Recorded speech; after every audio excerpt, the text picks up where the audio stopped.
Bro, I just want to say this right now. I finished season 3 of Attack on Titan, guys, part 2, and I fucking knew Erwin was gonna die. I knew Erwin was gonna die. I said it beforehand, and he died.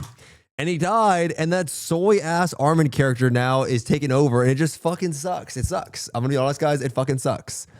I'm depressed. You know what I mean? Like every character that I like in anime, they always lose. Rengoku died. Sorry if you haven't seen it yet, but I mean, it's been a while. All Might, nothing. You know? Who else, guys? Gojo? Nojo. I mean, every character that I like just ends up becoming nothing. It always happens like that. And you know what I realized? Maybe it's all intentional writing. Sonny told me it's intentional writing. They make, you know, they have like this giga character and they can't stay forever in the show, and then they have to get rid of him, and that's what happens. And I just think the way that they did him was kind of, the speech was sick. Okay, the speech was cool, but then just the way it ended, I was just like, man. I was so excited about the character, and then Armin too. That's like the worst part, Retrox, is Armin too is just like, oh my God, bro. Like, it's just, that made it so much worse. Like, why couldn't it have been somebody else? You know, why does it have to be Armin too? Like, I was just so, but you know, the end of the season was pretty cool, and you know, opened up some new stuff. I don't want to go too deep into it if you haven't seen it yet, but it opened up some cool stuff, and then you kind of realize he's a small character, I guess, and it's just whatever. But damn, it actually bummed me out. Jin, thanks for the 35 months, almost 3 years. And definitely not Joey. Thanks for the prime 10 months. I cannot find the unsub button. Listen, Joey, I'm just going to say something. You sub with the prime sub, which does not automatically renew, which means that you manually renewed it on your own. And I definitely appreciate that. I want you to know that. Thank you so much for resubbing there. All that hate when you quit the game for like 2 years. Bro, it's just like, wait, the game? But what are we talking about? We're talking about the show, right? Time to watch the free run slow burn. It's just, I don't know. I mean, I'm not done with it yet, you know, but man, the speech was sick. I'm not going to lie. The Erwin speech was fucking badass, but I thought I was going to get some, and I don't know. I thought I was going to get a little bit more out of him, and it was just like, but it was a good speech, and he went out on the shield and shit. It was kind of dope. I was just hoping for like, you know, something, just like anything, like, you know, he stabs the monkey or something, and I'm like, oh shit, and then he gets bitch slapped or something. That'd been cooler than just, yeah, kind of just made me so sad because I really liked the character a lot, and I'm like, fuck. And I don't know. Zayla kept saying Erwin chills. I'm like, oh shit, like he's, you know, he'll be around, and damn. And it's just Armin too. I wish, you know, but it's like the rest of the show seems interesting now. Like, I actually like what's going on in the plot. Like, I think it's really cool, and it's kind of abstract. It makes me think a lot. So I'm enjoying that aspect of it, and it's fine. But yeah, it was definitely a shot, you know? And then I called Sunny immediately, and I told her I was so sad. And then I don't know if she dropped like a mega spoiler about the show. She's like, did you get to the part where, or she said some like line where I'm like, what the fuck? Did you just spoil the entire show for me? Like, I don't know, but I don't want to say what it is, because if I say what it is, then you'll confirm it. And I'm like, please tell me you don't remember. Please tell me you don't remember. Please tell me you don't remember. Like, she's like, I don't remember. But I don't know if she's just saying that because she feels bad, or she actually doesn't remember. But I don't want to say what she said, because if I say what she said, then I'll know if it's true or not. So I'm just going to assume that it's not true because she doesn't really remember. And yeah, I'm hoping that's not the case, you know? I'm hoping that's not the case, you know? So yeah, but damn, man. What did she say? I don't want to say what she said, because if I say what she said, then I'm going to tell by your reaction, you know? So I'm going to know. But man, it really, I can put sub chat. No, I can tell by the ums, the El no sabes. I can tell. I don't want to know. I'm not going to say it. It's fine. It might not even be real. I have a feeling it's not accurate. But Hokunoso, thanks for the prime 39 months. Thanks for the 49 months. 39 months. Hokunoso, appreciate you, sir. Thanks for the prime sub. We can spam Mopgers. Yeah. I guess you could spam Mopgers. If everyone spams Mopgers, I can say it, and the Phantom can mute, and if that's what you want to do. I don't know. I just hope it's not true, and I just don't know. Yeah. I don't want to know. Water 2, what's going on, Mr. Man? Anna, what's going on? Killer Joker, good to see you. Let's just play it safe. Yeah, I don't know. Just say it after you finish it. Well, I'll know when it happens. If it happens, you know, if it happens. Again, it's like, it's not something, it's something that could be misremembered. Like the way it was believable that it'd be misremembered. But I'm like, you know, I told her that if it ends up being true, I'm going to put a piece of chonk poo in the pillowcase, like when she sleeps in it. So if it ends up being true, actually, which, you know what she did tell me? She doesn't like, I realized Sunny doesn't like Attack on Titan fans. She's a big anime hipster. That's what I've realized about Sunny. She's a big anime hipster, and she's like Attack on Titan fans. And so I found this out like over time. You know, she said she really liked it up to season 3, and then afterwards, kind of whatever. And she says that like Attack on Titan fans were like when a bunch of people became anime fans, and she's like a hipster kind of a thing, right? So I told her that if her prediction ended up being true, I'm gonna get her a nice gift. I'm gonna get her a gift for spoiling the show for me if it's true, right? And I told her that the gift would be, let's see if I can find this shit actually. Where's the gift here? The gift is going to be this. If she's, you know, I'm going to get her a Scouts chain. I told her that I'm going to buy her this Scout chain. She has to wear it for a week straight. If it ends up being true that she spoils it for me, then I'm going to buy her the Scout chain and she has to wear it for a week straight. And she's like, no, no, no, no, no. Well, you got to wear it. Thank God. You got to wear it. Or it's chonk poo in the pillow. It's one of the two. You know what I mean? It's one of the two. It's either Scout's chain or chonk poo in the pillow. So, yeah, it's one of the two. Lewis, thanks for the show in 16 months. Thanks for the 16 months. Such a good idea. I mean, it is what it is. You know, I'll get you a Scout's chain, and you got to wear it for a week. Yeah. Or if we go to like a convention, she has to cosplay as like, you know, some Attack on Titan character or something. I don't know. Put Chonk's litter box in her room. Something like that, guys. It's got to be serious punishment. Whenever I venture off the mainstream anime I get recommended, shit gets weird fast. Yeah. I mean, the thing is she likes a lot of like I told you, she likes her favorite anime is Steins Gate. She just likes like the more, I don't know, she likes psychological something animes or something. She doesn't really like the bat chest shit. But I think Attack on Titan's great. I don't know. It's so good. Delanimal. Thanks for the 44 months. Wait, Delanimal, it's Delanimal's birthday. And not only is it his birthday, he's the same age as me. Happy 33rd birthday, Mr. Delanimal. Feels birthday, man. Shout out, boys. Your birthday, I always do. Today it's Mr. Delanimal's birthday. He's the biggest cutie in the community that I know. So be sure to wish Mr. Delanimal a happy birthday, Delanimal. Hope you have a great day with your friends, your family, or if anything else during this stream right here. Happy birthday. Happy 33rd birthday, Delanimal. Boom. There it is. There it is. Happy birthday, Mr. Man. Make it a great one. Yup.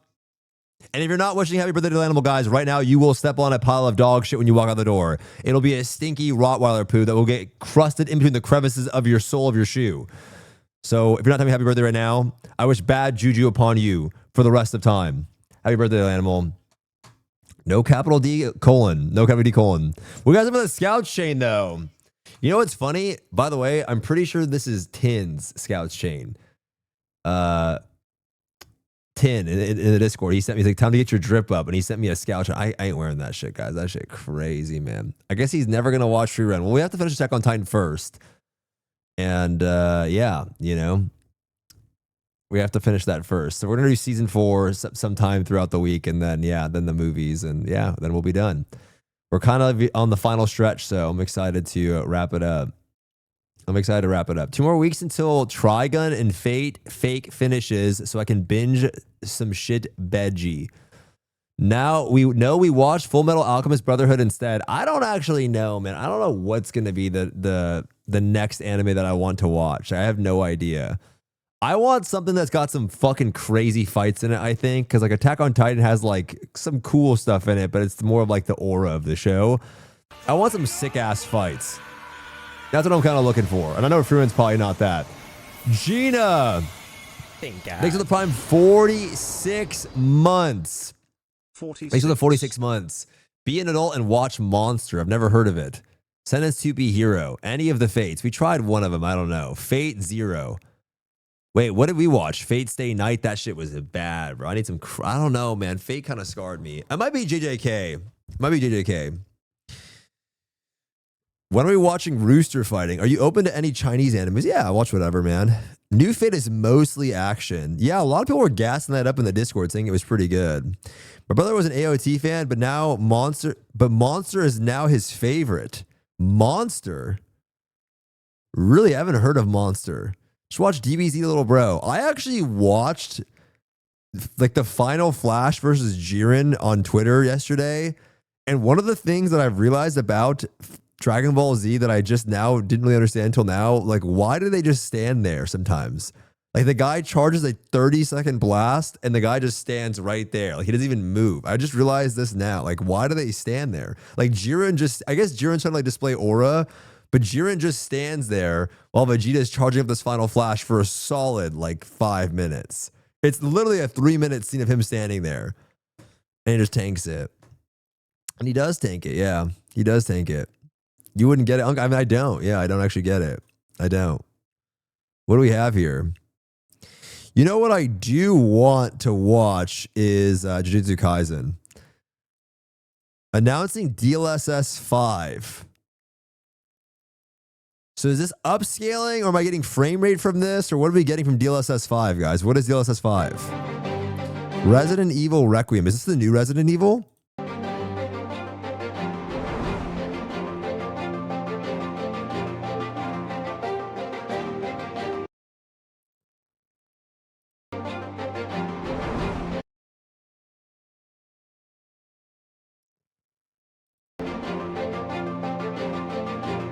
Is there more scenes of this? Is there any gameplay? Like,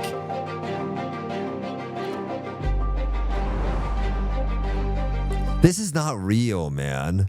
It almost looks like a picture or something, like an AI picture.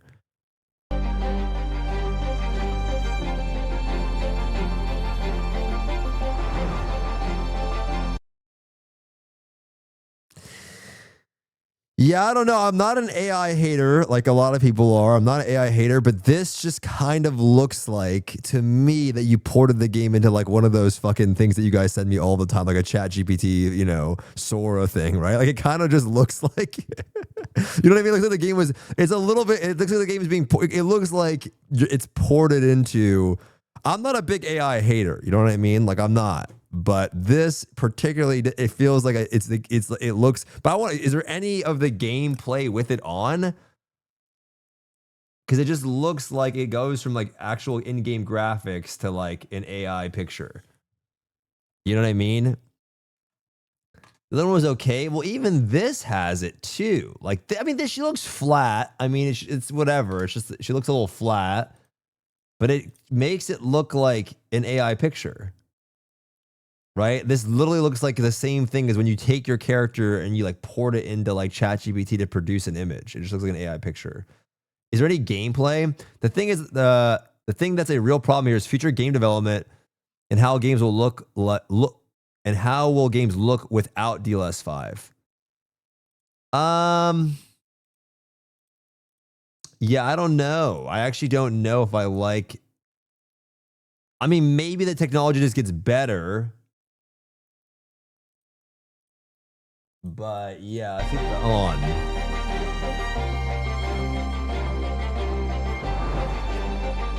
Yeah, I don't know how I feel about this. I'm not a hater, but I don't know how I feel about this. I feel like this does not look. It's not that it looks not real, Grizzly. It's just I think because I've seen so many ChatGPT pictures and whatever like recently just getting spammed, it just looks like that, or it doesn't look like a video game anymore, if that makes any sense. But if I could see it in game, like do they show any of the like gameplay with it, or is it just still frames? Yeah, I'm assuming it'll get better. Oh, here we go. Like this doesn't look good to me, right? This one's okay, actually. This one's actually okay. This one I could believe is like a video game.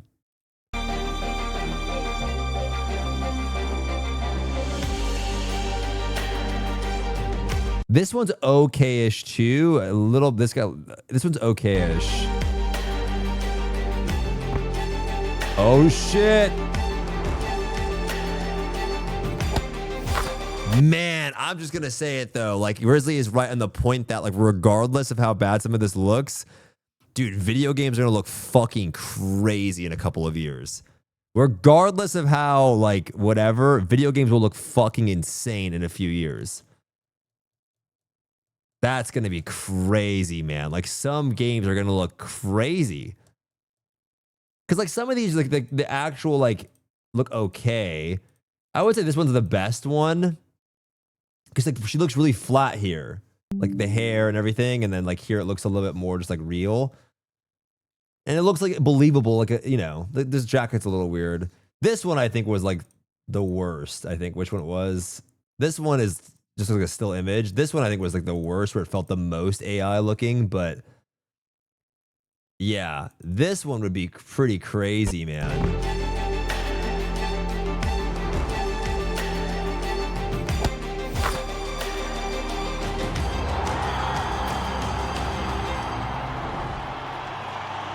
I mean, that just looks like a picture of, I mean,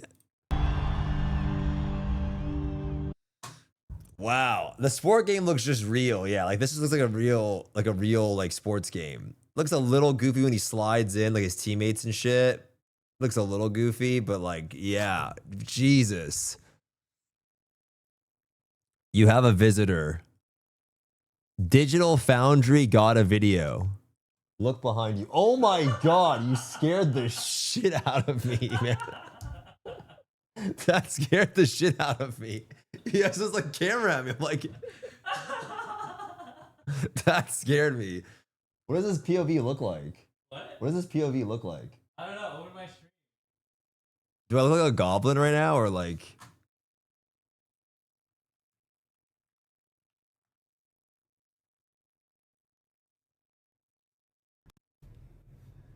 What's up, you guys? What's up, you guys? Yo. Yo, that's kind of crazy. That's crazy. What the hell? Yeah. That's crazy. Damn. Super chonk. Yeah. Jesus. That's actually so funny. Digital Foundry got a video. What do we got here? Oh, hands-on with DLSS 5. Our first look at NVIDIA's next-gen one because the base imagery, of course, is not rate-faced, not path-faced. And yet we're still seeing transformative changes here, particularly in terms of character rendering, which is an area where Starfield corporate received quite a lot of foe. criticism. But again, Oliver, it's Jerome from Grinder. We had that hot chat last night, but you've ghosted my text. Hit me back after your Oliver, stream stud. It's Jerome from Grinder. We had that hot chat last night, but you've ghosted my texts. Hit me back after your stream, stud. Is Grinder the gay dating app? Is that what Grinder is? Is it the gay dating app, or I don't? Okay, it is. All right, yeah. Okay, no. the effect is quite remarkable here, isn't it? Okay. Yeah, and I found this very interesting. How you know? I've heard of it before, guys. I've heard of it before. I've never been on it. I've heard of it before. You know, I've heard of it before. So we saw this through a variety of games that basically they really do intend for that base render that's going into this, the base color, the base motion vectors, the base render to be as high quality as possible. Starfield obviously has some issues with its lighting. It's not. Geo, thanks for the tier 1 19 months. Yo, Mr. Man, we need a chonk cam. A chonk cam. The thing is, chonk's Yo, not Mr. Man, still. we need a chunk Chonk camel. doesn't sit still, guys. Taco, 6 of the prime, 28 months. Thanks, Tacos. Appreciate you, bro. Noob. That's going to be you on the raid on Wednesday, guys. That's going to be you. Yo, Castron, by the way, the WoW raid is on Wednesday. Just letting you know. And you're one of our DPS slots, right? The WoW raid is on Wednesday, Castform. You also got a buff. So that's good news. Someone wrote, Grace's face looks like those ads on the hub. I actually wouldn't know. I actually wouldn't really know. I wouldn't really know. The Snailers are going to clear before y'all. You absolutely will. I'm playing with a group of people that have never played before. You guys are absolutely going to clear before all of us. That's absolutely true. Listen, guys, this was probably going to happen. This is my prediction for the WoW raid, by the way. We're going to go into this raid on Wednesday. Then we're going to do Heroic on Friday. The raid will probably just boom on Friday. We'll probably clear 3 bosses or something like that. We're gonna do normal on Wednesday, clear it hopefully. Friday we're gonna do heroic. It's probably gonna boom, and then I'm gonna make a Wicked Business LOA Snailers raid group that we'll casually play together if you guys want to join. That's probably what's gonna happen. So we're gonna do the raid on Wednesday with the streaming people. By Friday it'll boom. I assume Cannon's going to uninstall, and then at that point, I will make a casual, like, you know, for funsies, Snailer, Lost Ark, Andy raiding group that just plays, you know, together once in a while. So that's probably what's going to happen. So if you want to join in on the raid on Wednesday, we have a lot of DPS slots. I mean, I have to kind of free up some for some of them, but, you know, I can bring in some DPS. And then, yeah, Wednesday, Friday, and then I assume that the raid will boom Friday, and then I'm just going to make a little group for the boys if you guys want to play, and we can just do some raid nights casually here or there, whatever. That's probably what's going to happen, just letting you guys know. Yeah. But Rashifa is our main tank, by the way. Apparently, Cannon's tank doesn't want to tank either. So Cannon's tank doesn't want to tank. So that guy who had experience tanking doesn't want to do it. So now it's Rashifa, and I got to find one more tank player that's actually kind of experienced. And yeah, Rashiva's our main tank, guys, and that's probably going to be it's going to be crazy. It's going to be super chopped. So Wednesday we're doing this raid. It's going to be a bunch of WoW newbies and Lost Ark players that haven't played before, really. And we're trying to clear normal. And ideally we clear it in one day. Tuesday tomorrow is the Korea patch and LOA, where they drop like the new raid and like maybe some new shit with it too, maybe a balance patch. We'll check that out. And then Thursday's Crimson Desert launch, and then Friday we're going to do the heroic raid, and then, you know, we'll see it'll boom, and then we'll go from there. We'll go from there, and I'll probably make something for you guys. Just letting you know that's probably what's likely to happen. It might not boom, but it's probably likely to boom. That's what I would assume. We aren't clearing anything, holy moly. Probably not. Rashiva is your main tank, bro. It's such a jail. It probably is a jail. I mean, it's the reality, but that's what we're expecting. You know, I'm not expecting things to go fucking amazing. But it's okay, you know, it's whatever. We're just going there for fun. It is what it is. Do you see the new crazy Maple news? I did see that. You know what it made me realize, man? I realized over time, though, Dwarf, and you're probably not going to like this, I realized that from listening to him talk about the game, I watched it. So if you guys don't know, they had a little Maple showcase again, and the Chang Sup guy came out, and he dropped a bunch of bangers of a bunch of stuff they're going to do to the game. And then, you know, the West will get that in like 6 months or whatever they give. I realized, bro, you know what they should just do at this point? They should just port over the Korean version, man. I really don't think Reboot is that much better anymore. I was talking to this with Siori last night. I feel like the game would just be better without it being Reboot anymore. I don't think Reboot is actually good anymore. I think they should just port over the Korean version, because just do it as is, man. Because like, it doesn't seem like some of the things that will make sense to come over. They're not going to add in a lot of stuff. They don't bring the universal cash up over. I really doubt they're going to bring over some of the other things that he was talking about too. But, you know, the overall guy is doing a really good job over there. Like, he's doing a good job over there. They should just bring that shit over here. Did a lot of nice things. Like, just like the attack animations, behind the boss being better, the auto cubing, the auto flaming, the auto whatever. They're giving out a vac pet now because they know, he said that the vac pet's the biggest hurdle to get into the game. They're reducing the cost of like leveling. They're upping the symbols. They're upping everything. It's like they're making it a lot easier to progress and things like that. Even like the booming and how it works. They've been making it so you can get your gear back if you have a certain amount of spares, like no matter what.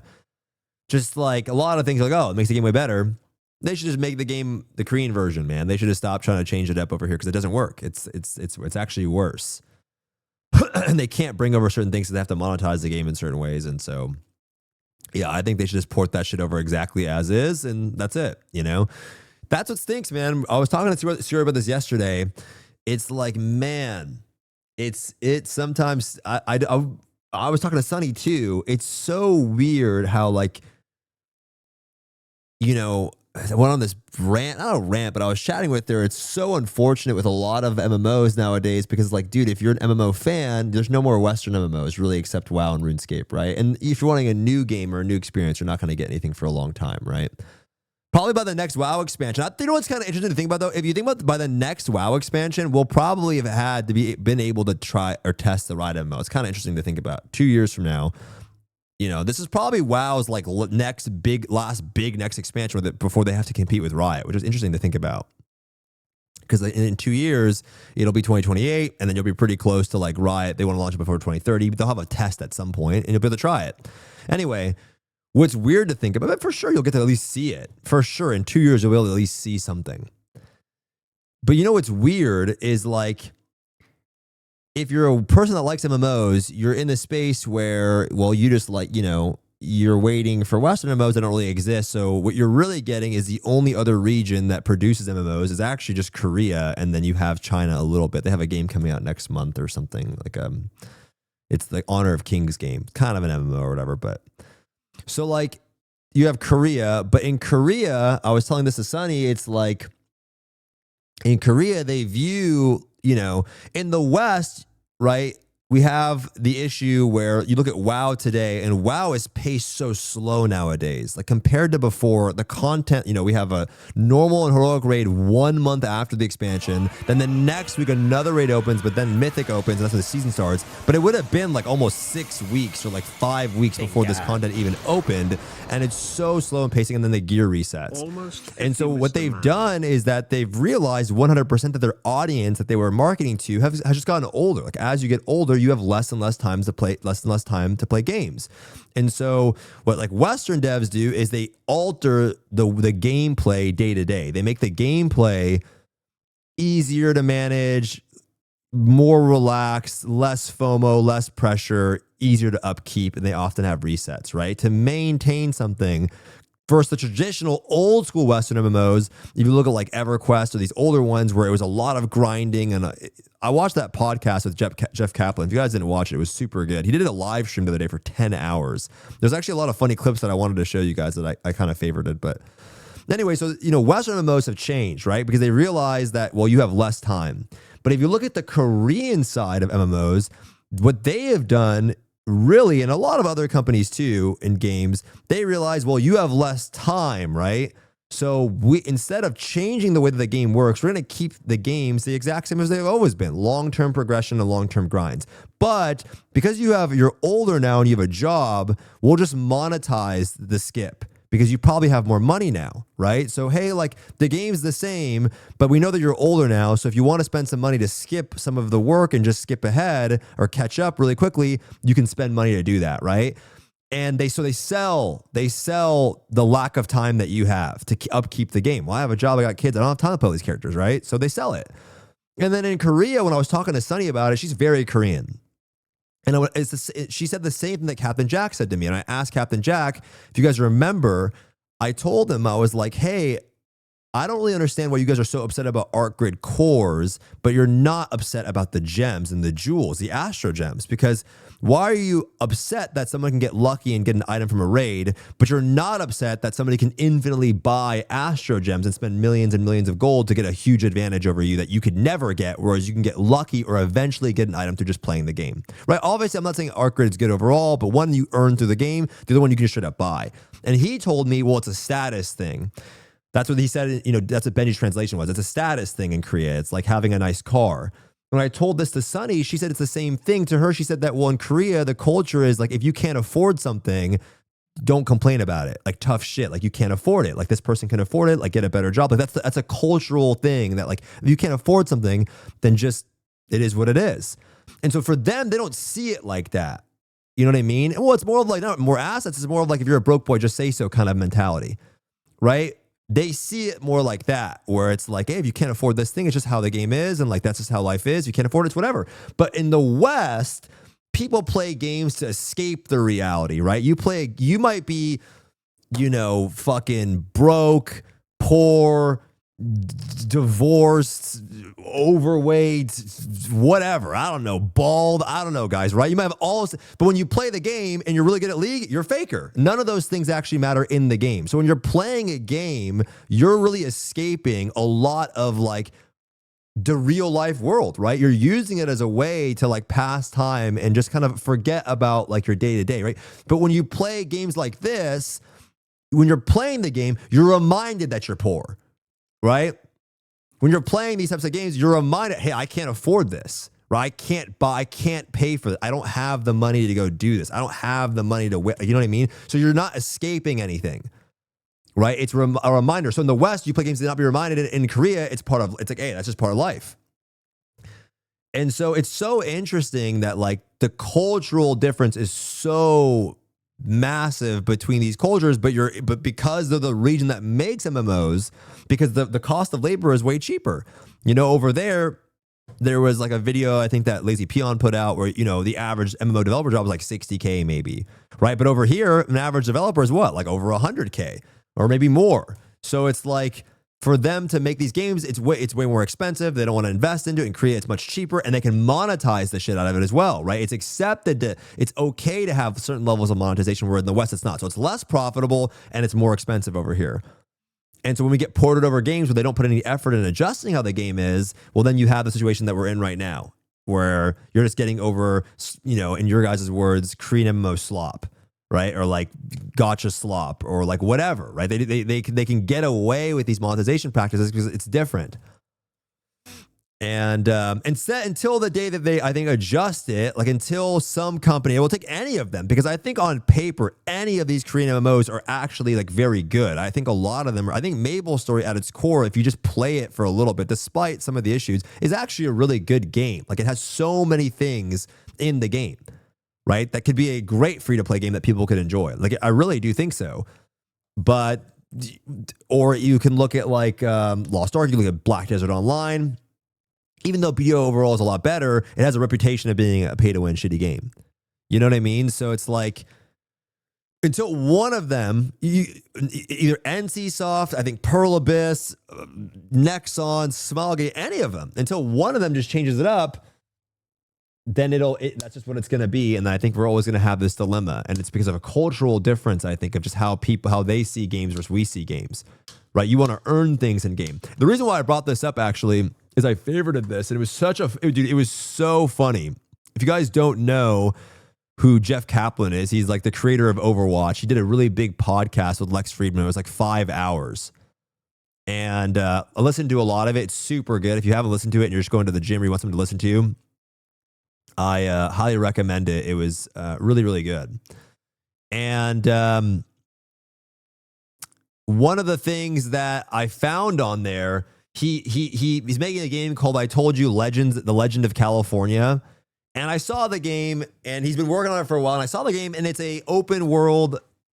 It's like it's like a Tarkov-ish kind of game. It's a looter extraction kind of game. It looks like shooter, cowboy setting, like Red Dead. He's a big fan of Red Dead Redemption. Looks okay, but he did a live stream for 10 hours. He streamed for 10 hours, and he was just streaming, and he was answering questions, and he had so many things. Yeah, another extraction slot. That's what I thought too, right? I'm not saying the game is fantastic, but because of the way he talked about the game, or just gaming in general, I'm like, fuck it, I'm gonna buy this game. Like, I'll just buy it. Because I thought it was like so funny, a lot of his answers. It was really, really good. I think this game's like a year late, maybe, but just hearing some of the things he talks about is really funny. So this is something I tweeted. I favorited this for you guys, where it's like some big clips from it. And there's just a few of them that I thought were pretty interesting. The game actually looks pretty good. It actually looks pretty good. It doesn't look bad, but it's not even in alpha yet. But the studio is 35 people. And they don't have a PR team. They don't have a QA team. He said it's just him. And like, you know, but it's pretty interesting. We can watch a little bit of this. I wanted to show you guys this. I want and go look for it.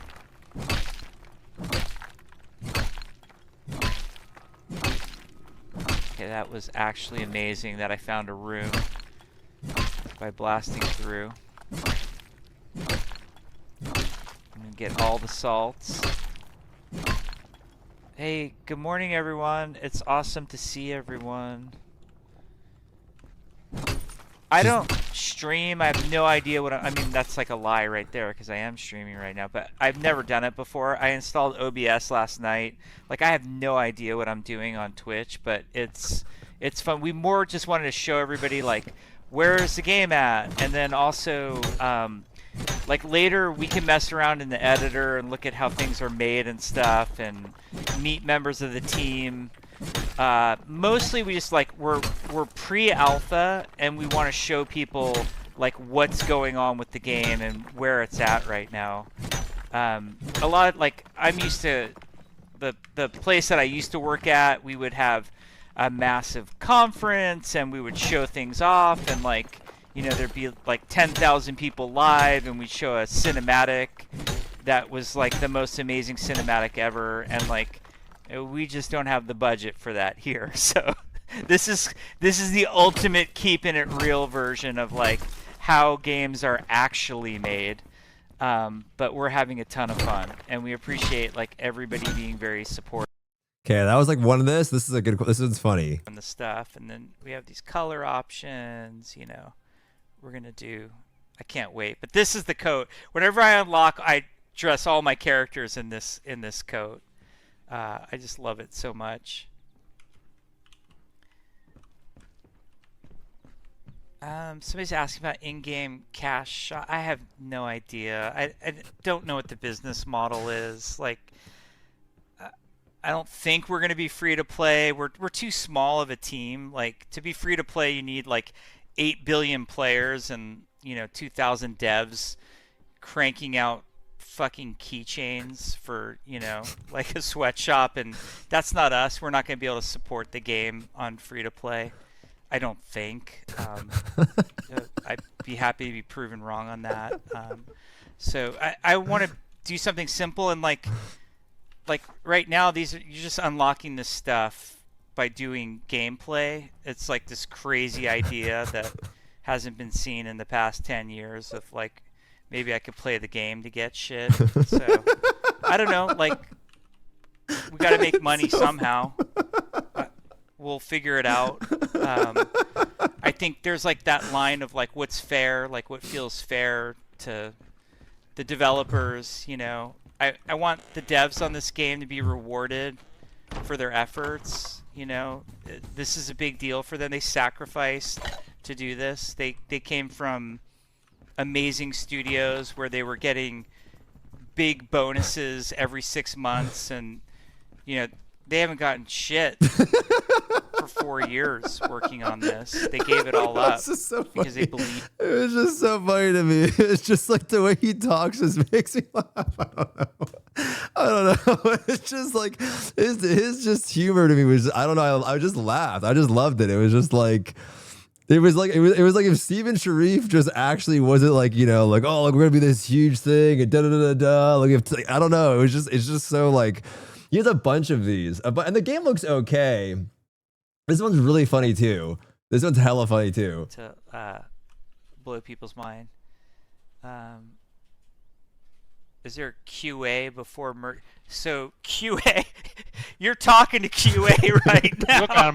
This is Saturday. This is when QA happens. Welcome to the 34-person studio. You know. So yeah, and then we can't wait for QA to get in the alpha too. So yeah. What I would give, like, I miss everything about Blizzard. Like Blizzard is Mecca to me. I love everything that Blizzard does. I worship them. But dear God, Blizzard QA and Blizzard Cinematics. Like if I could have two things that I could take from Blizzard, it would be Blizzard QA and Blizzard Cinematics. Like it's, oh my God, like Blizzard Cinematics. If what I would do, they're so good. Man. Yeah. So, I don't know. Just super interesting to hear him talk about the game. But this part looked pretty nice to me too. Oh, this one was really funny. This one was really funny too. Look at this one. This one's really good. I get a little upset and I voice my opinion because I so love this game and I'm bummed that my paladin is nerfed. Like I can kind of understand that a little bit. I never understand being hostile about it or being rude about it, but I understand being upset. And I understand voicing your opinion, but like if a game comes out and you don't want to play it and you've never played it, shut the fuck up. No one cares. Like we don't need to hear that you weren't into it. Like what is with this? Oh my God, I'm so upset they decided to make this game that I have no interest in. Like I'm not running to the internet every time there's like a TV show on. Well, I'm not watching any TV shows either, but like who cares about my opinion if I'm not going to play it? And if I've never played it, like why does my opinion matter on that? So if you play it, great. Like you have an informed opinion, and Yeah, this good is for actually. you, but, This should be right. Every time Insight says anything, we should just do I this. understand. Game come played it. Shut the fuck up. No one cares. We should send this to Insights every time he says something. We should make this a command. I should make this a soundbite. Shut the fuck up. No one cares. I'm not gonna play. Yeah, it looks okay though. Like I'll be honest. Like for what it's not my kind of game, but like for a 30-person studio, I looked at it. I'm like, all right, this doesn't even look that bad. Like the world looked kind of nice. Yeah, this is also funny too. This is like some dude lagging in front of him, like his friend, like he's hella laggy. Because he's actually making us a better build right now. So when I worked at Blizzard, Blizzard had like a whole amazing data center with like tons of servers like on Blizzard campus that ran all the development stuff. And then we had like data centers also worldwide, which is great. Plus we were in, you know, the cloud and whatever.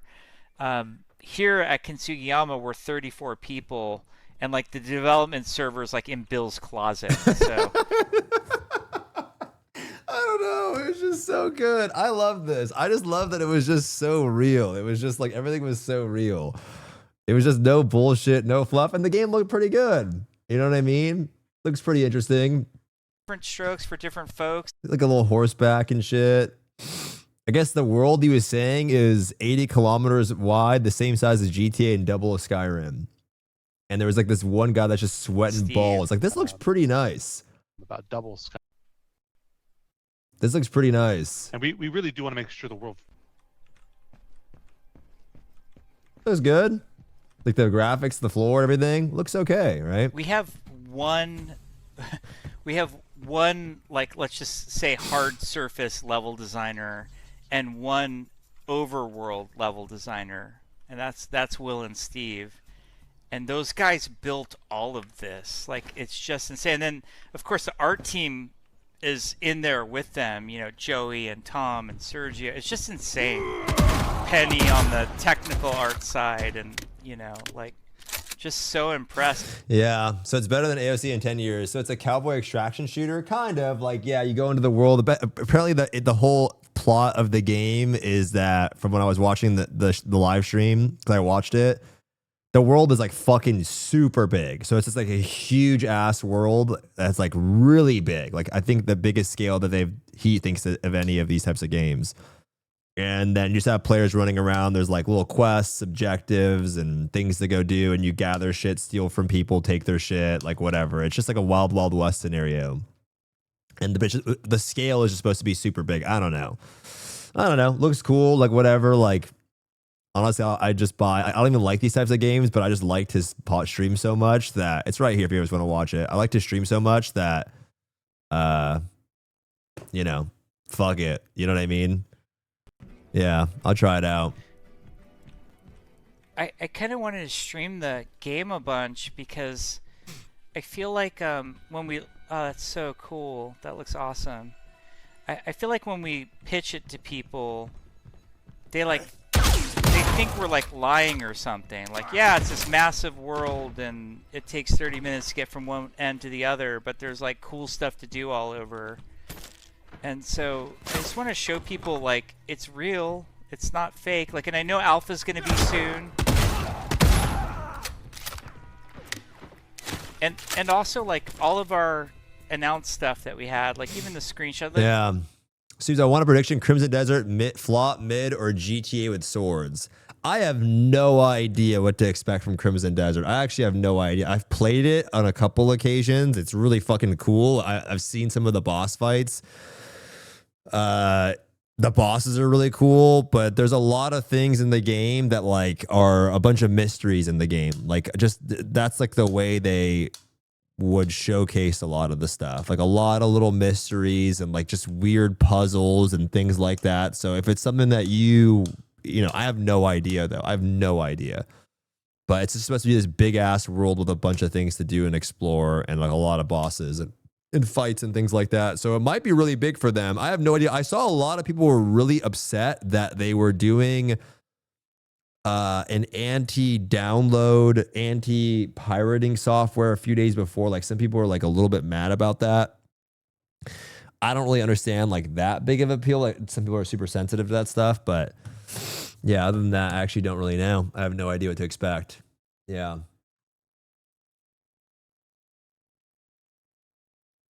Everything you need to know.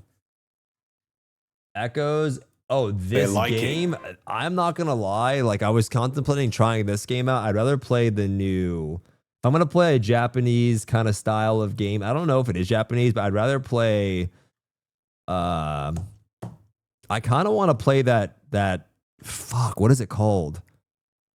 Grand Blue Fantasy Relink. I want to try that. John said he'd be down. So when it's like things kind of whatever, like it gets closer, I think, to the expansion. Saint says he wants to play too, so we could try it out together. I want to try that game out. I think Relink would be a little bit more fun. This really does look a lot like Blue Protocol. I mean, it's by the same studio, Bandai Namco. It looks super similar.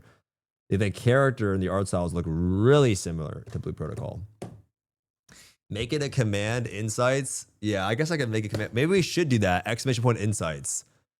Maybe we should do that. Dragonkin. Whatever, this is fine. What is this?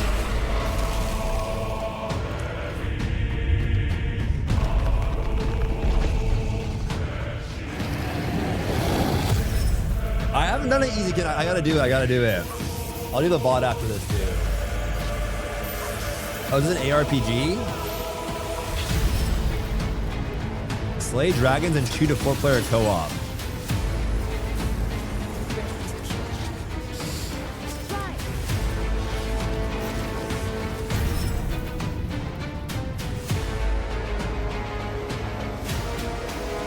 A city.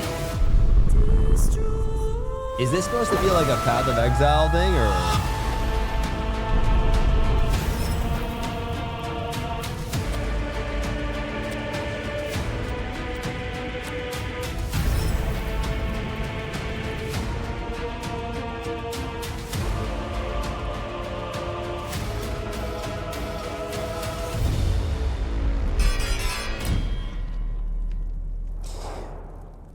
Denuvo may be great for them, but that no one pirates their game, but it's also minus 20% performance and FPS for everyone. I read, so I don't know if this is true, Dame. I have no idea. What I read online is that it doesn't affect performance really at all. I'm not sure if this is true. I'm just saying what I read. I didn't know of this anti-pirating software anyways. I didn't even, to be honest with you guys, I'm so clueless about this. I didn't even know people pirate single player games. Have any of you guys ever downloaded a pirated game before? Is that even a thing? You just go on like what? Like you just your whole life, all the time. Really? It's so common. I had no idea. No idea. What else would you pirate? I don't pirate anything. I'll be honest. I really don't. I mean, the last thing, guys, I'm not gonna lie, that I've downloaded was hypothetically the Demon Slayer film. That's hypothetically somebody in chat linked me. I didn't even know you. So you download full games? Like, is there anything jank about it? Or I actually don't know. I'm serious, man. I'm telling you guys, I'm a good, young, responsible, established gentleman. Like, I don't do that. Never done it. I pirate Nintendo a lot, and I don't feel bad about it. But like, I don't get it. So you say you pirate Nintendo. Are you playing a Nintendo game on the console? Or are you playing it on your PC? Like, I'm so confused how this works. Like, if you get a Nintendo game, is it like a CD? Like, how does that work? I don't know. Yo, Dane. Thanks for the tier 1 29 months. Thank God. Emulators. On the PC with an emulator, most likely. What? Man. So you're telling me that you can get like Mario Kart on your PC through an emulator? Is that real? You can get Mario Kart from like Switch on your PC.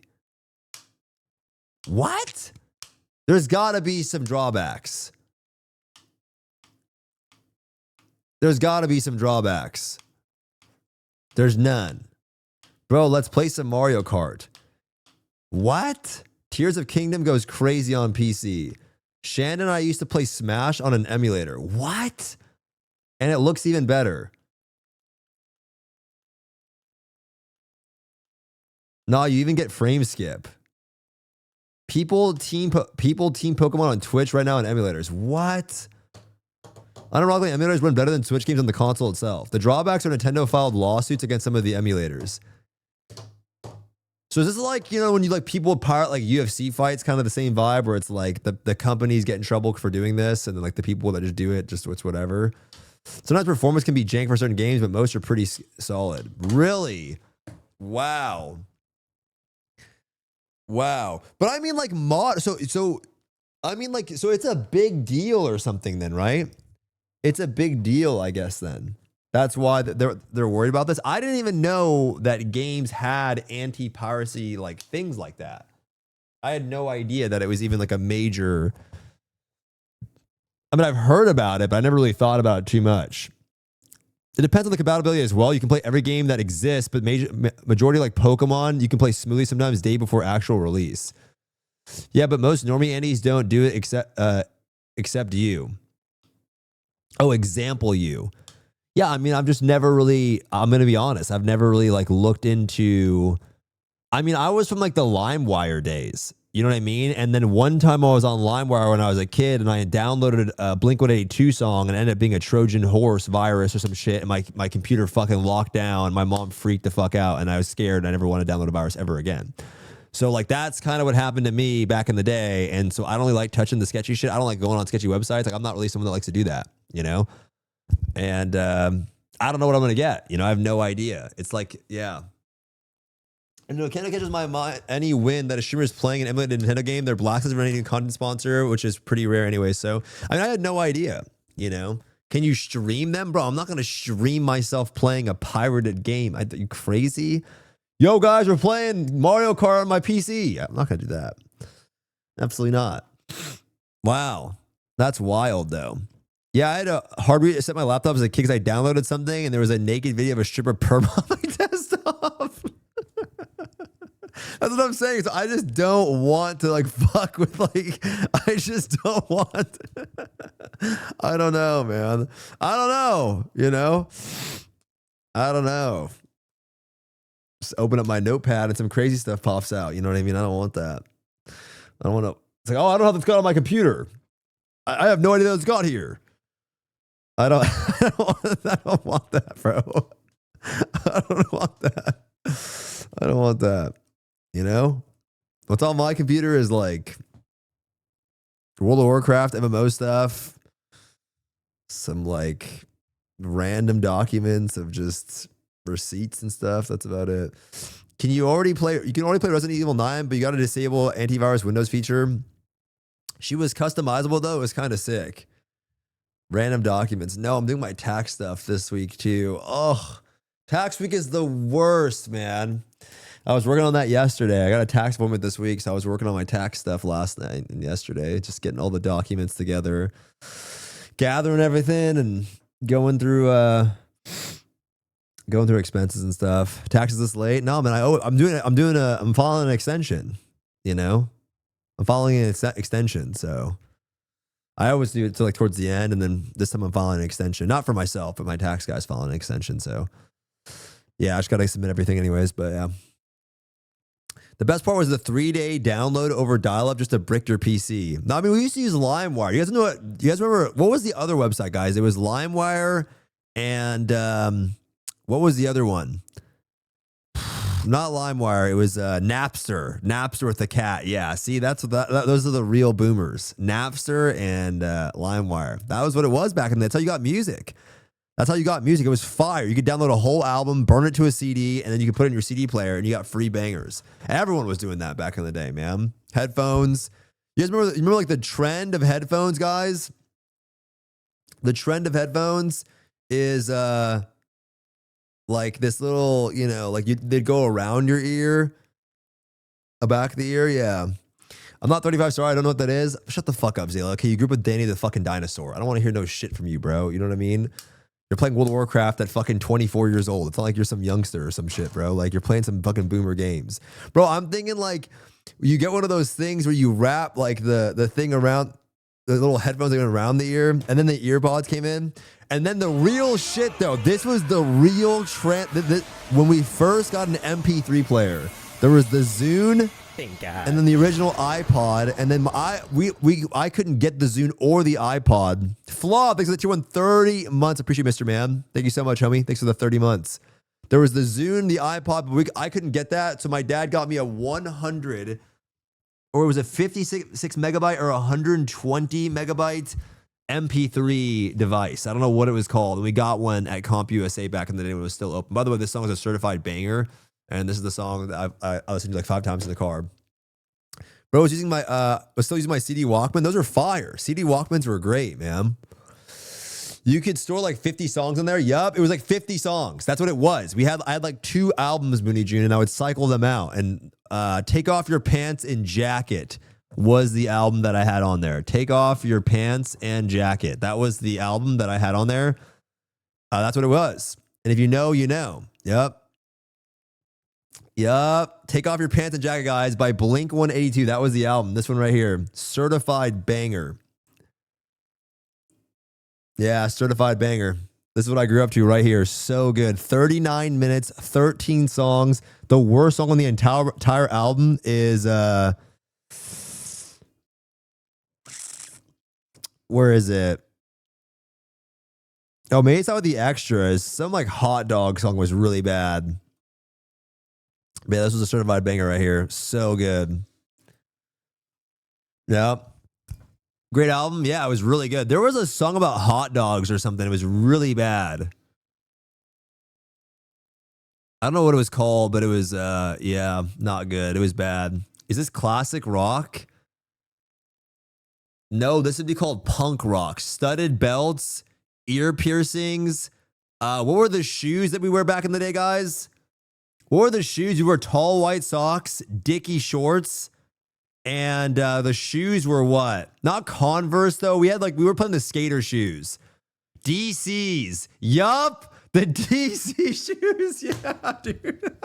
Studded belts, tall white socks, DC shoes, Dickie shorts. And then, I don't know, the shirt would be whatever, right? Yeah. Man, DCs. I forgot about those. Are those still around? Like, I haven't seen a pair of DC shoes in a minute. Chained wallet. If you were really crazy, you'd have a lip piercing too. If you were really about it, you get a lip piercing. My brother had one, and eyebrow piercing. That's what it was. Quicksilver shirts, yeah. Man. Yeah, YDCs. They were big, man. Big ass shoes. Oh, man. That's crazy. The Raw Deer Decks. Dude, Rob Deerdeck was fire back then. There was a show called Rob and Big when I was younger. Rob and Big, people, let me tell you about my best friend. Like, that shit was so good. That shit was so good. So much good shit back then. Guys, is the MSQ really good? I saw it even losing. He doesn't even play the game anymore. I don't think he does. He put out a tweet. He literally put it. I want to do it because I actually He put out a tweet saying, download Lost Again to play the ending MSQ and wow, full on nerd chills the entire time. Such a beautiful yet heartbreaking ending to this chapter. Moments like this remind me I love this game, whatever. I don't even play the game anymore. So I actually want to try and see it. I'll probably skim through the quest text, watch the cinematics. I'm going to do it in English because I've already, what's the point of doing Korean if it's going to be in Korean? Does the Korean voice pack even work? I think we just do it in English now. It is good. It takes it's bugged. It doesn't work. All right, so we just do English. Yeah. You have to do it in English. English is the most perfect. Okay. I actually want to see what it's about. Damn, bro. What is this? What is this? I have too much free time. I mean, no shit, losing. Whoa, the physics, though. Oh. This is what the team is about. It has taken me 6 months, but I'm glad to defeat this boss with you guys. I don't care if anyone does less to progress. I don't care if anyone keeps dying. We will overcome Belshazzar together. Today. Damn. Damn, this was peak, bro. This shit was peak, man. This shit was so good. This shit was peak. You know he doesn't play games anymore. He's studying to become a police officer, I think. He's like moving to California. Phalanx was good though, bro. The Phalanx era was good. Oh, this guy was also peak.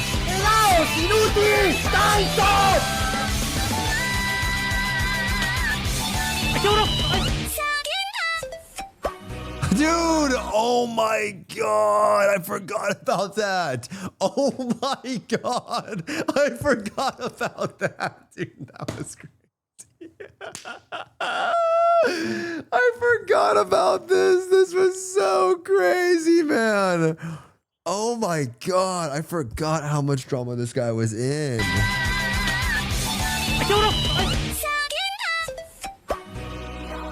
Oh my god, the fake screenshot too. Oh my god, the fake screenshot. I forgot about this shit with the pet and everything, like the doctored screenshot. Oh my god. Oh, because there was no pet buffs too. Dude, it was so crazy, man.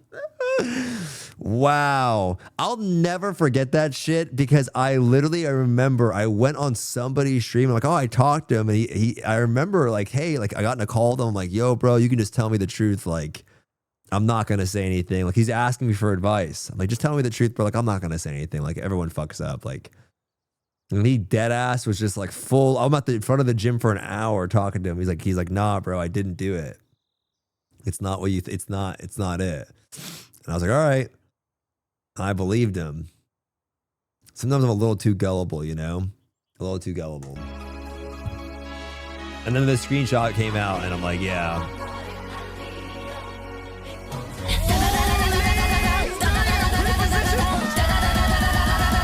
Bro, this class launch was so good. That seals us all. Oh, that motherfucker. Oh! What the fuck? Suck my Asian nutsack, you piece of...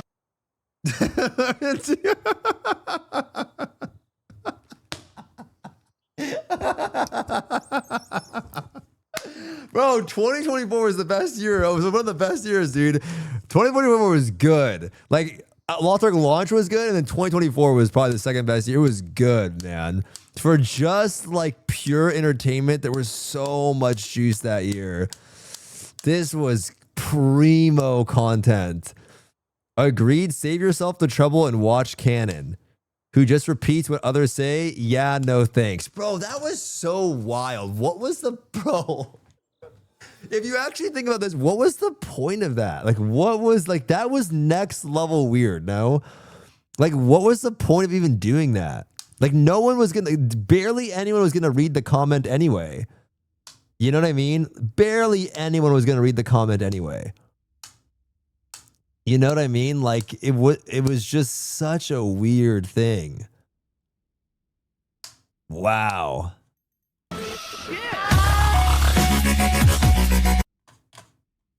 After watching round 2 of Reflux versus Igniter on Stoopzz class versus class competition, who? Dude, what the fuck?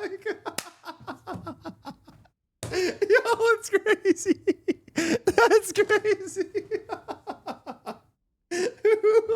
That's so insane, man. That's so insane. Oh my God, do you remember this picture? Somebody made this. It was like the 2 fucking Narutos or whatever. Oh my God. That was crazy.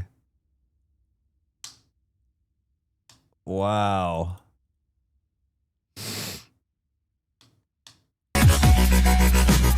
It does point to the fact that it seals.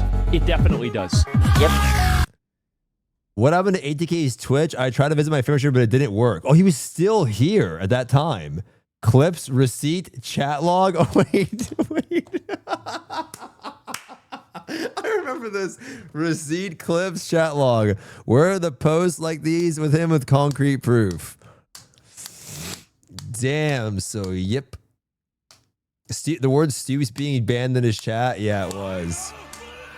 Yo, Mr. Zang! Bro, it was so good. Zang, it was so good. I'm still so sad about that shit low-key, though.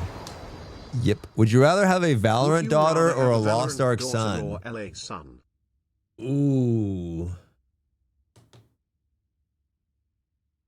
Ooh. Dude, I don't know. If you're a girl on Valorant, are you just like, you could go down the dark rabbit hole of being an e-kitten. And I don't know how I'd feel about my daughter being an e-kitten. Like, that would be crazy. Could you imagine, like, your daughter is like going into Discords and just booming them and like fucking ruining people's lives and shit? Like, that would suck. But then if you're my son playing Lost Ark, you're kind of just a loser. Dude. And I don't want him to grow up like me. Fuck, I don't know what to do. Yo, I don't actually know. I don't actually know. Yo, I think like father, like son. It's all right. You can just be a Korean MMO loser like me. I think that's probably it. I don't know. I mean, the thing is, she could just play Valorant and not become an e-kitten. And that's also just fine, right? That's also fine. I just don't want her to become an e-kitten because that would be hard. You know what I mean? That's tough. Playing low with your son like you're LeBron. That's not what it is at all. That's not what it is. That's not what it is. Yeah. What if your son plays Lost Ark and becomes an e-kitten? Like some Scoochie shit? Hey, beautiful Valo daughter is infinite money glitch. Know where you're e-kitten playing Valo? It's not. You're not e-kitten playing Valo. It's not an option. Yeah, I don't know. If I have a daughter, I need my wife's genes to have insane spirit or she's gonna be cooked. What did I tune to? Yo, what up, Blonde? How are you, bro? Scoocho mentioned. Yeah. Yeah. Make your son farm your dailies. Nah, man. I don't even know. I don't know. Here's the thing, guys. With everything you know about video games, if you're having kids, okay, are you gonna let your kids become like? All right, we're gonna go through a quick fire, guys. Do you get your kid an iPad? Yes or no? Do you get your kid an iPad? Yes or no? At what age? 6. 5, 6. Not past 12. Okay. Because we have a kid in our family and she's obsessed with the iPad. Obsessed. Literally obsessed. Like, she has to be on the iPad. You know what I mean? It comes on. But they use it as the shut up tool, low key. They put on like Danny the Dinosaur, like some Zayla shit, and she's obsessed with Danny the Dinosaur. Okay, so then we're going to go further than that. TV shows. Do we let the kid watch TV shows? Like TV, like 10 below. TV shows, yes or no? TV shows? Sure? Okay. SpongeBob, yes. Depends. That's fine. Whatever. Okay. Depends on which ones. Put on SpongeBob. Okay, so then what point? Games? Are you letting kids play games early on? Like I was playing, Nintendo sub 10, 6, 7. Are we doing games? Yes or no? With what you guys know. No TV, but games, yes. I let my kids watch Seinfeld and Married with Children. Just not some GTA shit. Bro, I was playing GTA like sub 10, man. I'm not going to lie, bro. I was picking up them ladies and bringing them into the mountains. And the car was going, If you know exactly what I'm talking about, you know what I'm talking about. I was doing that shit at like 7. I was going straight to the mountains, bro. I didn't care. I was doing 7, man. It was Vice City, and I was playing it probably like 7, 8 years old or something, man. So I don't know. I don't know what I would do with my kids if I wanted them to play games or not. You know what I mean? Because I know what games did to me, and like, I don't know, because games really took over my life. And I know that when I was younger, I was, like I told you, I was opening up my backpack when my mom was busy at work, and I'd put my homework out, and I'd make it look like I did my homework, and I'd put it all out. Now, granted, my mom didn't really know any better, so she thought I was finishing my homework, and I just played WoW all day. And I know what games did to me, and I wouldn't say that they really helped me a lot, but you could argue, hey, like, I guess it helped out with like streaming for a while. So I don't know, but Yeah. Games are a tough one too for me. But then at the same time, it's like, well, I love games. I loved games growing up, and like they were such a big part of my childhood that it's like kind of weird. Like, hey, you can't play games. I don't know. You know what I mean? You gotta let them. You gotta let them. You gotta let them. I think if my mom was not so foreign, then she could have enforced better on me and then like restricted how long I played games for. But I just was really good at fooling her that I was doing what I was supposed to be doing because she was busy at work. She didn't know. You know, I basically made it seem like I did my homework when I didn't, and I was just playing WoW all day. So it's like, or Maple Story, right? So yeah, it just is what it is. Yeah, we have more awareness about games nowadays. I think that's probably what it is, right? I think nowadays I'll probably, I don't know. You know, that's the thing that I've thought about too. It's like, well, we're growing up with tech, right? Like a lot of us are growing up with tech and computers and PCs and phones and, but is it going to get to a point where like we become tech boomers and like, am I going to end up like my mom where I'm trying to sign into my email with my Apple password and I can't figure it out why I can't sign into my Yahoo account. So I call Apple asking for them to reset my Yahoo password. Is that what's going to happen? Because that's how my mom is. Am I going to be like that where I'm just like, okay, you don't get it, Unk. You know what I mean? I don't know. Hebbo Huff, thanks for the Prime 13 months. I bought my kids a Sega Genesis because I found all my old games and they actually love them. You can't completely shelter your kids, otherwise they'll start. Yeah, that's true too. I feel like if you shelter them too much and you don't let them do things, then like, yeah, they're going to start wilding out, you know? I don't know. And they're going to have my genes probably too. And I was a demon, man. I was a straight up demon, guys. Like I was, you know, I was a little demon when I was younger. Just crazy.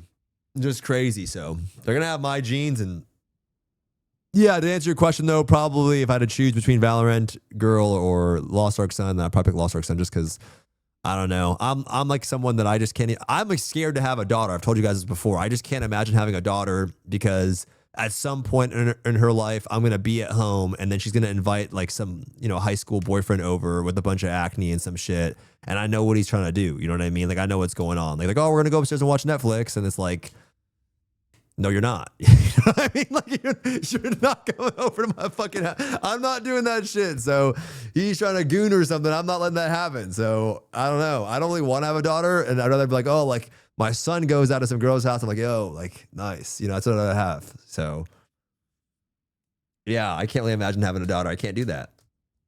So, yeah, that'd be tough. So, anyway, so the problem is that, yeah, so then take it a step further. If I find out my daughter becomes like a Valorant e-girl and she's going into Discords and then booming them and like doing, you know, like watching anime nights with some guy and getting a bunch of like, you know, loot boxes out of it or something. And then she's just playing like, if that ends up happening, then I don't know how I'm going to handle it. You know what I mean? Because I'm going to know. Like, I'm going to know what that's like. Like. I'm always like, hey, be careful of the online banshee. And if my daughter is the online banshee, then I don't know how I'll handle that. I'll have to leave it to, you know, my husband at the time. I mean, my wife. Yeah, my wife at the time, yeah. Husband? Oh, let's watch this. It's you, Catform. What is wrong with this? Bad take, Zeal's rotation is pretty good, hence why he's MVPing all the time, dude. I love this. This arc was so good. It was so good, man. Bart, thanks for the Prime 39 months. I appreciate you, Mr. Man. Thank you so much for the resub, Mr. Bro. Oh my gosh. Oh, wait, is this the raid? Oh, is this the raid? Is this Foz, Benji, Zeals, and then Saint? Damn. Yeah, Saint was kind of giga at the, I mean, he was giga. Like, he was pretty good at the time, too. Saint was kind of like a big sweater at the time, too. I remember he was like always doing hell modes, stuff like that. He was pretty good at the time, for sure. I remember talking to Saint. He's like, I feel myself getting older, but he was pretty fucking giga. He was pretty fucking giga. Damn. Yeah. Yeah, because they were in the party with, what was her name? What was the girl's name? Sork was good, yeah, at the time. But like, he was just also, I mean, come on. Like, Saint was really, at the time, dude, that was like peak fucking Saint Lost Ark, I think. Because he was just coming off doing like Hellbrell and all these raids and shit. Like, he was probably sharp as fuck. MJ, yeah. So she had MJ Foss was good as fuck too, yeah. So she had MJ, and I remember the thing with Zeal is he was playing first intention, and he was like trying to give crit synergy to Saint, right? He was trying to say that he was the crit sin for Saint, like sacking at the time. And we were all still pretty new at the game. Like the player base was pretty new. Like it was just a con. So like people were still pretty new and like didn't really have a good understanding of what was going on. But yeah. And I think Lustboy was pocketing his burst, but I mean, if you're a ward answer, like you're gonna who's gonna pocket a ward answer? Like, let's be honest. Like a bard's not gonna fucking. That's not really real, right? Like we're not pocketing a ward answer, so it just didn't really make any sense. But yeah, yeah. He was FI and a con. He was a sin bot. Yeah. And Sork was fucking giga too. And if you think about a con. You know, a con was a crazy raid for like those types of classes, like Breaker, fucking Sork, like any class. Because the boss, you had so many windows where the boss would just sit there, and you have these huge burst windows where everyone could build up meter and shit and just drop fat nukes. So it was a really good fight. Well, I remember Breaker was after, but I remember going back and doing Breaker. Like I just remember going back with Legalia because Legalia was like, "Yo, I'll beat you in let's do a con together." And Breaker had just come out. And a con was still in the rotation because it was around Voldis. And I remember Legalia was like, oh, like, let's do a con. I'll do it versus your Breaker or something. And I remember my Breaker was just fucking jacked and the raid was so broken and the raid was disgusting. And I was just doing the most damage ever. And the boss just doesn't even move. You know what I mean? Like, you could just insta-phase him over and over again. So, yeah, classes like that were really strong. And, yeah, I remember this scenario pretty well. This would be great day to do the MSQ, actually, because this is going to be like a nice chapter. This is a great thing to watch for the MSQ, but yeah. There was so much drama in this group too. I remember we were supposed to play I won't say who, just because like I don't want that person to be disrespected. I won't say who because like they're a really nice person. But we were supposed to play with somebody. And then I remember some of them brought me in a call and they're like, yo, we're not going to play with this person. And I'm like, why? Like, why? And they were like, oh, like they're just like shady or something like that. And in my mind, I'm like, motherfucker, like there's a shady ass person in this call. Like, why are we playing it? I remember thinking like, what are we saying? Like, why not? I was kind of like low key, like offended that we're not like, they didn't want to do it. Cause I'm like, this person's hella shady. Like, you know, I already felt that. So I was just like, why are we not going to play with them? And I remember just thinking this was so weird. And I'm like, oh, all right, well, that's on you guys. Like, I don't really have a say in this. I'm a fucking LOS fucking Light of Salvation 18 sharpshooter on Korea. Like, I don't like, what am I going to say? Like, I'm sure, whatever. Like, but I just remember there was just so much like weirdness. So much weirdness. But I've realized that over time, like, just from interacting with like a lot of Korean streamers and people, like they're just like super competitive people. Like it's just what it is. Like they're very competitive. Something that Cannon told me a long time ago. Like they're just very competitive and like they you know, it's more about like, it's like more so than you experience in NA. Like it's just what it is, you know? Where like in like at least I would say like the way I was raised was always like, oh, like you try to like bring up the people around you. Like that's always the way I was raised. Like you should try to like uplift the people around you because like, you know, you are who you surround yourself with. So if everyone's doing good around you, then like you're going to do good, right? So that's just like how I was raised. And yeah, it was just a really weird environment. And it sucks too because it was like, at the time, I think it was like the most fun environment, like when everyone was just friends and shit. And I think that actually had a lot to do with just like this Twitch side of things. Like, now overall, I don't think it would have mattered in the long term. Like, but at the time, I think it was kind of sad. Super weird. Yeah, super weird. Why they succeed at Worlds? Well, gaming is in their culture. It wasn't just. It's not just that. It's just like I don't know. This is just very competitive people. Oh, dude, this was peak too. The trailer and shit too. This raid race was peak as fuck to watch when it came out. This shit was so sick, man. This shit was so sick. It was so sick. Yeah. They just had like crazy budget too at the time, I think too. It was crazy. Really crazy. I was watching that Maple Story showcase the other day. It just looks so much better. It's just smaller, I think. I don't know. But to say that you did, it just makes it so unbelievable because you cleared so fucking fast. Like, if you got second place, I'd be like, hey, this is insane. Oh my God, I remember this too. I remember this too. This was crazy. Everything, guys, everything. Don't care about your life. Oh! We did it! Okay.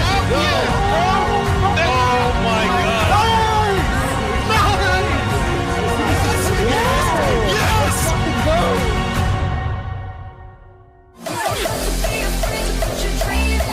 Whoa, the physics though!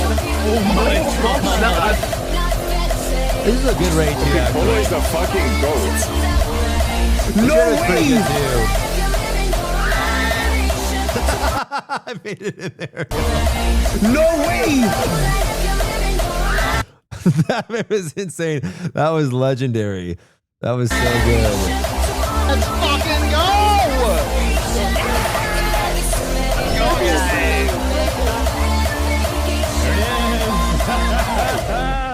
Let's go. I told you this is the group. I told you this is the fucking group. Side effect of internet gambling addiction among teenagers. Teens are spending a fortune on gambling while piling up on hefty debt.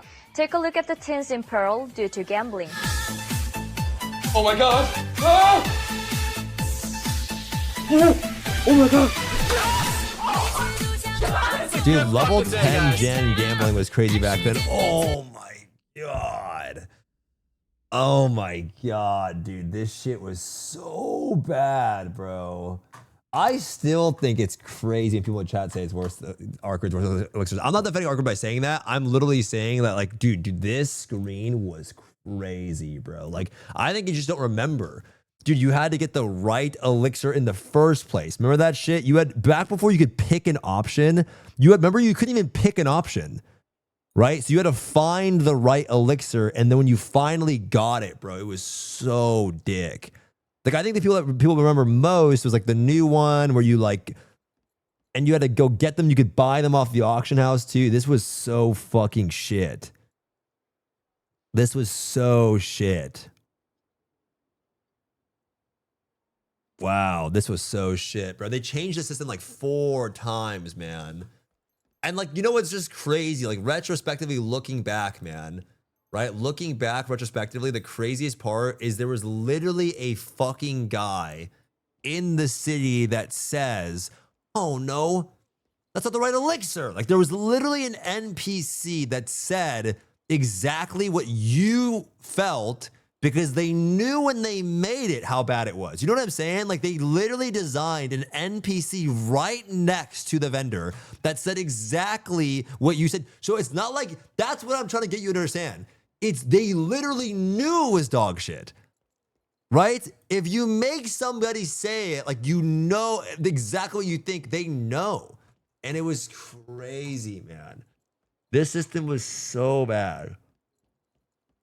Unbelievable. Like, it's just unbelievable. Like, cool raids. I was talking to Stuart about this last night, and it's like super cool raids, cool classes, sick combat, but like some of the dumbest systems ever invented. Like, some of the worst. Now, I would do the thing that's so funny though is that I've, like, because of playing, like, you play Maple and these other games, bro. There's so many of these systems that exist in general. Like, there's so many bad ones, and it's like, bro, if they're all like this, they're designed like this. I don't know. It's just such a weird. Remember the photo of the guy who broke his monitor and posted on it, and then it got fixed. And then it got fixed a week later, right? Somebody broke their monitor. But here was the problem, and this is like something that people didn't understand at the time. And what I said was like, yo, the reason why they don't complain about this is they don't get as many character boosts as we do, right? We were getting, dude, we still get like 4 events a year, right? These guys get literally 2 events a year. So they're not getting the same amount of characters raised up like we are. Fresh characters, right? We get like fucking 4 events a year minimum. And during those times, we're still getting class launches. So it's like, you know, we're getting like, so when you're constantly raising a character through these systems, you experience them again. And so as soon as these motherfuckers had to raise a character through elixirs and transcendence, they realized how shitty it was. They nerfed it, right? As soon as they were like, yo, this sucks doing this again, they nerfed it. And then in the West, it's like you've already like, oh, it's so bad because you're constantly dealing with the characters through it. And going back and doing elixirs was insane, man. Bro, there used to be negative options too. There was negatives. Remember there was -2s, -2, +2. Like there was negatives. It was crazy. It was like the Astrodome thing. -2, +2. Oh my God. You had to do the Zorro chat. Right? The fucking Zorro one where it was like, like, there was just all of those things. There was so much to it too. I remember when somebody would come in my chat, man, they say, hey, how do I do this? Wine Blue had a video. Bro, I can find it. Dude, yo, bro, I want to learn how to do elixirs. How do I get into the game? I got you, bro. I would link this video. 47 minutes. And 47 minutes, bro. It was 47-minute video explaining all of the burns, the things, dude, 47 minutes. Bro, I watched a video on finance and economy this morning by some like Chinese professor or some guy, I don't know. It explains how finance works in the US with central banking. That video is 18 minutes. And by the end of it, I understood way more about like, you know, lending and currency. It was 18. This is 47 fucking minutes.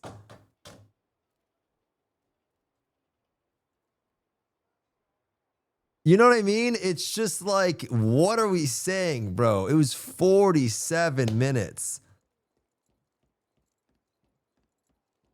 Unbelievable. Unbelievable. How much DPS gain was from elixirs? Is what? About 15 to 20%, I think. 15 to 20 or something like that. It was a lot. Old Transcendence 2. Dude, the thing that pissed me off about Transcendence, this is what pissed me off the most about Transcendence, okay?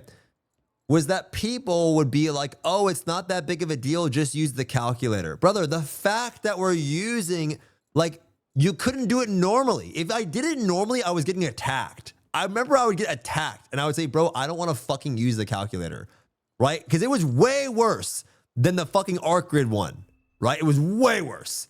You had to draw, it was ass. And I would get attacked. Like people would shit on me. I'm like, bro, I don't want to use it. And it was just so bad. It was so bad. It was so fucking bad how bad it was. It was so bad, man. Those systems were so bad. So bad. Crazy times, man. Crazy times. Crazy, man. 20-minute raid, 4-hour transcendence. Bro, a new character would take like 6 hours to do transcendence. Like if you were doing a full character's transcendence, it was like 6 hours. You were just sitting there all day. It was unbelievable, man. Just all day. All day. Crazy, man. Crazy. That's why I'm convinced, man, like when people are like, oh, arc grid is shit, this is shit, it's people are bored, bro. This video from Gate 3 has 147,000 views during Thamine, right? It's not the systems, bro. It's people are just bored, right? Like that's what it's come down to. It's like the content goes by faster. You finish up way too quick. There's not a lot to do. It's become very easy and people are just bored. It's just, that's what I've come to, because it's not. There's been way worse things. It's just people are bored. It was fun. Dude, this patch was really good, man. This patch was really good. Thamine itself, the raid was sick. You had a difficult raid in there in G4. You would do it every 2 weeks. 1 through 3 was still like, you know, whatever. 1 and 2 were bad. You know, you had the VODs that could have been still considered, you know, like jail. Dude, it's just people. And like, that's what I told them. It's like, dude, at the end of the day, it's like, the days should last longer, right? Because once you're bored, even if it's easy to do, you no longer will do it, right? Even if it's easy to do, you'll lose interest in even doing it, right? There's a difference between FOMO and like excitement of logging in. And it's just too easy. Like the game's just too, there needs to be more. You know, which will take time to develop, but the game has to have more, man. It has to have more. More things to do. And I think it's really dumb to let like the people that go, oh, I have a lot to do because I play my 6 characters or something. It's like, bro, what the fuck? Okay, that's not that's not everyone. That's not how, so we can't add more because of that. Like, you know what I mean? It just doesn't make sense. Yeah, I think a lot of it, because it's become so easy to lap this, then it becomes just like having gear to brute force everything, right? Because everything goes squishy and it dies so fast and you can skip everything and mech skip and shit on this. And the more gear you get and the more HP it's nerfed, then it just becomes all about having a bunch of gear, right? But then you can see it where it's like, that's why it's like, why do you guys, people care so much when you open the party finder and you're like, oh, like this guy's gears worse. Bro, you could have a geared party, but then you fail the stagger checks. Then you fail the counters. You fail this and you wipe anyway, right? Because it's like, it doesn't save, it doesn't help with those. And a lot of times when the cast form makes the meme, oh, you sure you want to get rid of Frontier? Bro, every time you motherfuckers say that, with all due respect, we're wiping because we're failing a mech. It has nothing to do with the HP. It has nothing to do with it. We're all alive, we're all there, and we wipe to the mech. And so the better solution over time to make things more relieving would be the nerfs that we recently got, like reducing the stagger check, making this a little bit less punishing, making Angry Birds a little bit better, right? Like adjusting actual mechs, not like, hey, we're going to blanket nerf the boss by 20%. It's like, what's the point? If you're going to do the nerfs anyways, what's the point, right? It just doesn't make any sense. It doesn't make any sense, right? They have to change a lot. Yeah, they nerf the HP, not the mechs. I'm not saying Frontier has to get eradicated, but I think the way that they do it is just very like lazy. And I mean, damn, it's like, I don't think it's coincidental. When Frontier came out in tier 4, I don't think it's coincidental. We already got the res, right? We already got the res.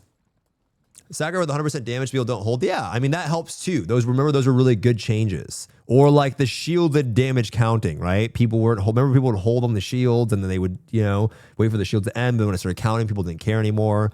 Yeah, I think stagger with damage people don't hold is a great, you know, a great decision. Anyway, super interesting, but yeah, really good, really good raid. There you go. Throw it away, bro! I don't. Oh! Everybody spam exploit. Everybody do it right now. If we all do it, they can't ban us. Guys, fuck it. This was probably the beginning of it. Like, this was a big fuck up. This was a big fuck up on their end too, right? This was a massive fuck up. And the reason why this was such a problem, and this is kind of sad because the QA, if you remember, of the tier 4 launch patch was so bad that this bug had been reported a while ago. But because there were so many bugs on the tier 4 launch, they never really saw it. If you remember, there were so many bugs at the start of tier 4. And they never really saw it because the QA was so bad on the patch. It was so fucking bad. You know, we couldn't do any MSQ. We couldn't do anything. You couldn't even do the story. It was really bad. And they missed it. They missed the person reporting this bug, which, you know, as soon as they saw it, they disabled it. Right? They saw it, and within Legalia showcasing on stream, they disabled it within minutes. Right? But they didn't see it. Right? They didn't see it. And that was the big fuck up, because a lot of people, here's the thing. You could be like, well, don't exploit. Well, the reality is, man, a lot of people are going to do it. Yo, Most Kid, thanks for the tier 3, 39 months. Mr. Man, almost 40, bro. Thank you so much for the tier 3, homie. You're the GOAT. Where's the goal? He's studying to become a police officer, I believe. You know what I mean? Like, there was so many bugs that they didn't see it and they disabled it, and people are going to exploit if the exploit is there, right? If you see everyone people do it in WoW all the time. It's not like there's so many little things that go on and then they get disabled and no one gets punished for it, right? So it's like, what do they say? Exploit early, exploit often. And yeah, a lot of people got crunched for this. Now, I wouldn't do it in a game like Lost Ark, but a lot of people will. And they got crunched for it. And then also, I wouldn't. I mean, I wouldn't. In a game like Lost Ark, I wouldn't, because it's just too long-term of a game for me to want to do that. Like, WoW, it's like whatever. You just make a new account. Like, it's nothing. But in Lost Ark, it's a lot. But if you look at like, the decision behind even the chaos botting thing, bro, there were people that got wiped out by the chaos bot, and you know their friends got banned, and then they quit because their friends got banned, right? Their friends got banned. Theon Gate was not the player's fault. That was just that one was just I wouldn't even call it an exploit. It was just the stupidest thing. But like, as far as, you know, the chaos botting, everyone knows that if you're chaos botting, what would you guys say? If I'm like, yo, I got banned for chaos botting, what would you guys say? Rip bozo fucking GG, right? The reality is that it wasn't even intentional. Like, it wasn't even they ended up having a change in the NVIDIA software that flagged and caught people, so they got caught. And then they got banned for it. But the problem is like, they didn't do anything for so long that then people got used to doing it. And so it's like, well, now people have gotten used to doing it and they're upset. It was the same thing with the Kazaros RMT policy. Like, you remember there were people that were actually upset about the Kazaros RMT policy. Remember that? They were like upset. They were angry. That one guy on call, he was upset. Right? And then his logic at the very end was, remember, the very end, regardless of what happened, the very end, he said, well, if I knew that if I got caught and I would be DQ'd from any races in the future, I probably wouldn't have done it. That's what he essentially said. If I knew, so you're okay with getting, because he knew that he would get, oh, I got temporary banned for a couple of days, whatever. And then, you know, so he knew that. And so when that was his actual answer, then it just goes to show that their enforcement policy was bad, right? The threat to him wasn't a big deal, but once he knew that he got caught, he couldn't participate in races, then he's like, oh, now maybe it would be different for me. Because he was just like, oh, the enforcement policy was just so bad they didn't care. And that's an administration problem, right? That's just shows you right there, like player behavior. Player behavior shows that, well, if the punishment is a big deal, then I'm not going to risk it. But if the punishment seems small, whatever. And yeah, that was a big mistake. It was a big admin mistake on their end for sure.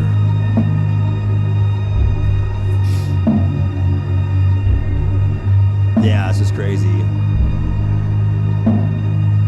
Looking for the wow, look at that. The blueprint is by me. Mr. Get Off, I get off it. Foot. This raid was low-key ass.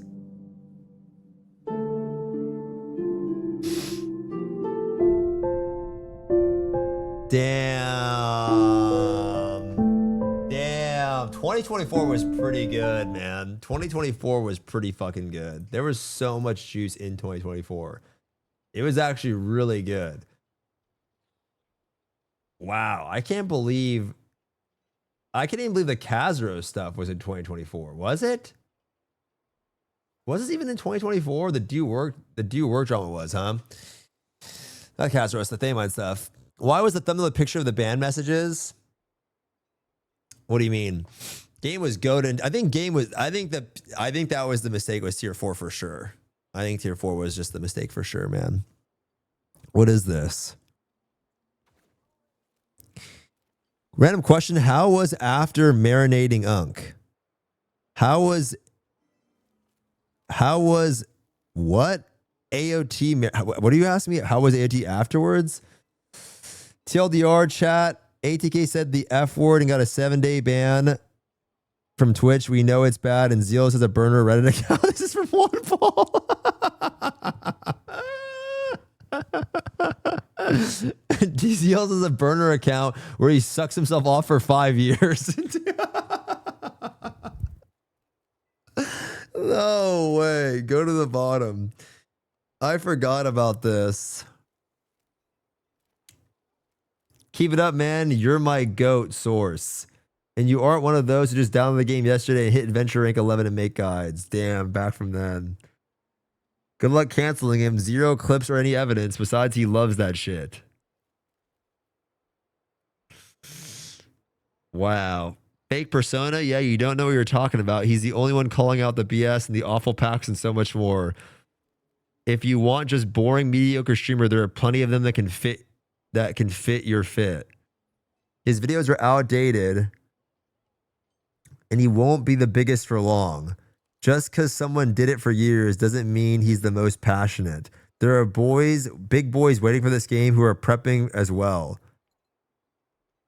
When Koreans drop by KR and English streamers like Zeal's Ambition streams, KR players are so curious what the West is to this topic. They're mostly free to play over there, or at most spending like $20 a month on their hobby.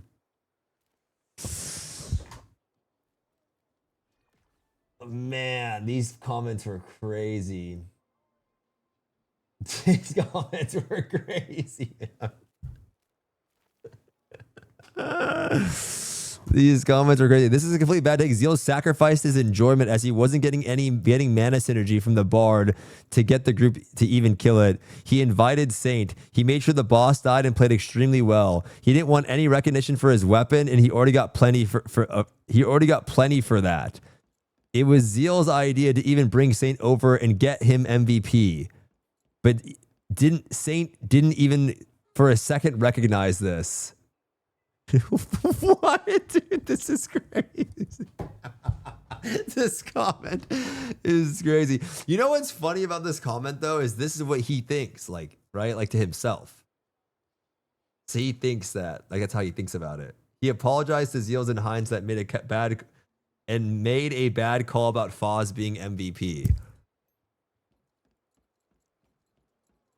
I think the only thing Saint did that was like we talked about me and him later that was like slightly weird is that like he just said we should we're giving it to Foz instead of like, hey, like what do you guys think about giving it to Foz? Like that was probably about it. I didn't care. You know what I mean? I don't think a lot of people like, dude, a lot of it was over a box, an end of raid box. You know, it's just like an end of raid box. It's not that deep, you know? It was just not that deep. Yep, but when Saint does it, it's okay. When others do it, it's not okay. Lost Ark Reddit. Agreed. Save yourself the trouble and watch canon. Who repeats what others say? No thanks. Zeals has never talked bad about NA or EU players. Lol. Do you even watch? These are just assumptions. There's literally 0 clips of this that exist and got traction to get in highlights. Also pretty racist take.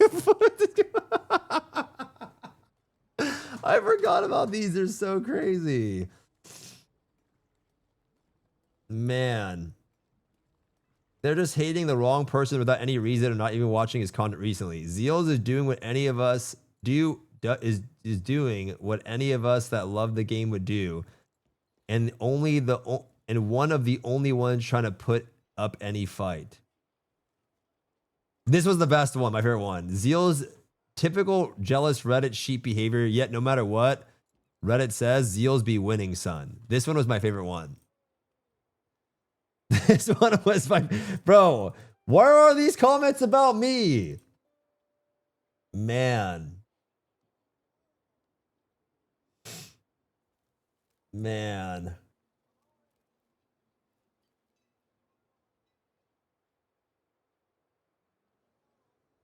That's crazy. There's so many of these. There's so many of these. Wow.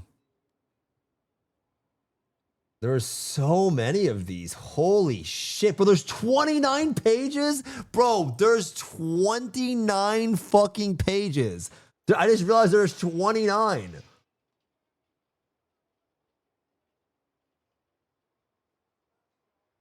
Wow, this was such a weird...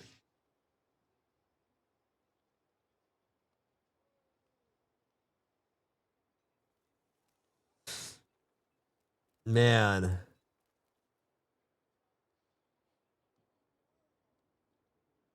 You can have an opinion, but that doesn't mean it's right. Whoever this is literally agrees with what Zeal said near the start of her stream. The mother of Lost Art Korea.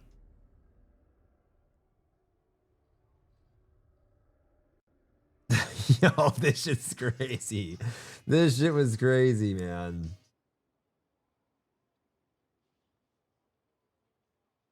Bro, look at this one. Holy shit. Bro, some of these are insane.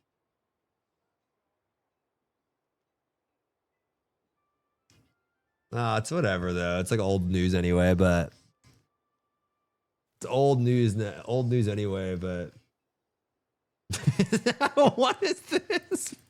What is this? Who made these memes? Wow. It just seems so random.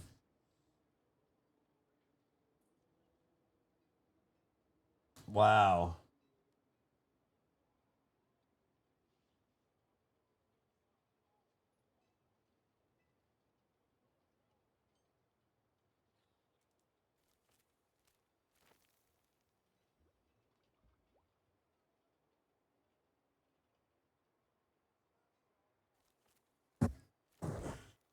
Yeah, I don't know.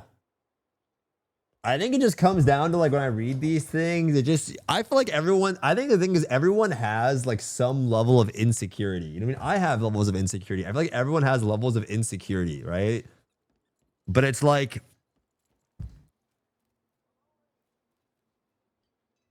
I think it just comes down to just realizing that like nobody actually cares that much. You know, like most people are just fixated on their own shit. Like they don't actually care that much. They might type up something because they're just having a bad day. Like I do think in general, you know, you have people that will like shit on people and it's like, all right, like what's the point of writing that message? Like, you're just, you know what I mean? Like you're just an asshole. But there are people like that. But like the reality is like, it's not that deep, man. At least Baker wasn't targeting people. Baker's situation was also just certain levels of insecurity too. I don't know, man. Streaming is like that though. It's just that, you know, it's not, it really takes a toll on you just constantly reading shit about yourself, but you have to go look for it. You know what I mean? Like you have to go out of your way to find people shitting on you. You know what I mean? So it's like, yeah, like people, you have to go out of your way to find it. And I think that's the problem. You got to like go search for it. And you're just better off not doing that. Like it's fine to have them, just don't be fucking cringe. I mean, yeah, I just think that people go out of their way to find it. And when you find it, it's hard for some people to not reply. Yeah. Yeah. Wasn't Baker doing some shit, gifting subs to himself? Yeah, I mean, Baker had a thing where he was gifting himself subs and then having conversations with himself in the Twitch chat. I mean, that was weird, but it was more just like stupid, right? At the end of the day, like it was just more stupid. Baker would do this thing where he would shit on like other EU streamers because they would like shit on him and he'd be like, you know, there was some clips of him saying some crazy shit, but I don't know. It just brings out people's insecurities, right? I think that's the biggest problem. It just brings out people's insecurities. Guys, what do I do? The reason we even got here, this shit is worth doing, right? This MSQ, is it actually insane? Should I do it on my breaker or does it actually matter? Because my breaker has like no gems. The NSQ cinema, let's do it today. I'm down. Do it on all the characters. But like, here's the thing. If I do it on my Guardian Knight, does it fuck up the end statistics, like the stats at the end? Because somebody was saying that it like, the only character I have really that's like old is my breaker. That's it. Stats are account. Someone said it's like, yeah, I don't know. The Astroms are too good. It's account wide. That someone is clueless. Just do it on any, it doesn't matter. Because my Guardian Knight has the most gear. I don't know if I need gear or anything. I did it on Valk and the stats are correct from the start. All right. Should we run it? I haven't done it. Can you quickly check my link, Aga? I'm curious on your opinion. Why did your message get set for smart detection? I don't understand because you typed Aga. Have you seen this? I couldn't find a link on YouTube. By Pokemon Go? Well, turns out the company that owns Pokemon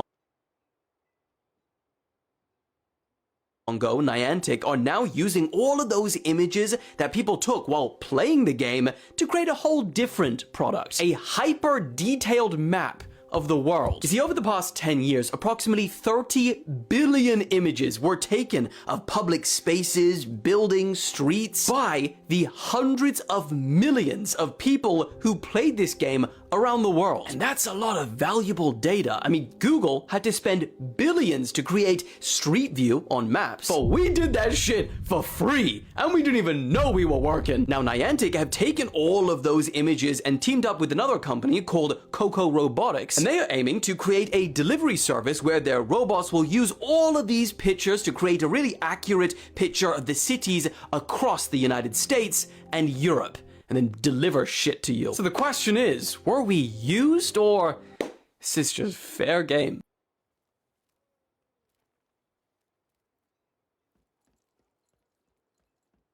I think most people that are playing this shit, they don't even give a fuck, man. You know what I mean? I think most people that are playing this shit, they don't even care. Like, I think there are people like today that are more uptight about, like, you know, privacy and their data being taken. Because I think we've gotten smarter, and like you're getting more scam calls, you're getting more like bullshit, you're getting more like targeted things. But back then with Pokemon Go, I think people just didn't even care. You didn't really care, like, oh, whatever. And I think there's still a lot of people that don't care. Like, I'm going to be pretty surprised to see how this Discord thing plays out. I think it's this month. I saw Gamer Nexus like was testing out other Discord platforms. I think a lot of people, I mean, depending on how bad it is, a lot of people just don't care, man. I think maybe on Twitch, like with the audience that we're dealing with, they are more online and do care more. But back then, I don't think people cared that much. And I still think people don't care that much about their, you know, data being taken. I mean, I remember specifically, I'll never forget this. I was like, oh, like, why don't we have the Korea systems? Like, bro, I don't want my social being tied to like a fucking, you know, Lost Ark. And someone's like, who cares about that? It's like, bro, what? You know what I mean? Like, the Korea system, you tied your social security. Like, I don't want Amazon having my social security number when I'm playing a video game, right? So read the community notes. Pokemon Go players unknowingly helped train delivery robots after generating 30 billion real-world pictures through scans through a game. Niantic has always been transparent about using player information to build a geographic database as outlined in their user agreement. It takes in-game tasks within Pokemon Go. Also explicitly ask players to use their device to collect specific AR data for rewards. Yeah, I mean, I don't think people back then even knew what they were doing either. They probably just, like, does anyone read the user agreement when they're playing a video game? I mean, some of you guys might do that, but the reality is like, probably not. What I want to know, is this a real thing? This thing's going to drive around and deliver packages, this fucking robot? Like, what stops somebody from just like interrupting the robot, disabling the robot, stopping the robot? Are we really going to have a robot driving around? Like, what stops somebody from like putting a stick in front of it? Or like a fucking... I saw like an interesting article. I don't know what it was, but it was the percent of jobs that could be fulfilled through AI in the next 5 years. And it was like 40%. I don't know how accurate this data was, but it was like 40% of roles in the next 5 years could be fulfilled through AI. And yeah, it was like really interesting, like to read that. Really interesting. It's the thing that was weird is I watched this also. I've been watching so many like just podcasts and things. I don't know. I've been bored, so I've been like looking at them. And another one was really interesting was like the concept behind like, well, you could assume that if we had people, you know, if AI gets to a point where it could, you know, take over a lot of jobs, then people wouldn't have to work. But, and then ideally like that would be the best case scenario in the future. But then it's like, well, that's probably not how it will pan out though, right? Like people will probably have to work anyway, you know, to buy things instead of like making things like in a world where you have to pay for a bunch of stuff, most likely where people are going to have to work. Yeah. Like where they get the money. It was really interesting because they were just talking about how like, I don't want to get into it. It's a little bit too much, a little bit too deep, a little bit too Illuminati, but yeah. Really interesting. Anyways, super crazy. I mean, my package was fucked up this morning. I'm about to wear these headphones today because they never delivered my earbuds. So yeah, hopefully I can get a robot that will actually not miss my package because it's been like 3 so far. Yeah, I saw a clip of a homeless guy riding one of those. Did you? Did you see the new DLSS 5 update? Yeah, we did look at that today. That's, yeah. Now at 5:30, Hollywood's food delivery robots are under attack. Videos show vandals kicking them and even tipping them over. Good evening, this is the That's what I'm saying. What stops anyone from doing this? LA 5 News at 5:30. I'm Pedro Rivera. And down Mary Beth McDade in for Sheriff Calvin on this Monday evening. Yes, those self-driving robots, well, they're supposed to deliver food and other items, but they've recently become targets for thieves and vandals. KTLA 5's Rachel Menitoff joins us live in Hollywood with more on how these delivery... What stops people from doing this? This is just so ridiculous. If someone's just gonna literally tip them over or yoink them, I don't even know. Like, it just takes, when you tip it over, it's over. Helping the smaller communities, shops, mom and pop shops get to your house. And so it's really sad to see that people still try to vandalize them. The robots do remain locked and have their own cameras rolling. One company, Starship Technologies, which developed one version of this robot, says if a situation ever escalates, the robot sounds a loud siren, and all incidents are ultimately reported. Here at Hoika Hollywood, it's... Okay, I mean, that guy obviously doesn't give a shit. Yeah, I always doesn't give a shit. Now watch these robots operating in Japan would be different. They're 100%. 100%. I mean, LA is a shithole, man. LA is a shithole. All right, guys, do I do it with in-game music? Because I never really listen to in-game music. Do I do it with in-game music, or how do we do it? I haven't done it. It's peak. The music is good. Really? You guys are hard selling this thing. Is it really this peak? All right. Let's go to the bathroom. I'll run it. You guys are hard selling this shit.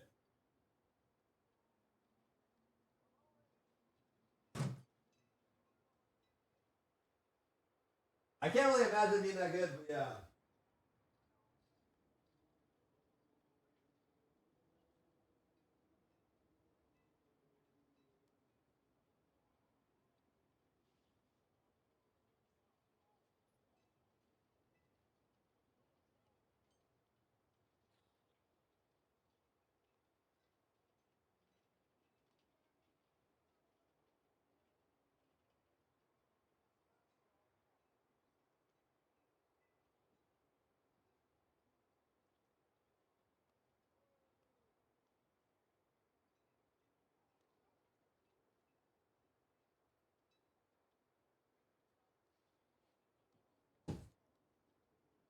All right.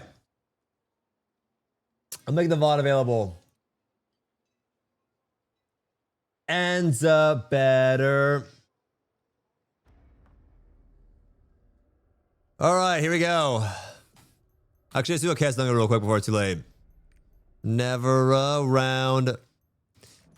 You, the sun. Don't you dare shift G. I mean, I'm not going to read all of the fucking text, but I'll skim through it, you know? I'm assuming like it's, you know, there's got to be some things that are in there that are just, you should. I mean, I'll read like the cool shit. I'm not going to read like, go down further south and grab da-da-da. But I'll read like the important stuff. There are hard on that text you to shift G it. I'm really, bro, my stats are going to be, oh, sorry guys. It's on mine, it's low. My stats are going to be so bad. My stats are going to be so bad.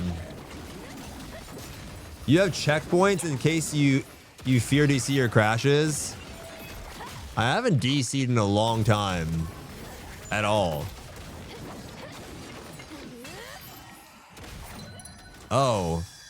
Bro, oh, another one of these, you fucker. 5 Astro Gems. My Fate Ember drop has been really big.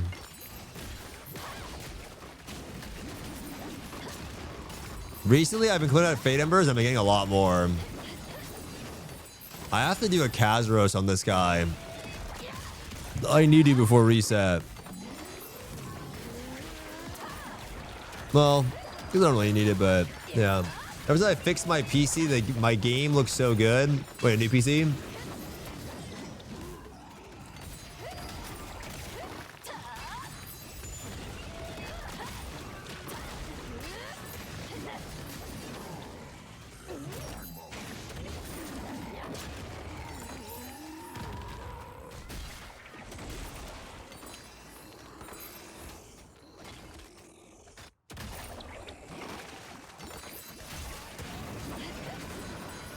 And you don't want to play it. Yo, Lupa, we have something for you right here, bro. Thank God. I have this for you right here, bro. Shut the fuck up. No one cares.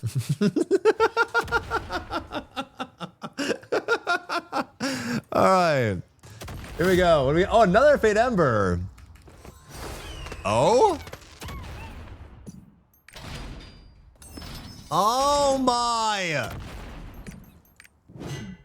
I used the admin terminal to turn on a bunch of stuff that was bogging performance. Really? All right, where do we go? Where do we go here? Oh, dude, I don't like El Need music. This shit's low-key so depressing, bro. It's so, like, this music is so fucking depressing, bro. Oh, let's go. Let's go do it together, guys. The end of the chapter, huh?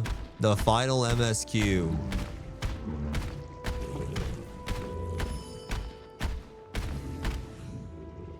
You face Kazros in order to reclaim the key in front of him. Oh, whoa, we have done it instantly. All right, here we go. But from the looks of it, something must have happened. Let's do it. Is the audio okay? Is the audio okay, or how do you get that dragon mount? It was like a mount from before. Oh.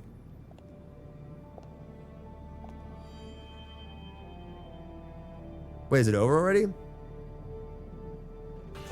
Yo, Lao Wang! I have no idea, bro. No idea. Thank God. Adventurer, do you ever wonder why are we getting a bug fix? The hidden ark is now free, and I have regained my original name, the Lost Ark. Wait, did he say he regained his original name, the Lost Ark? I didn't even know that's what his original name was.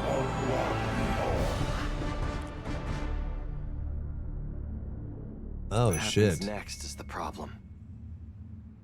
All right. Now that all the airships have landed, the others should be somewhere nearby.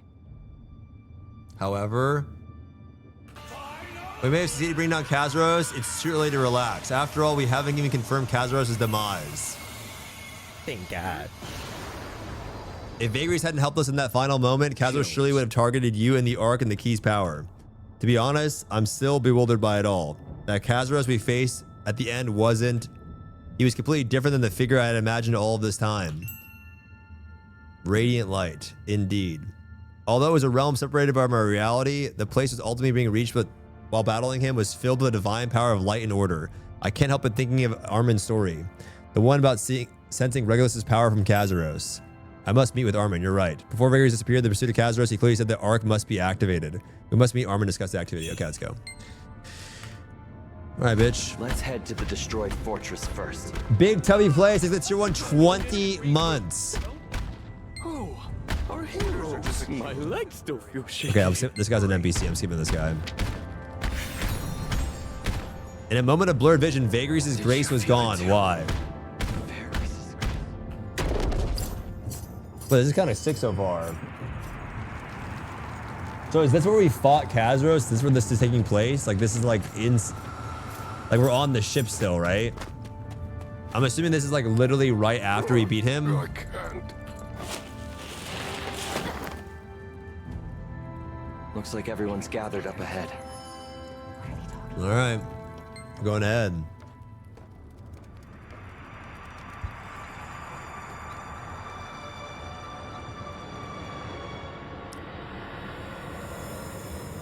What was the castle called again? Diaspero?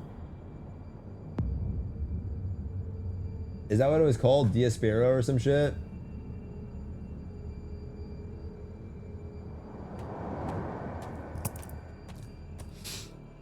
Welcome. So you were with the King of Lutera. That means Lutera down in that one area, right? Now does Vickers Grace was severed. Do you feel it too? It seems certain something is happening down there in the depths of the chasm.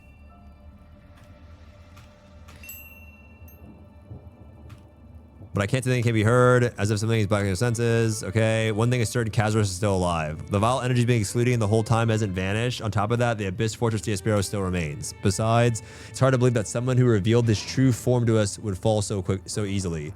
So in the end, it comes down to Father Armin again. All right. Is Armin okay? You must not have seen Father Armin yet. Wait, where is Armin he? is enveloped in the light, isolating himself from his surroundings. Seems likely that it was caused by reclaiming the power of the key from Kazros, but the exact reason remains unclear. For now, security has been reinforced and the orders have given out a report immediately should any changes occur. Inanna and others are healing expertise are watching all over Armin there, so don't worry too much for now. Deep chasm. If Vigors and Kazros are indeed doing battle, we must hurry inside to lend our strength. We could All right. consider sending help. All right, let's go. Let's go down here. The energy down there unsettles me. I once went to Petronia in pursuit of Carmine. Where is Petronia again? Petronia is where... Wait, Petronia is what again? The demon world, okay. It was after the Chaos Gates began opening across all of Arcadia. That I remember that in the story in the beginning. I sensed the same energy as back then down there. The unpleasant and foul energy of Petronia, Kazros' domain. Huh, I wonder if that's because that he's weak now. They're all invading in. I wonder if that's the reason. I'm sure Shandy told you that Kazros hasn't been destroyed yet. It seems Kazros is headed to Petronia. Oh, I didn't know this. Baboon threat, there's something I need to tell you. Ever since we first confronted Kazros, I haven't been able to shake the feeling that I should have told you this sooner. The truth is, I may be one of the Hal. Wait, they don't know this yet? Does he not know this? What? Or at least something related to them. I didn't know that he didn't even know this. Could it be? Could what you do be true? If he's one of the Hal, wasn't that race supposed to be wiped out a long time ago? Kadana's watching you, seeing how shaken you are. Long ago, when okay, this is kind of interesting. Long ago, when I entered endlessly in the dark and silent place, I was always alone. In Petronia, okay. All I had was Navanos. That's his sword. Later, when I learned that place was the cube. Later, when I learned that place was the cube left behind by behind the Hal, questions naturally arose. What am I and why was I there? And Navanos, what exactly is the sword that has always been with me? And today, Kazros, who revealed a form I never could have anticipated, cast out a single clue that pierced straight through the questions I've been struggling with my whole life. Sword of Ontaris. His offhand remark gave me a powerful intuition about the questions I could never name and their answers. Truths proven simply by my existence. The future L'Oreal saw, the destiny Lutera twisted. What the past, present, and future truly mean in this world, including why Navanos all told me to survive. Ever since the light of destiny rose and you appeared, many truths hidden in this world began to come to light. Envium, thanks for the 23 months, mister. What Kazros said about the Sword of Ontaris was something that we would never discover during the Chain War. The things I've learned, the things we've all learned, they were only revealed after your arrival. It's as if someone back then had covered it all up so that we could never find the truth. Perhaps what we thought was simply stopping the Archdemon invading Arcadia and bringing an end to the centuries-old war might actually be the beginning of something designed by those who came before us. Oh, so is this like him saying that Regulus set this shit up? Is that the idea, that Regulus set up this entire thing? Or I still don't really understand that, though. Maybe it'll make more sense. And what lies below leads to Petronia as well. Oh, let's go. We must head to Petrania to destroy Kazaros. There's no any compliance with things, whatever. Destroying Kazaros. For what I've told you about myself and Navanos, I prefer that only you know it for now. None of that means anything, okay? Can you do that for me? Yes. Oh, hell no. We must head to Petrania to destroy. Your clash with Kazaros may be what caused that rift to appear. Who the fuck is this? Wait, Isaac? Who's fucking Isaac? Who's Isaac?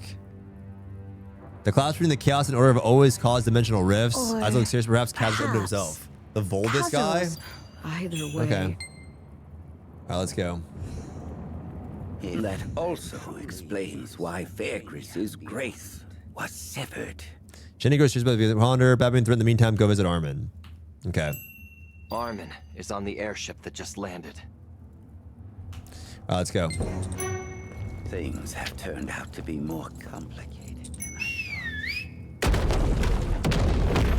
Yeah, I don't really remember. I don't really remember. I mean, I know that Kazaros is supposed to represent order or something. But yeah, don't skip the cutscenes. Make sure cutscene skip is off. Don't you have to like manually skip them? So strange. We've never What is seen it under? symptoms like this before. How do you skip cutscenes?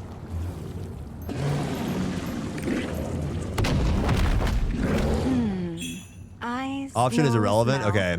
Limbs She all said you managed to packed in the identify the right cause a places. little while ago. Good. Okay. Glad you're safe. Let's go. Inanna, is Armin? This is a type of fluctuation that has never been observed before. It's almost as if the light is protecting him. You'd like to take a look as well. I'll ask you now about Armin's condition. There's like I can tell kind of when it's gonna be some big juicer. All right, Armin, what do we got? For now, we found out why Father Armin lost consciousness. However, for now, all we can do is trust him and watch over him. The reason he hasn't regained consciousness isn't an external one.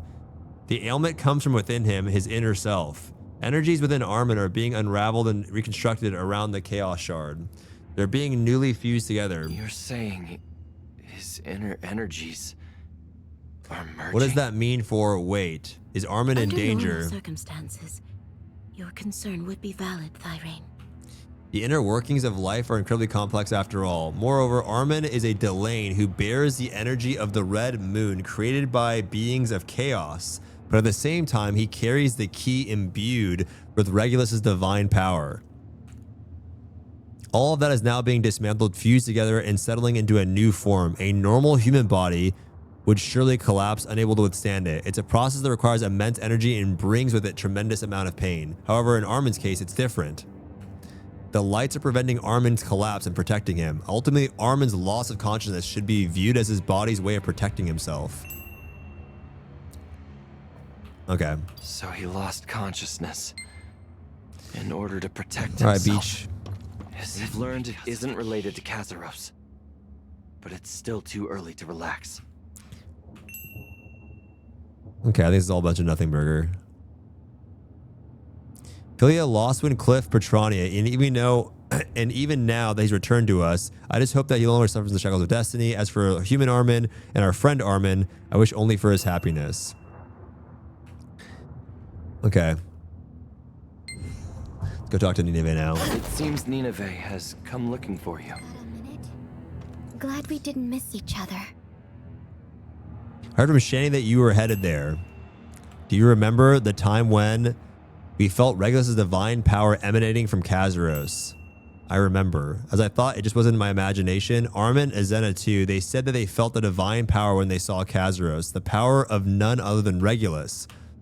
After we recovered the key from Kazaros, I returned here.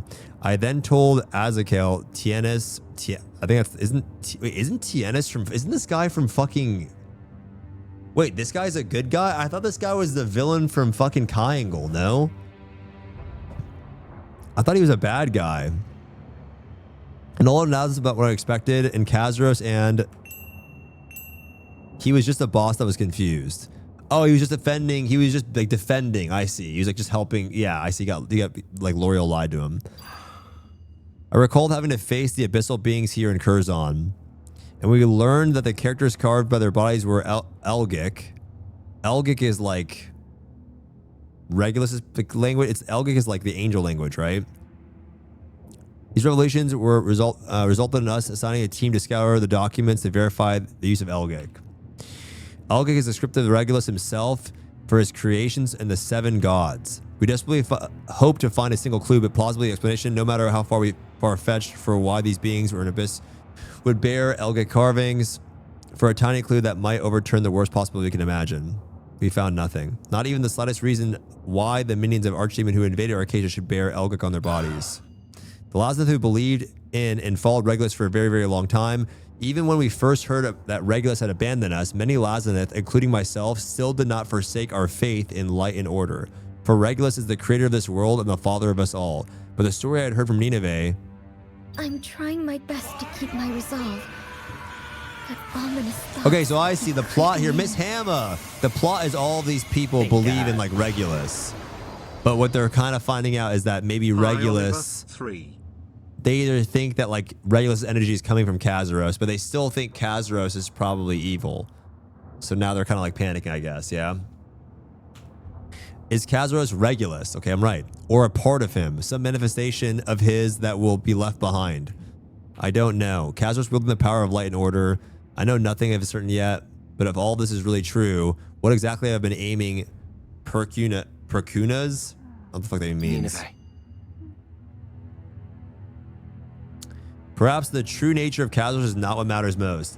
What's the next big hit we're all waiting for? Like the next game? Ion 2. Long ago, back when I was a prince, I had a mentor, Sir Bernald, who told me something that stuck with me.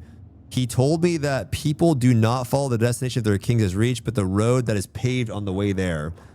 And that is why the king must always rein his anger and conduct himself with care. Good and evil, light and darkness, and even Regulus and Kazaros.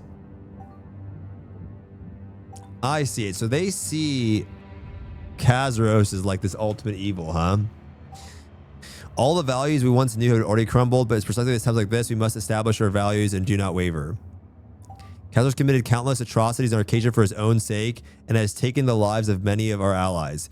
Even if shut up, TV. Even if he's being TV, stop. My resolve with the vow and nod will never change. Okay. Oh, TV, shut up. TV, stop. Holy fuck it. TV, stop. Oh my god. All right, let's get out of here. Your Majesty, it's truly oh my to god. see with my own eyes that you are safe. All right, moving on. I'm moving on. This is too much app. Are there any like big? How am I gonna know? I can't like shift G a cutscene, right, guys? I can't shift G something huge. Definitely here just a moment ago. This is clearly not trivial. You heard the news. Let's go. Let's go. Let's go. Let's go. Let's go. Let's go into this dark pit. What in the world is about to happen? Find traces of the incident at the incinerator. You can't shift G this. There's a lot of like, I'm talking to a random soldier, guys. Yes. As if the whole ground swallowed it whole. After all that we took, enemy radar. Things only get interesting after you go to Trixian, okay. Are we jumping into the pit?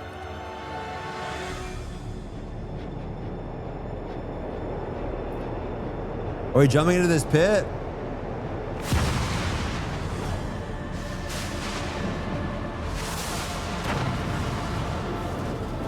Okay, so we have dark and light energy coming out of the pit.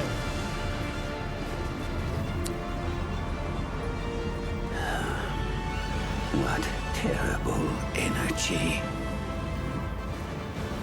There, Chris.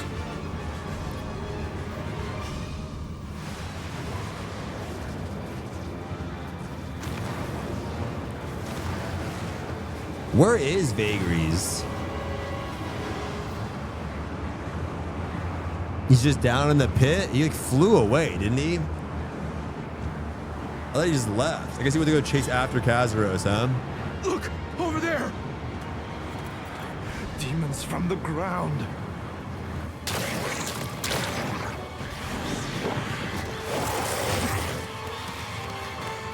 But I'm so confused. Are these demons from Clown or are these demons from Kazaros? I don't know. Because if he's supposed to be Order... Well, I didn't actually know any of this. If he's supposed to be Order... Let me like lower sound effects.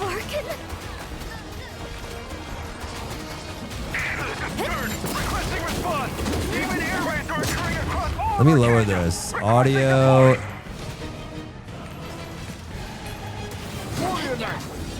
We hold this ground no matter what. We're just killing this shit. Don't ever update the Weibo's LGTV to the newer version. The fucking AI voice assistant is good, dialed up to max and constantly hallucinating now to the point that I turn it off. Bro, I want to turn off my TV's thing. It just literally always talks to me. Eternia, we must buy time for the soldiers to evacuate.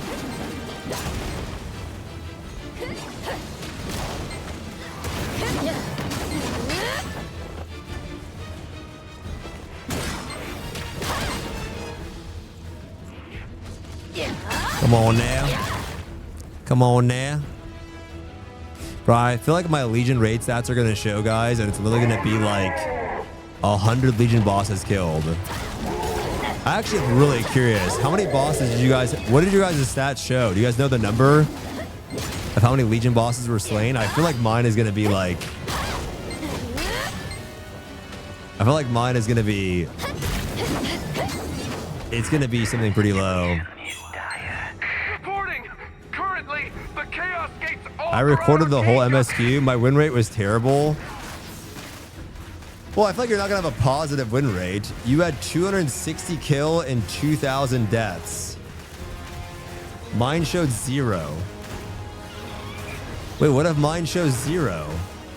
You guys said it's account wide. Who the fuck is this guy? Is this the guy from, This is the guy from, That's the guy from Annika. The first sword of Goonga. That's so funny. I had 2006 victories. 2,600 victories? What? You've killed 2,000. Is that count the whole raid or versus each individual boss?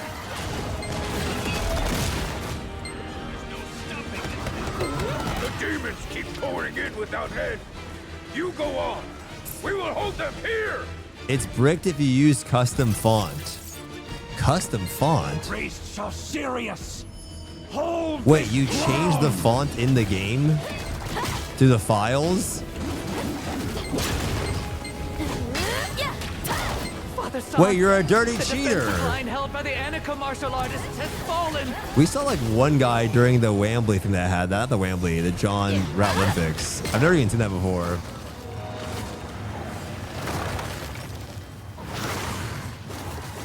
I call on Sirius one final time. This is the Frost Mage from that one quest chain. It is. With a con, I remember this in the very beginning of the game. Your battle lies elsewhere.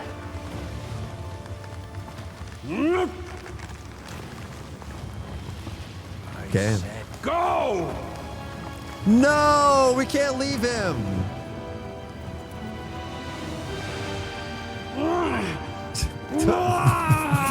The voice acting is so bad. Okay. The voice acting is so bad in English. Holy shit. All right, going over. Escape this place alive. This is so bad. Ooh.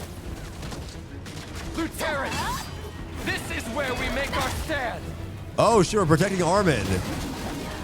There are too many demons. We must protect Armin. I got it.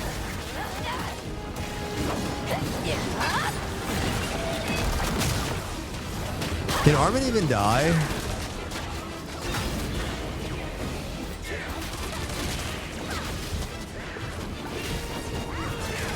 Can Armin even die? Oh, he's getting fucked up.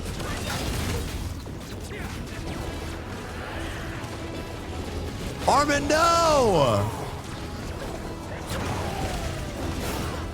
How long do you have to AFK here for Armin to actually lose?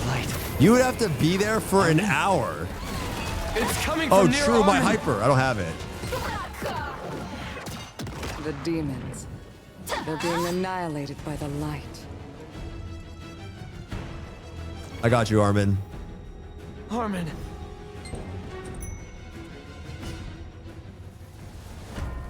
He's about to goon.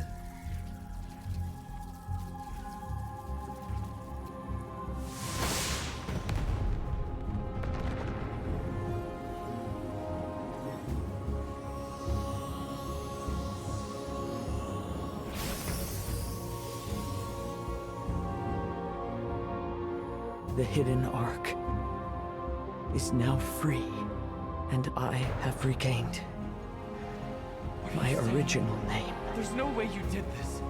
And It's if you did, you don't know me. Not the real me. Kneel before your ancestors. As King of Luterra, my The prince shall now take the vow of kings. I am.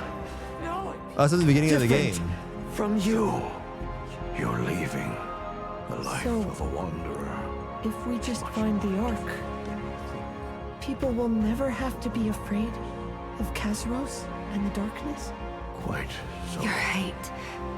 Let it go. My baby. I don't really remember this in this queue. I couldn't do You it. can Right? overcome the darkness. Now make a tight fist. And repeat after me. This is nothing. It doesn't scare me. Why does Armin have any dark powers in the first place? I don't really get this. Please tell me this is not a stealth quest. I feel like I remember seeing this before. Please tell me this is not a stealth quest. Fuck me, bro. Fuck me. Where do I go? This world.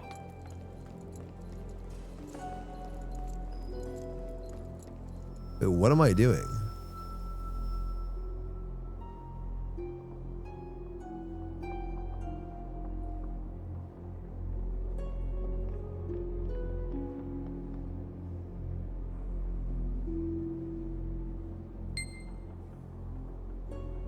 It seems they can't see me. How did she even think of escaping with the key? Well, I guess. Shh. Okay. Oh, it's Claudia with the baby. Phew, finally asleep. She's Claudia, Armin's mother. Claudia's shaking and breathing. Okay. All right, moving on. Oh, hell no. Ooh.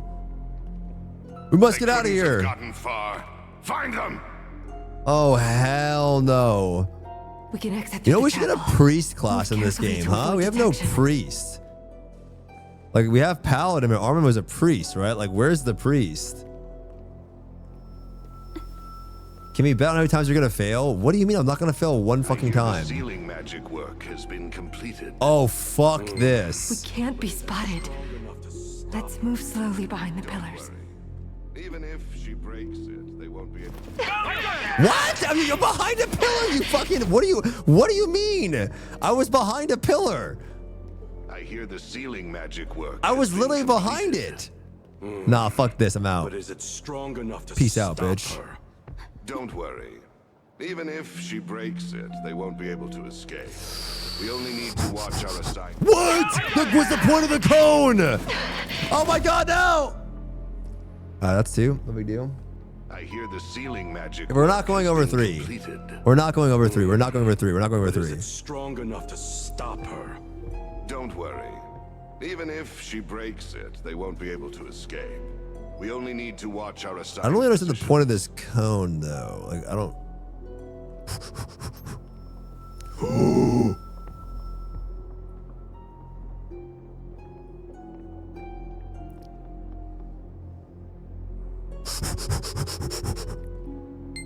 Yep, told you not more than 3. Find Claudia. Oh fuck, Claudia, no! Can't have gone far. Claudia, You no! dare betray the order.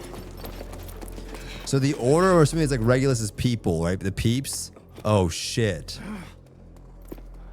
Oh no. Claudia, no. Quit standing around. Come on. Oh. Yeah, that's what you get, bozo. I'm too sharp for you. Too smart, too intelligent, too handsome. All right, now we're going this way. That was close. Yep. It's okay. Stay calm. Okay, where are we going this way? Hang in there. Just a bit longer, baby. I'm really hoping if I fail, I don't go all the way back to the start. Someone was here. Find them. Yep, we're gonna be right here.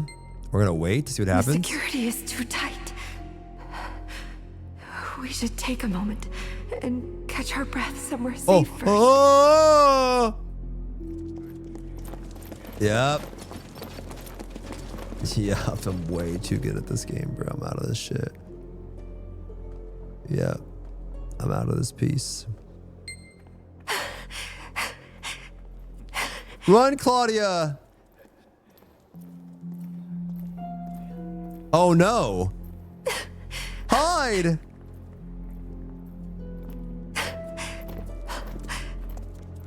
You still haven't found the traitor? Idiots. Okay. Make sure the upstairs entrance is secure. Okay, we have 2 guards going up, so what we're gonna do is we're gonna go up top, and then we're gonna wait a few seconds to make sure they don't appear out of nowhere. And yeah. Oh, we're not going upstairs. I'm going literally backwards. Okay, we're going back. This place isn't safe either. We'll have to get through the hallway somehow. Okay, we're gonna wait for this to pass. They're definitely around here. Search everywhere. Now I'm gonna keep moving this way. We can't get caught. Okay.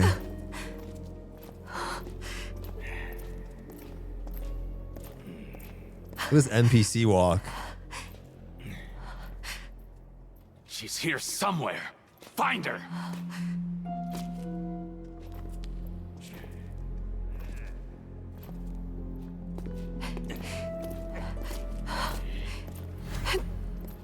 But I thought she threw the baby. Oh wait, she's 5 head. I heard something. Wait. Damn it. That little rat. Hurry. I thought she threw the fucking baby across the way. Don't worry. I promise. I'll protect you. Am I gonna learn why Armin has? Why does Armin have like chaos powers? There are far fewer priests guarding the hallway. No! We need to hurry. No! Please! Please! Oh no. They're guarding the path to the chapel. For now, we'll just have to hide in the lower hallway and No, we're wait it fine. No out. problem at all. No problem at all. Ooh! Ooh! Ooh!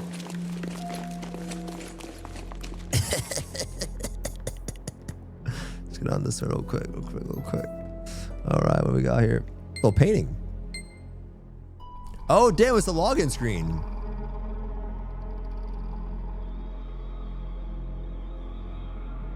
He's on the other side of the wall. Who is it? They haven't found her yet. Our Claudia is rather impressive. Well, there's a lot of cutscenes in this. I'm kind of digging this shit though, low key. All the exits have been thoroughly sealed. Who is she this? She will never escape. So you still believe in the foolish concept of absolutes, Veronica? Who the fuck is Veronica? There are no absolutes in Arcasia.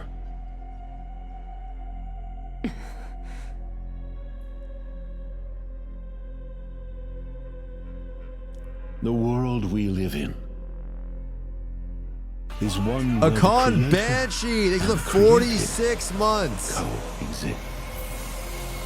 How many common sense principles have been distorted and destroyed in the name of miracles? Like a key that had been sought for countless ages, only to suddenly appear after hundreds of years in the form of a Delane. So Armin. Who is this?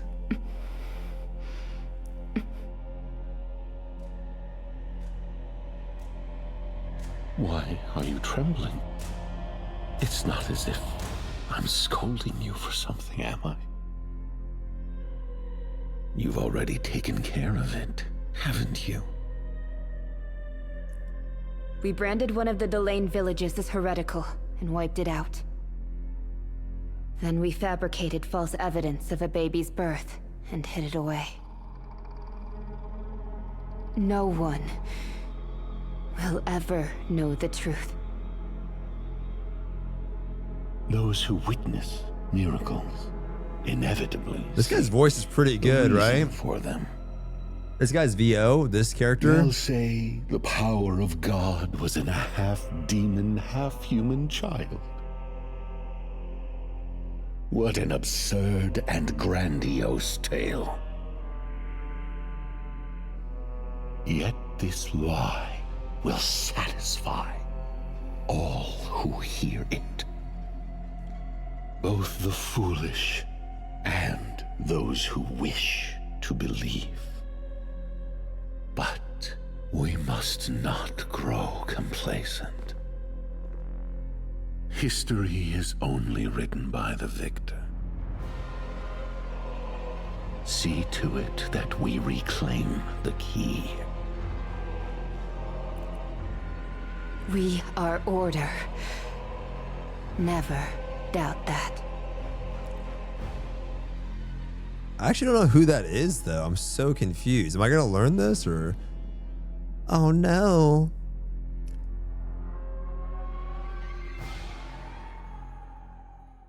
Okay, going this way.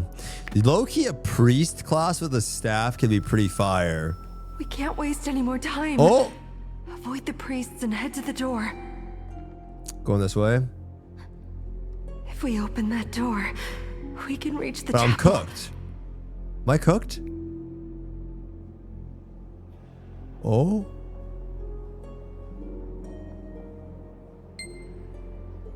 Ooh! Oh no, a barrier. If I break this, the alarm will sound. Oh shit! We're under attack! The barrier's down!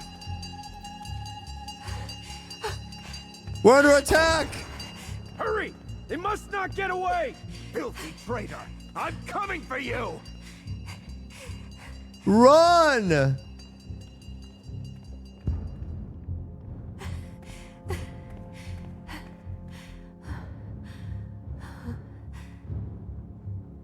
chapel is just ahead. Meme's already Almost out. there.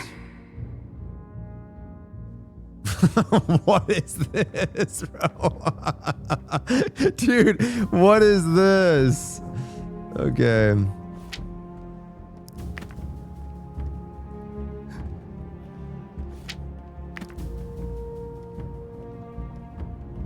I don't really understand. The thing is, I don't remember the story of Armin with his mom that well. Like, I'm assuming this is in the past, or is this after? Because she's with Armin when she's a kid, right?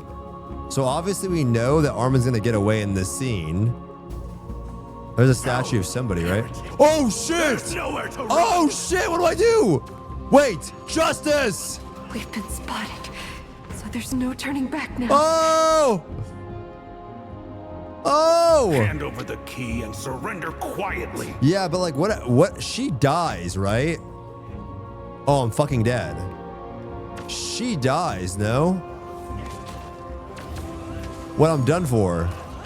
But they're just trash. Peace out, bitches.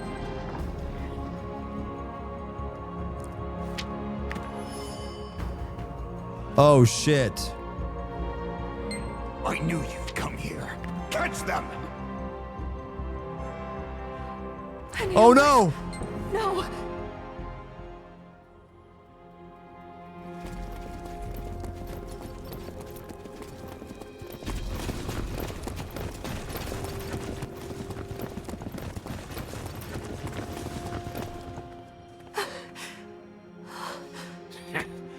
Nowhere to run, little Claudia.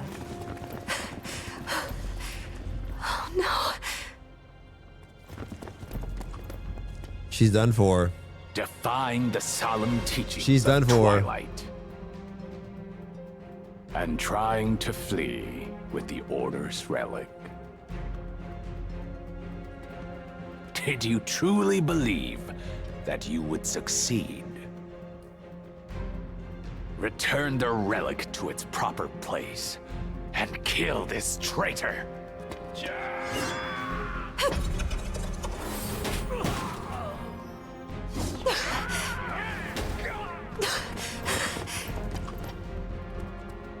What a waste of talent. Throwing away a brilliant future over nothing. But is Armin her actual kid, or is... Yo, Cyrus the Great, it's the prime 17 months. So who is Armin's actual parents? He's just, we don't know? Undone by compassion. Now die. We don't know. But that's true, guys. Fuck it. What if Lost gets DLSS 5? Goodbye. Oh, the baby's gonna help us. Baby Armin. This is so stupid. It's just, oh no. It's like a bean. Oh, the power of Regulus! No, no, we need to get out of here! Oh my god, you're done. Oh, they got evaporated. They got evaporated.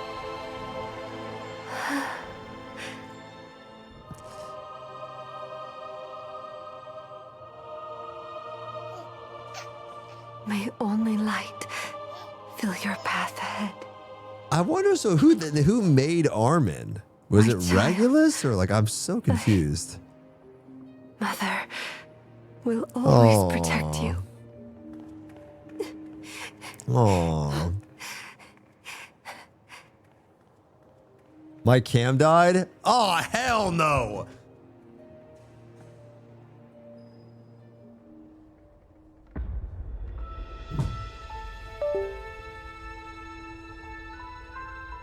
But I'm missing this.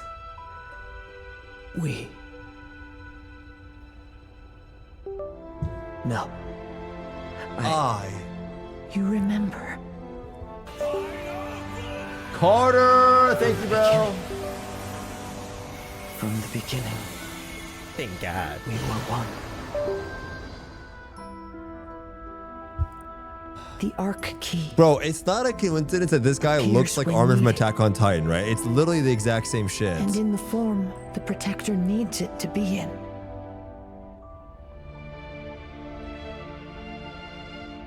What's changed most from 500 years ago is me. To end this war, I must make a choice. I just don't get, they gotta drop some lore on why it's Armin in the first place. Right? Like, there's gotta be, like, we don't know where he came from. I don't, Now you know what I mean? It's time to return to Arcacia. Toad King! It's time to combine the arcs into one. Thank God. Because I don't actually know. No, it's fine. You don't have to delete the message, Deku. It's fine. I can see the message when you delete it, Deku. I'm the streamer. When you delete a message, Deku, I see it. It's not that big of a spoiler if they say they will. It's abuse of power. Snap out of it.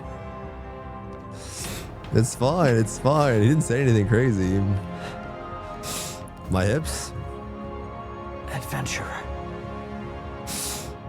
Well, I actually am really curious about this, though, because I don't know this. I don't know. I don't really... The time has come. Okay, so he wants to combine the arcs. I don't understand the arc thing either. So he's the missing arc. So the arcs are still in Trixian. Is that still there? That must come. The arc that is once divided into 7 by Regulus.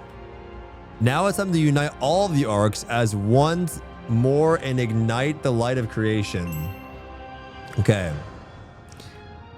Resonating with you has had an effect on me, adventurer. It brought back memories of my childhood. I can feel how deeply my mother loved me. Feelings I took with me when I embarked on this long journey, they were from her. And the truth about myself that I had forgotten as well.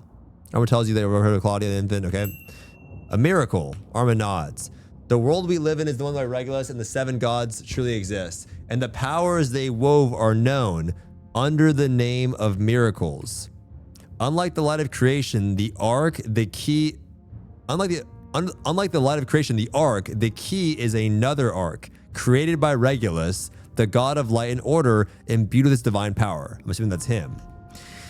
It is a shackle that restricts the ark's activation while simultaneously proving one's qualification as the rightful bearer. The ark key appears in the form needed when needed. This is the duty placed upon the ark key and the reason for its existence. So basically, when they need the activation, it's like the Dragon Balls, you know? It's like, if I'm understanding this correctly. Unlike the ark key that Lutera obtained from the Triangle 500 years ago, I don't really remember that. There's a reason why I, the ark key, was able to take the form of a Delane and travel alongside of you.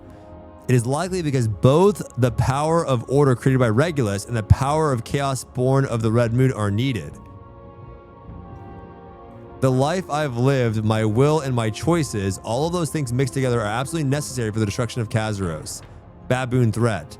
The long journey you've undertaken to stop the Archdemon and protect Arcasia has finally reached its end. Damn, it's kind of chills. Now it's time to head to the place where the Watcher awaits. The place where your entire journey began, the place where all the arcs have gathered. Now I know why he wanted me to do this with my breaker. It looks like me. Enshrine as one. Trixian. That's right. Let us hurry. Damn. I apologize for causing everyone so much concern. I'm hella confused now. I feel like I'm watching some Attack on Titan shit. Because now I'm wondering in my head, I'm like, well, wait a minute. After I return. Very well. If Regulus is like, if Kazaros is like going to be the good guy, It is time to ignite the light. is this all like some big ploy by? I'm so confused actually. Oh, whatever. Damn, let's go here. Don't answer, it's fine. These are rhetorical questions, guys. Okay, I'm a thinker, an innovator. Oh shit! I look kind of hot though, Jeebus.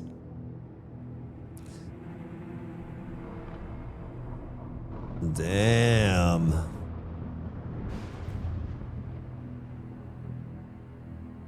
There's one of the arcs. There's another one of the arcs. That's number 3. I think it's 4, 5, 6, 7. And there's 2 more right there. Damn.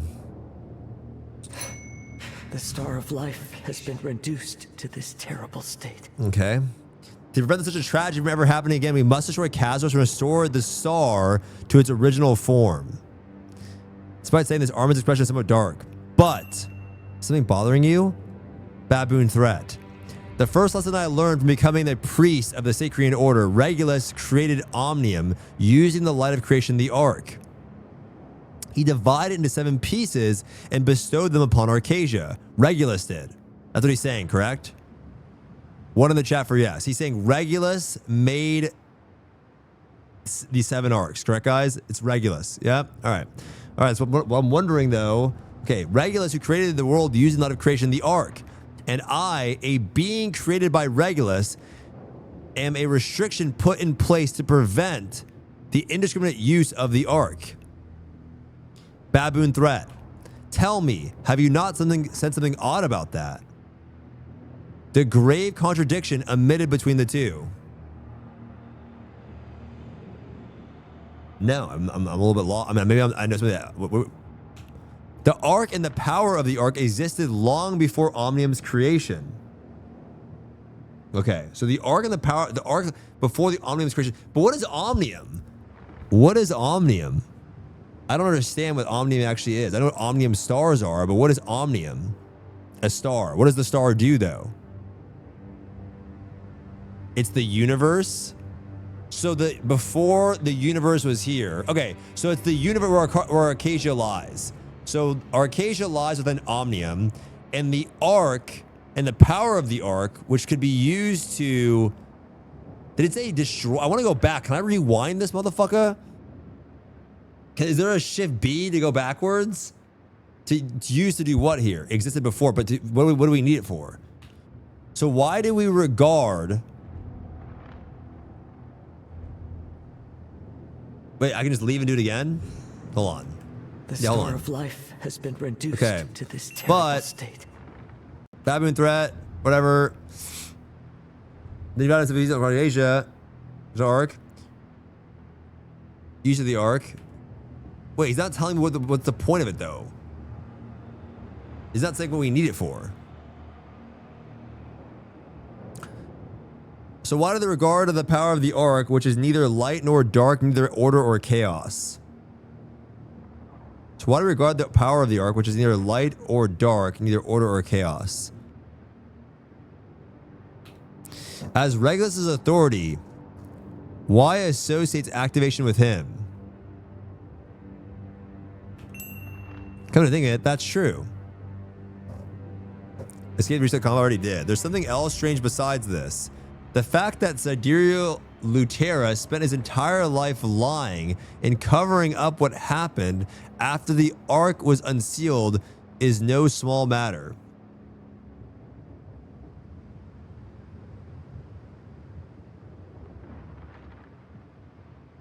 The moment is the future he created by sacrificing his own destiny. This moment is the future, okay?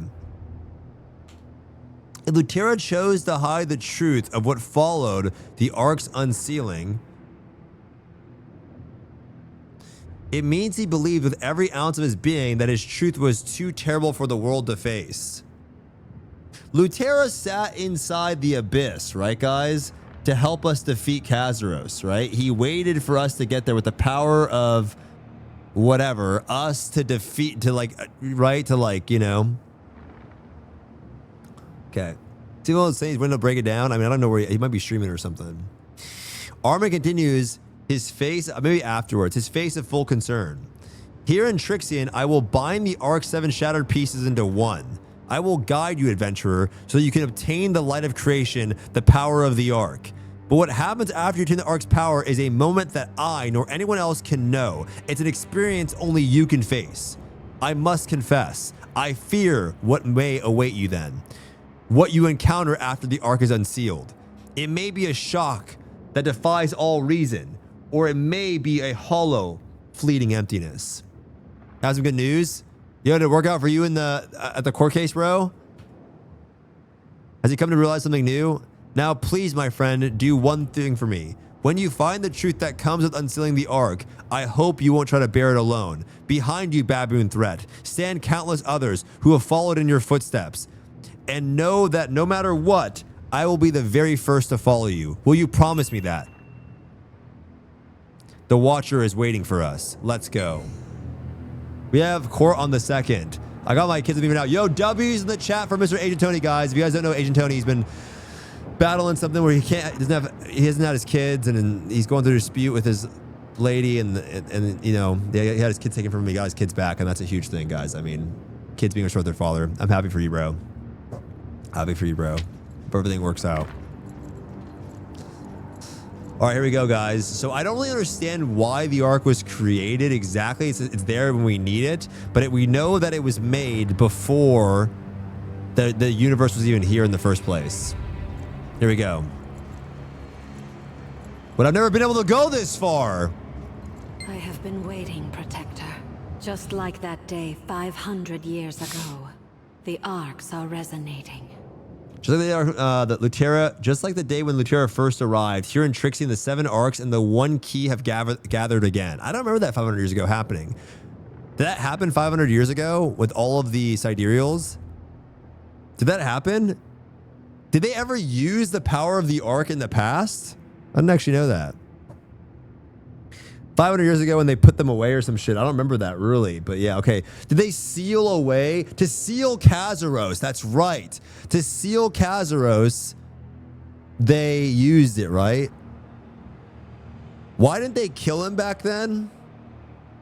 Because he would come back again, right? So they decided to seal him, right? Wasn't that what it was? If they killed him, he would just come back again, right? So they sealed him so that he wouldn't come back, right? I think that's what I remember. It's revealed. Okay. All right. All good. All good. As all of the Ark's resident is one, the long-awaited moment has finally come. Bound here in Trixion by the Watcher's duty and my big old titties, I had no choice but to simply observe Arcadia for a very long time in accordance with what Regulus had arranged. I watched many brutal wars waged between the races of Arcadia. I saw the first invasion of Kazaros and the countless sacrifices in its wake. I even witnessed the precarious age of peace that followed Arcadia after Lutera sealed Kazaros. Baboon threat. After Kazaros was sealed, I watched over the rest of Lutera's life. Lutera's countless actions that no one understood at the time were a part of a grand design that paved the way for you. And even the sealing of Kazaros, a choice he made of his own will, it was a promise made for this day when you would finally cast Kazaros to oblivion. Lutera. Now all scattered pieces have been assembled. The demons of Petrani have shown themselves in Arcadia once more. Kazaros' resurrection has come to pass, and you, the designed protector, have recovered every piece of the Ark forgotten by the world for so long. The Ark key leapt across centuries and reappeared in the form of a single Delane named Armin. And you met him along with so many others traveling together until you arrived here now. Even Trixion, long stranded within Dimensional Rift, has regained its true form. And at last, all preparations are complete so that you may now wield the Ark, the light of creation. As well, Beatrice. Fusion Ha! Every moment I prepared for this business to annihilate Kazaros. I am both the key created by Regulus and a simple priest who had been aided by countless others ordinary people. I've accepted the life and meaning of both. The Ark key is something Regulus arranged for the protector who would awaken the Ark. It will always reveal itself at the right time in the right form. It is the destined successor that is none other than Baboon Threat. I believe this without a shadow of a doubt. I also trust you. Bestow the Ark upon me, Baboon Threat. To this moment, stop yapping. To this moment, similar it seems, when Lutera obtained the Ark's power 500 years ago, you have undoubtedly walked a different path. The liberation of Trixion, the Watcher's geese, and the Ark key with a will of its own. This is a moment unlike any other before. May this moment of the final step leading to Archimage Kazaros' demise. In Arcadia is waiting for us. For the end of a long war and perhaps Kazaros as well. Will you be getting ready? Yes, we're ready. Here we go. Time to ascend, guys. The day has finally... This is a crazy screenshot. The day has finally come. The opening of the Ark.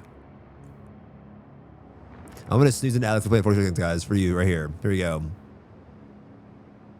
It's time to ascend.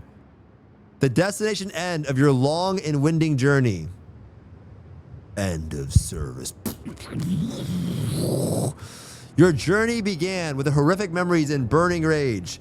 Vengeance, hatred, fury, all those things were once the forces that drove you forward. But as you walked the way of light, I came to understand a new way to live. You were not blazing inferno that devours everything in your path, but a keenly honed blade. Okay, all right. All right. Wait, Asta, Ordus, Agaton, Elpon, Ratik, Karta. These are all the arcs. And finally, Kangol. You found every arc made it this far. Are you ready to meet Regulus now? Or am I about to? Before you meet him and unhear the truth, there is something you must do first. Organize what you know. Oh my fucking God. About Regulus. Cannot send the opening of the Ark that allow you to meet Regulus. You have many questions for him. Where to even begin? Did he really abandon Arcadia? Why is Armin the key Ark key? Or who or what exactly is Kazaros? At the same time, the doubts Armin spoke of keep circling your mind. Lutera. You recall Lutera's last moments in the abyss. He seemed sad, yet somehow relieved. Why did he keep what happened after unsealing the Ark is secret. What happened, though? I don't actually know what happened to him. What happened? I actually don't know what happened to him. What did Lutera see beyond the Ark's awakening? It feels as you thought, though he was still holding so many secrets. The truths he learned had no choice but to conceal. You wonder if perhaps you'll soon learn them too. About sacrifice, the Ark sacrifice. Does that mean unsealing the Ark requires a sacrifice? It said 500 years ago, Lutera unsealed the Ark and met Regulus. Oh, did he? If so, then what did he sacrifice to meet Regulus? Maybe he learned who Regulus really was, an evil demon. Deep in your heart, you know that you are not Lutera. The choice is made, the sacrifice he bore. Can you bear it? Regardless of your concerns, you can acknowledge that you have no choice to press on. Okay, about the Ark. The Ark, a power that can create and destroy the world. The power you will gain through the Ark is clear. You will be able to annihilate Kazuros and purify Arcasia. But what will happen after it's unsealed? And you wonder how exactly do you obtain that power? And can you truly wield the Ark's power? ... You prepare to tell Armin you're ready. All right, guys, we're ready.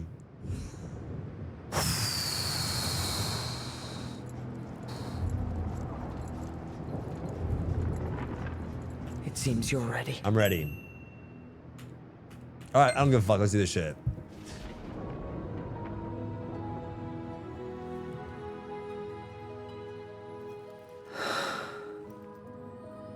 And I'm gonna play, guys. I've seen it 3 times today already. It's over. To 3 minutes though. Here we go.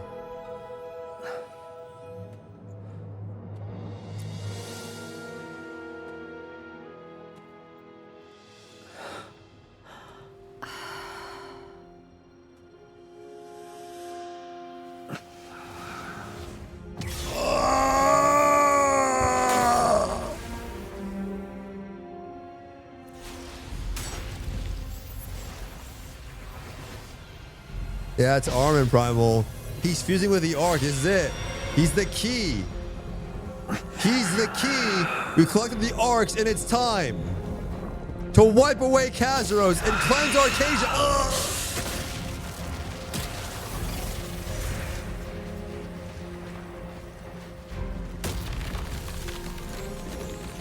The Elven Tree. What, is that the tree that Brel was always showing or some shit? Oh!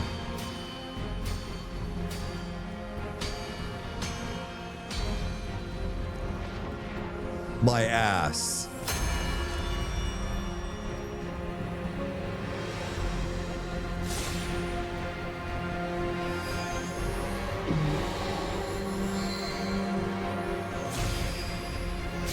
Yeah, bro, Shaza shows this tree. Is that where it's from this whole time? Oh, shit!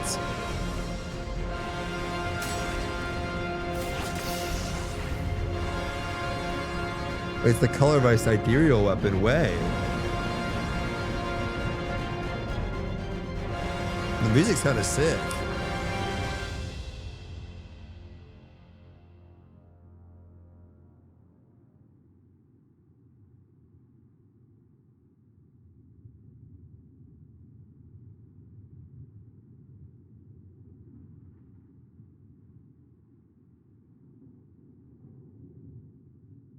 Guys?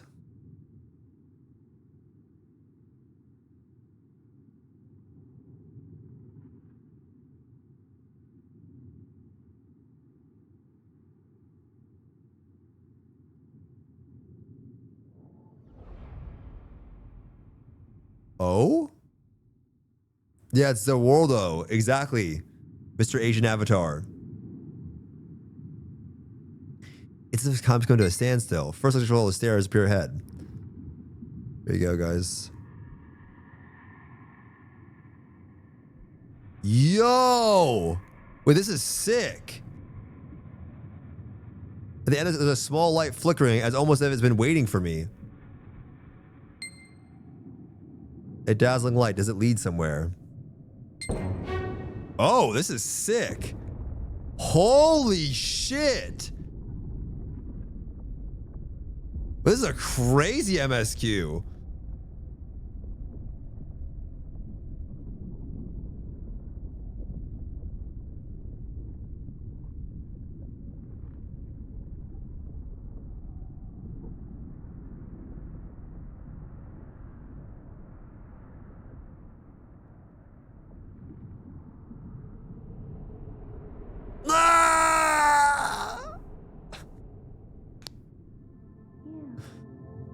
Look at my walk. Jesus. They went to, I mean, come on, guys. Look at this walk. Look at my walk. It's ridiculous. I don't ever, bro, look at this walk. Look at this walk, man. This is crazy. That is unbelievable. Whoa, what is going on?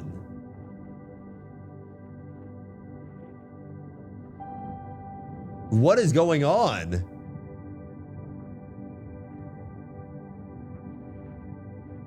Oh, this is pretty cool. Oh my God.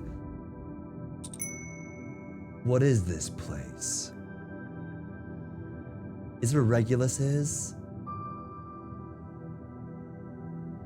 Is this place where only bright exists? No presence can be felt. First, I should take a look around. All right. Existence is freed from the rules that bound it. This is free. Bro, destiny itself begins to distort. Bro, this is the light of creation blazes forth. Bro, is this some like solo leveling fucking now they look at you? Who's they? I mean, I'd look at me too. I mean, shit. Look at me.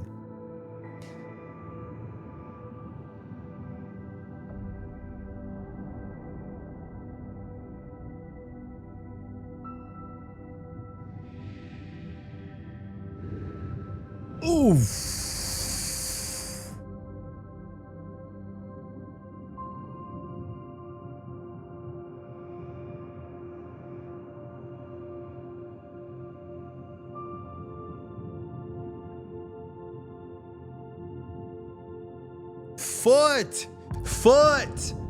Foot alert. Greetings. Finally, you've arrived. Damn, they went crazy on this character. They went crazy on this character. I knew you'd come. I can't literally see anything right now. I'm getting fucking obliterated. This is insane. I can't see anything. I'm getting obliterated right now. Ah! Question mark, question mark, question mark. The mysterious girl who has appeared out of nowhere looks at you with an unreadable expression. Well, they went crazy mode on this character, huh? That hair is insane. Look at the hair. Who is this girl? And where is exactly this place? You? The maiden stares at you intently. Are you looking for Regulus? Regulus isn't here. The maiden quietly watches you as if waiting for you to gather your thoughts. Your mind is in turmoil. Regulus isn't here. You look confused. Just like Lutera did long ago when he stood where you're standing now. Damn, so Lutera already saw all of this shit. Damn. The pride of Lutera. Wow, that's crazy. The maiden mentioned Lutera. It seems she knows Lutera. For now, you decide to keep talking and try to get a handle on what's going on. Who are you? Am Archaea. Oh. A manifestation of will born from the Ark, the light of creation. So she's like the manifested version of the Ark. She is the Ark. The one that has watched over you and guided you all this time. What? You've been there the whole time? Damn. I mean, shit, I watch over me too. The maiden standing before you introduced herself as Archaea, and she says that she's brought forth the light of, okay, whatever, we just read this. What does she mean, will born of the Ark? Come to think of it, Arma and so many others called the Ark, the light of creation. You decide to keep asking your questions. Where is this place? The girl stares at you. This place has existed since the beginning. This is crazy lore right now. You've only reached it because you've gathered the scattered arcs and ignited the light of creation. It seems the story I have to tell you will be a long one. Since you've reached this place, there's a story you must know. And it's about order, chaos, and destiny. Wait a minute, guys. The new arc grid, we have order cores, We have chaos cores. And remember I told you they're going to add a center core? It's a destiny core. The place. The light of creation. A place of beginnings. Oh. Rock, make her wear a bikini. The story you're about to hear the story will redefine everything. You thought you knew. Wow, they went crazy mode on this one, huh? You must have so many questions. Yeah, I'm lost. What's the screen? Oh. Bro, what is going on? What is chaos? What is order? And what is destiny to? Amidst rolling light, Archaea stares at you. What is this light? This is an illusion created for the story I'm about to tell you. Fuck, please be voice acted. You probably won't be. The story I have to tell you may feel long and perhaps tedious. Oh, hell no. But it's still a tale that must be told. Okay, here we go. For the one who has reached this place, the light of creation, it's a truth you must learn. It is the reason you were able to arrive here. The reason you made it here. What is Archaea about to tell you? So will you listen to my story? Nope, Shift G. Could you imagine that shit just like poof? Yes, I'll listen. Archaea nods and begins the story. To unfold the story, we must look far back in time. To the primordial world that once stood alone like a myth. So we do know Clown, I think, is a primordial, right? So Clown was like always here then. Archaea looks at you. Do you truly know what chaos is? Chaos? You must have heard the word so many times. You think of the times that you spoke of chaos, you recall the countless upheavals it's caused, but when you really think about it, do you ever truly understand the nature of chaos? No. Tell me about chaos. Chaos is unpredictable, undefinable. It is the infinite possibilities created through endless change, like the countless beams of light circling around us now. As Archaea says, you see lights moving around you randomly. Okay, whatever. The primordial world was filled only with chaos. Change. The primordial world was only filled with chaos, but within it, one great consciousness was born. That consciousness divided the world into two, order and chaos, as you may already know. So chaos was there before anything. And then it was split into order and chaos.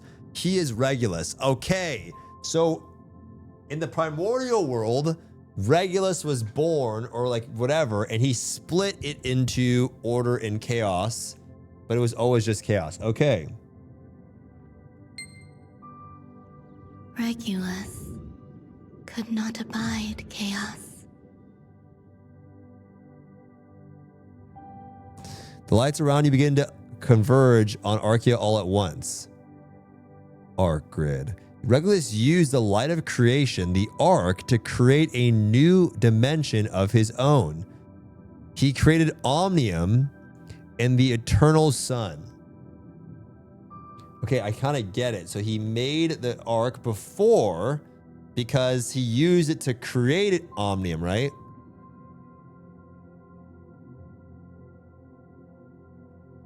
Then he began to establish all manner of rules. Regulus did not make the arc. Well, didn't he just say he used it? The arc was always there. Well, that's what Beatrice said, but what if she's saying that he used it? So it was already there. Okay, so he was already there. The arc is superior to Regulus. Okay, all right. We'll take Sandman in the chat. Then began to establish all manner of rules. But he did use the arc to create Omnium, correct? Or did he already make it? Do we know that? He used the arc. All right. Beginning and end, appearance and disappearance, birth and death, cause and effect, and setting casualty in place through norms and laws, then stitching it all together into past, present, and future. Regulus created a set of rules and named them Order. In the other half of the world, the half where he had been born, which he had once destroyed, he called chaos. To decide and define concepts, that too is order. So is it Regulus who defined order and chaos?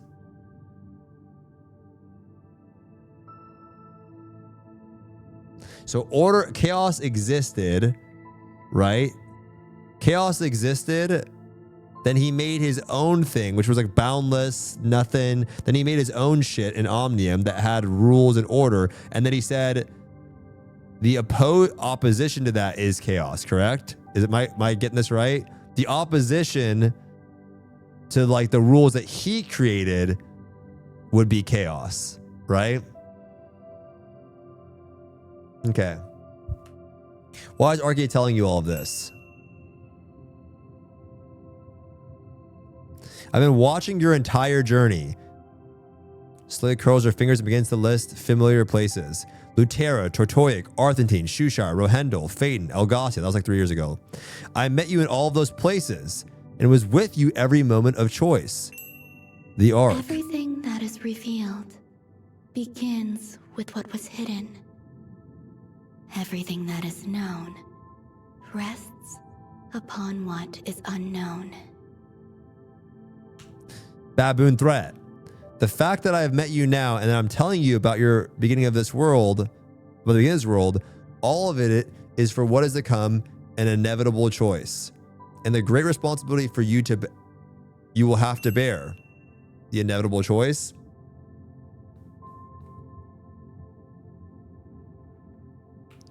Do you want me to continue? For now, you should focus on her story. Order unfolded slowly, according to the law of causality, as Regulus had intended. The Omnium you live in is a world confined by the laws of order. All beings were created under Regulus's will. Even life and death were decided from the very beginning.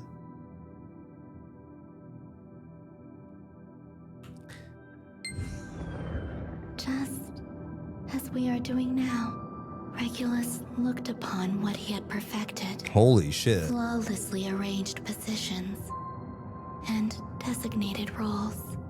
A majestic and grand flow, perfected in the name of order. And then, he finally spoke the name that encompassed all of it. Destiny. This is fucking chills. This is great. Okay, but isn't that what we're just living in today in real life anyways? Am I cooked? Like, that's kind of what we're living in anyway, right? We already live in this, like, death, life, beginning, end. It's already what it is, right? This is pretty crazy. This is pretty good. A place for all things, arranged in the name of order.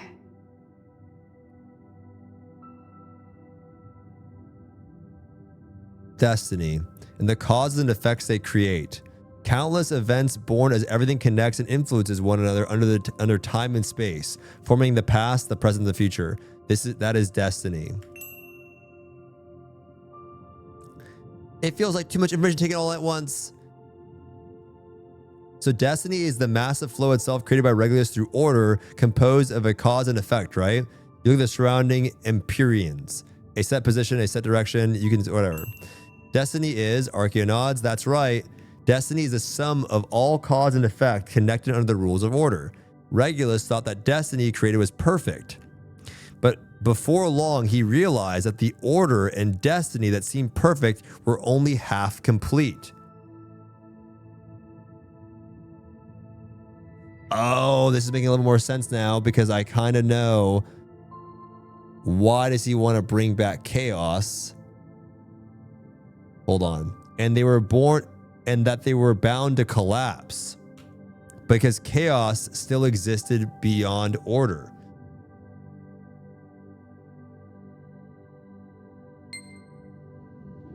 Do you see the red light here? Crossing destiny and severing fate.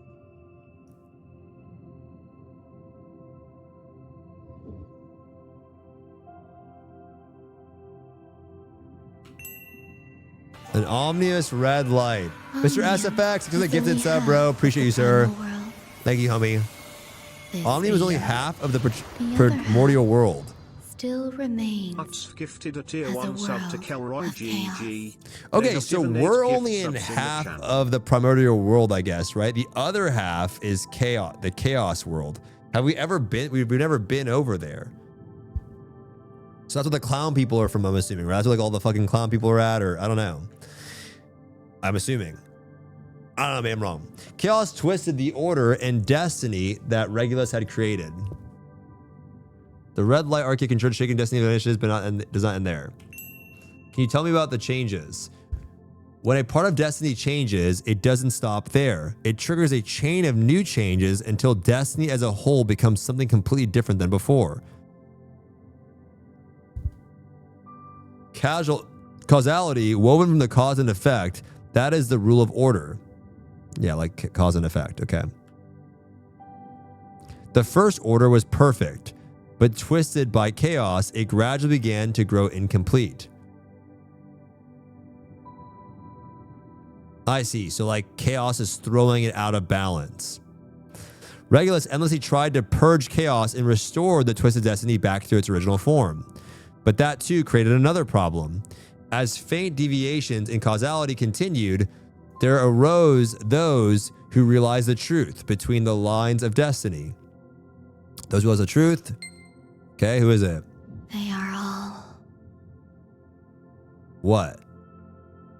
Through the clash of chaos and order, an understanding emerged that destiny is not immutable. Immutable? Wait, is that the fucking gems that we cut? The Immutabbies?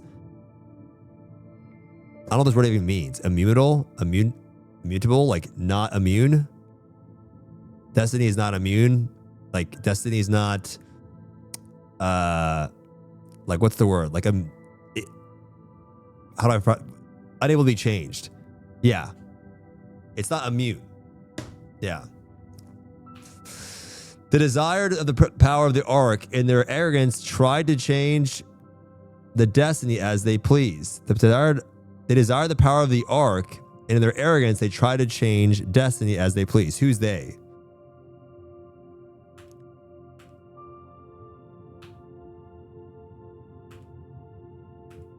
Regulus, who had opposed chaos for so long, was gradually worn down. The first perfection he had created had long since been sullied and trampled, so Regulus made a decision. What did he decide? He would possess both order and chaos.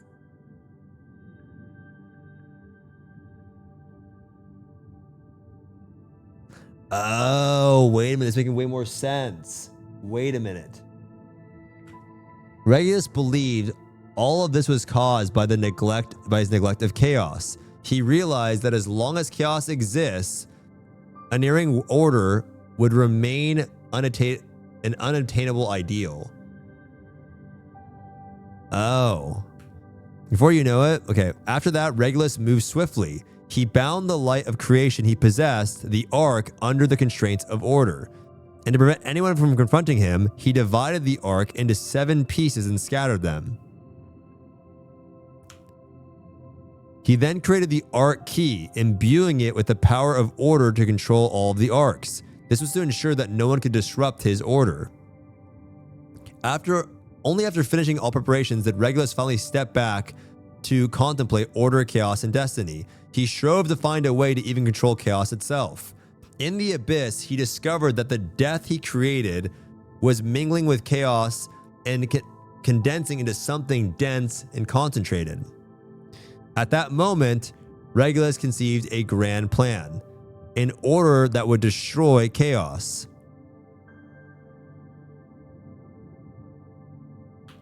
And that was Kazaros.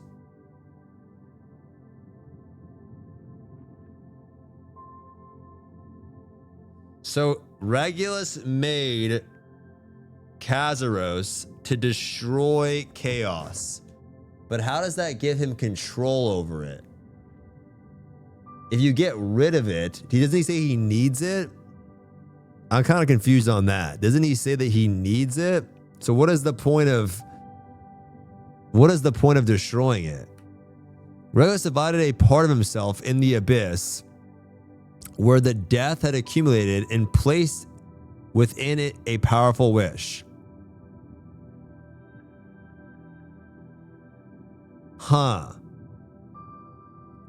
To crush chaos and restore order. So he sent Kazaros into the abyss to annihilate all of the people or all of the chaos within the abyss. So he sent them in there, no? That's why Kazaros Evia is a guardian of order. He was there.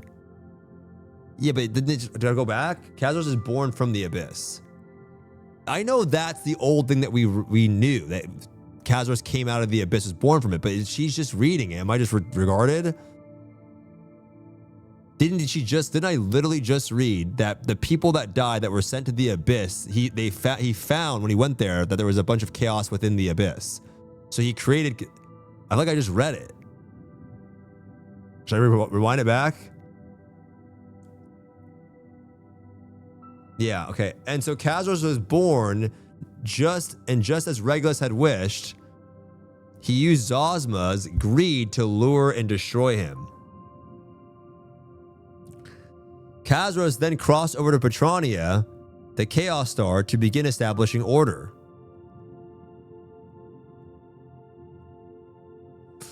However, all beings created under order can never truly escape the laws of causality. Kazaros' birth led to the birth of an entity that would stand against him. Because of cause and order, right? Like cause and effect. In the end, destiny brought him to this place. Oh, is that Lutera? Damn. The first human to illuminate the light of creation by using the arc So key. Lutera was born to counter Kazaros, essentially, right? The effect of Kazaros being created. Because initially, guys, with the old lore was that we thought that the assumption was that, what's the guy's name? We thought was cast into the abyss and out came Kazaros, which was what's the guy's name? Antares. We thought Antares was cast into the abyss and then came out Kazaros. But what this is saying is that Kazaros was like created within the abyss by Regulus to restore order. And there was, I read it, she said that there was chaos within the abyss as well because of all the death and stuff like that too. Let's keep going. The first human to illuminate the light of the creation using an arc. The first person who released the restrictions placed by Regulus and confronted me here, Lutera. He reached this place and asked me a question. Is there a way to reset the destiny imposed by the god who created this world?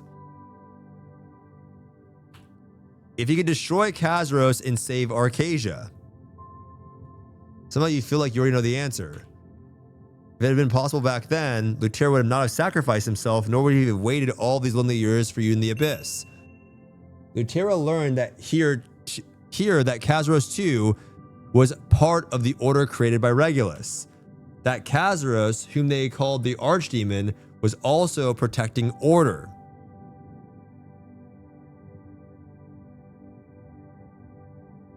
But why is he having us trying to kill Kazaros then? The rest of Revelation plunged Lutera into a deep despair and doubt. If Kazaros truly was the order created by Regulus, would it be right to annihilate him, who has maintained the balance? And if Kazaros were destroyed by his choice, what would become of the chaos in the world after that? Lutera's doubt gradually turned into a fear of the future. Could he bear that weight? Was he prepared? Or rather, was Arcasia even ready to fight chaos? Thus, Lutera was crushed by the weight of choice and came to face his own.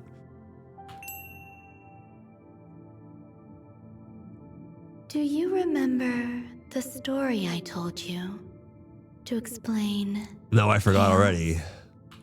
A small single change shakes all of destiny and ultimately brings everything crashing down. Lutero was merely a creation made by Regulus. Yet in the fleeting moment created by the Ark, the light of creation, he saw the light heading toward the future. And he realized that light was the only way to resist the great destiny. Because of the Ark, he learned the truth and fell into fear. But he also found the light to save the world a better future than his own. So Lutera, he chose to become the catalyst for change. A change that could be reached through Kazuros' destruction.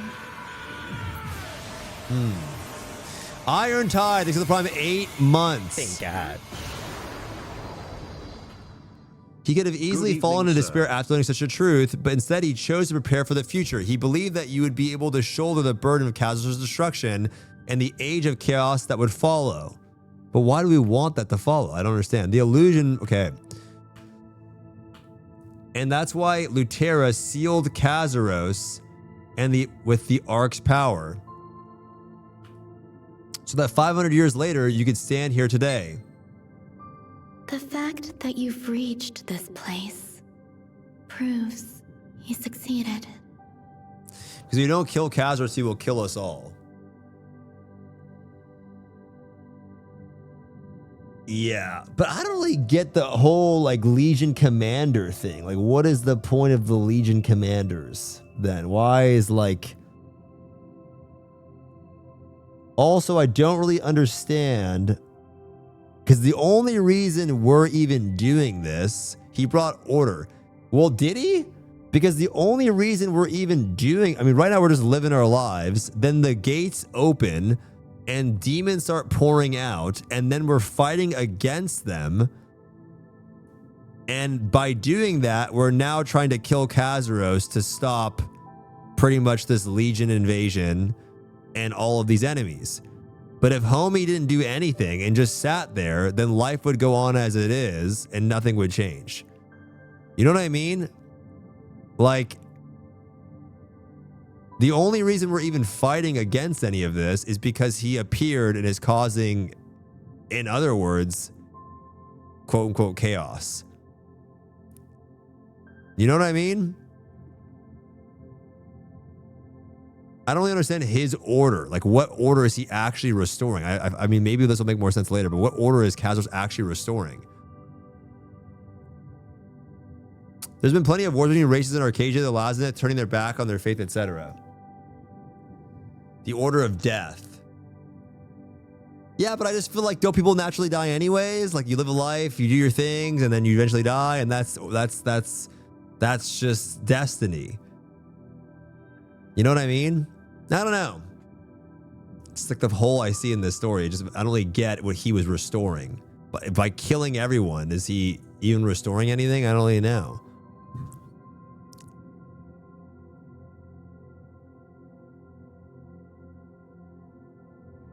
I don't know. Kill everyone, no chaos. Maybe it'll make more sense later.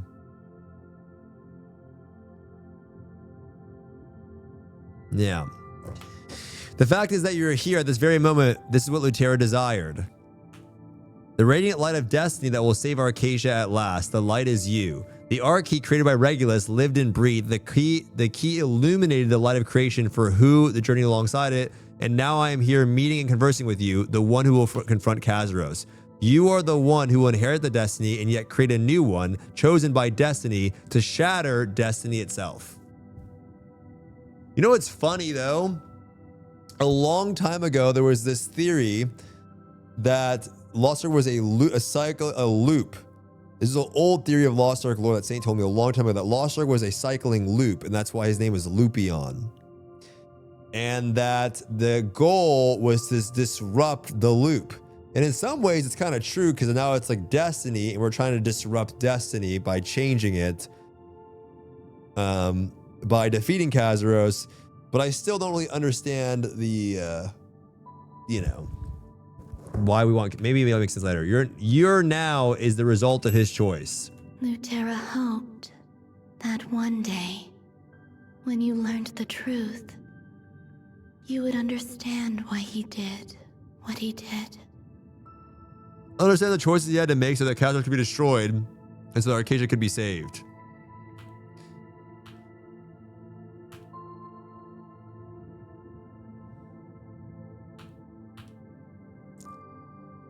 You recall Rutero's appearance in Venom. True to form, both in life and death, he prepared everything for Arcadia, everything for this moment. Also, another question is when he sealed him away because he didn't want him to be reborn and he wanted to actually go to the, okay, I guess it's waiting for you to actually destroy him. Okay, I mean, that's kind of what I guess it is. All right, using the arc and causing casualty clearly comes at a price. Lutera paid it dearly as well. Sometimes that price is a loss of someone close, and sometimes it could be the appearance of someone who should have never existed. After choosing to seal Kazros here, Lutera faced the resulting tragedies and calamities that would unfold across Arcadia. Until the moment he died, he never stopped questioning whether it all happened because of him. But what truly tormented him was something else. What tormented him the most wasn't just the sorrow of watching tragedies and calamities unfolding in his lifetime. His main worry is whether the future would lead you might itself be changed. The sacrifice the Ark demands could be everything or perhaps nothing at all.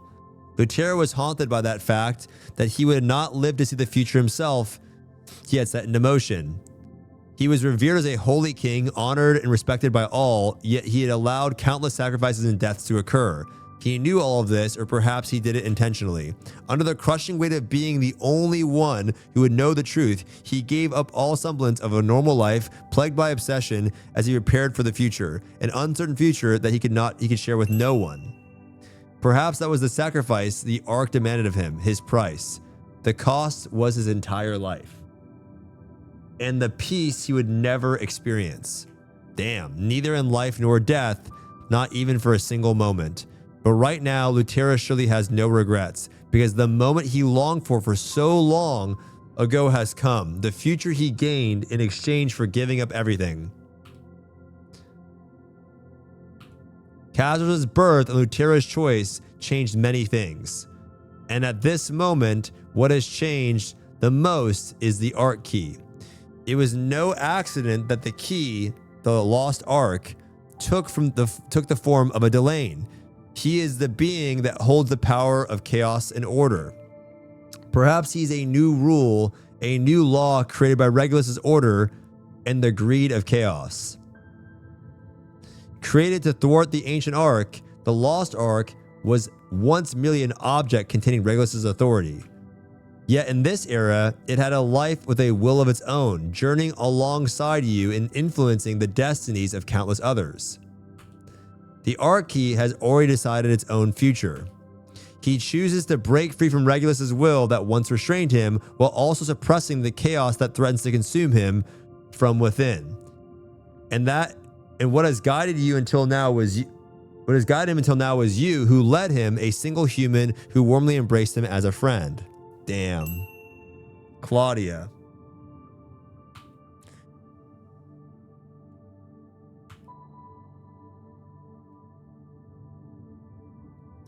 You soon will lose something precious. But don't grieve too much. If you ever meet here again,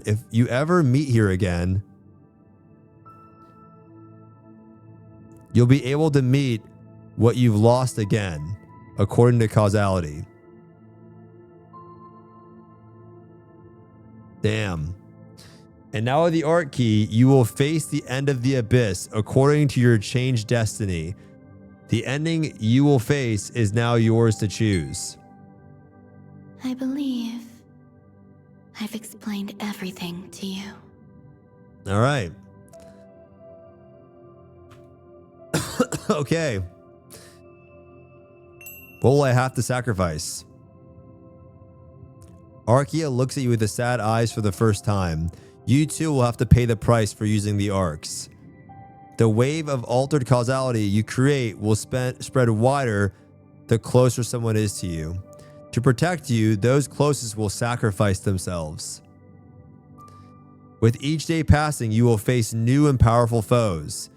You will witness the tragic end of someone close, and someone you never expected will appear as a foe.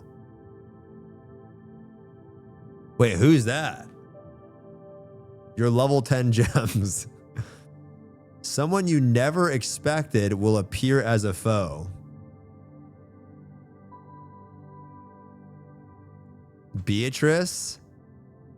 I don't think it's Beatrice. Kadon? I mean, it can't be Clown. Because Clown, we already kind of know he's a foe, right?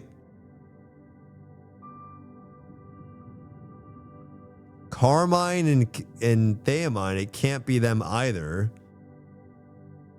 I don't think it's Carmine, because Carmine is like already kind of, you know.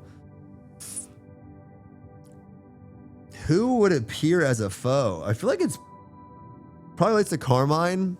I don't know. Beatrice could be it, but wait for the story to finish. You might think that. Okay, and you won't be able to stop or avoid it. That is the burden those who learn the truth must bear, a terrible price of causality that comes with the arcs. She looks at you with the most important question. Now it's time to choose, and all that remains is your resolve to annihilate Kazros and begin a new destiny. Do you want to use the arcs? What if I give up? If Kazros is destroyed, everything will change. You will save the world, and the future of countless people will be rewritten. Those who should have died will live. So everything unfolds, like the whole destiny changes, right? Because the destiny that's written, some measure of suffering and despair will fade away, but in exchange, in another form, someone else may die, someone else may suffer, and misery is inflicted upon them. All of this without them even realizing it, as if it had always been that way. Destiny right now is Arcasia. Everyone on Arcasia is dead. So the destiny that it's written is Kazros is supposed to wipe out everyone. That is the destiny that is written from this. But what I don't get though is what I think there's a little flaw in this. I mean, maybe I'll make sense later, but like, if he then made Kazros after the first destiny was written, isn't that already going against the written destiny? If at some point he realized that things were not going according to his plan, that's what he realized, right? Like, hey, like things are not working the way it's supposed to be written, and it's because of chaos, then I'm going to try to annihilate chaos, right? By creating Regulus. But isn't that already him going against what is written? Because he's now, you know what I mean? It just seems a little weird. It's a little bit like weird. I'd have to ask some saints some shit, or I don't know. Chaos and order makes people realize that destiny and shit. Yeah, order is order. The consequences don't matter as long as there's life and death remains true. Well, right, but it affects the destiny of what was written. If you do something after the fact, anyways, because that is causality. Lutera's plan will collapse. Like cat poop. And everything will unfold according to predetermined destiny. Everyone will stay in their assigned place, playing their lives. They will face death and destruction predetermined by Kazros, all in the name of protecting order against chaos. I still don't really get how we have to do with anything like that, but that's okay. At the end of the day, at the end of everything, only you will know the truth, that you could have stopped it.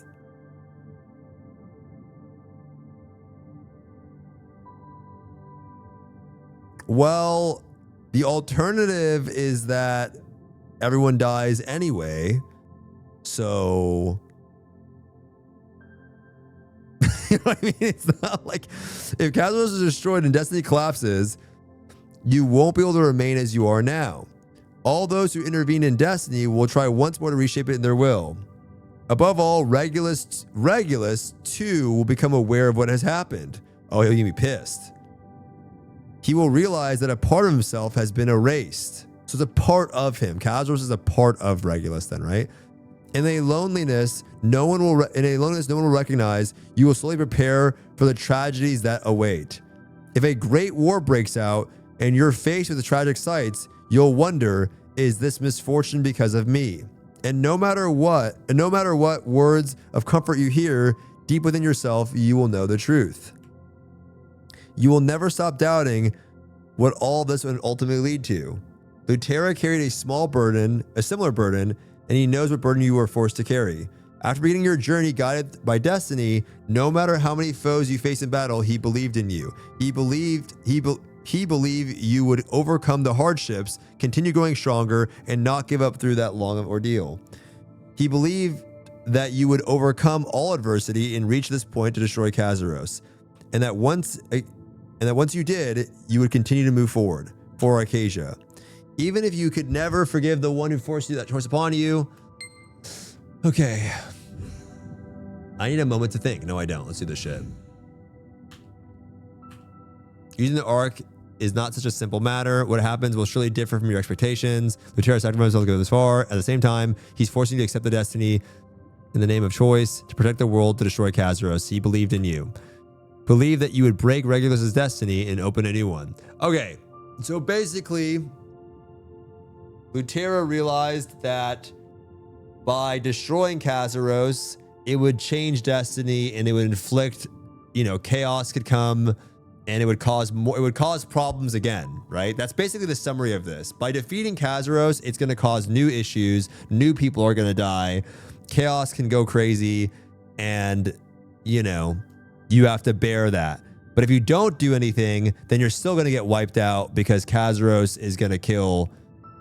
He's going to destroy everything too, right? That's essentially the summary of this. If we destroy Kazuros, there's still bullshit. This is how they extend the story.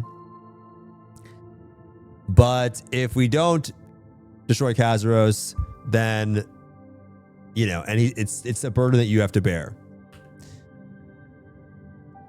All right. But if you don't alter the course of destiny now, Acacia will face destruction according to the preordained law of causality. Okay. You wonder if whenever you witness tragedies unfold before your eyes, how can you know they are not the consequences of a destiny altered by the use of the arc? And yet, how could you possibly walk away now? You think of what everyone did to get you here. You think of the countless masses relying on you, the promises you've made, the resolve in your heart. There is no other choice. Even if it's preordained death, path disguised as free will. Even its preordained path disguised as free will. Even if it's a preordained path disguised as free will.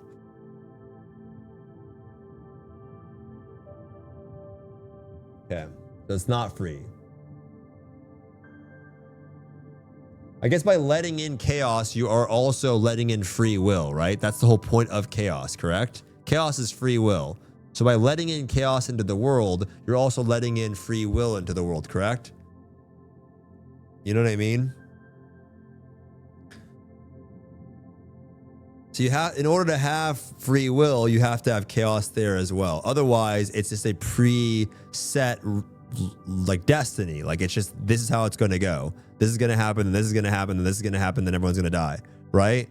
But if we let in chaos into the world and you go against Regulus's will, now things can change. And now this kind of makes a little bit, now this kind of makes a little bit more sense. By letting in chaos, which is also, can be seen as destruction, you're also letting in free will into the universe to go against order, which is a predetermined lifestyle, predetermined future, predetermined, hey, this is what's going to happen.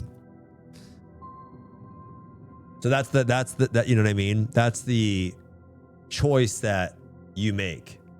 People are probably going to die, shit's going to happen, but at least it's free will. Right? At least it's free will versus the preset life that we're going to have. Okay, I'm kind of walking myself through this. The predetermined destiny written by Regulus. Yeah, I like this. I mean, I think there's always some holes you could point in something. And I still don't understand like why Kazuros' predetermined destiny is to wipe out the people of Arcasia. Like I understand why he would want to wipe out chaos, because chaos is free will and it goes against order. Totally get that. But what do the people of Arcasia have to do with any of it? Like the random people, why do they have to die? Why is that written in the destiny anyways? Why make them? I guess if you make them, then you have to die, because then it's like life and death. I guess that's the idea behind it. You know what I mean? I guess that's the idea. Like when there's life, there's death, and that's how you know, I guess. What if he's just trying to bait Al Kakul and his primordial army because he needs them? Maybe. Maybe.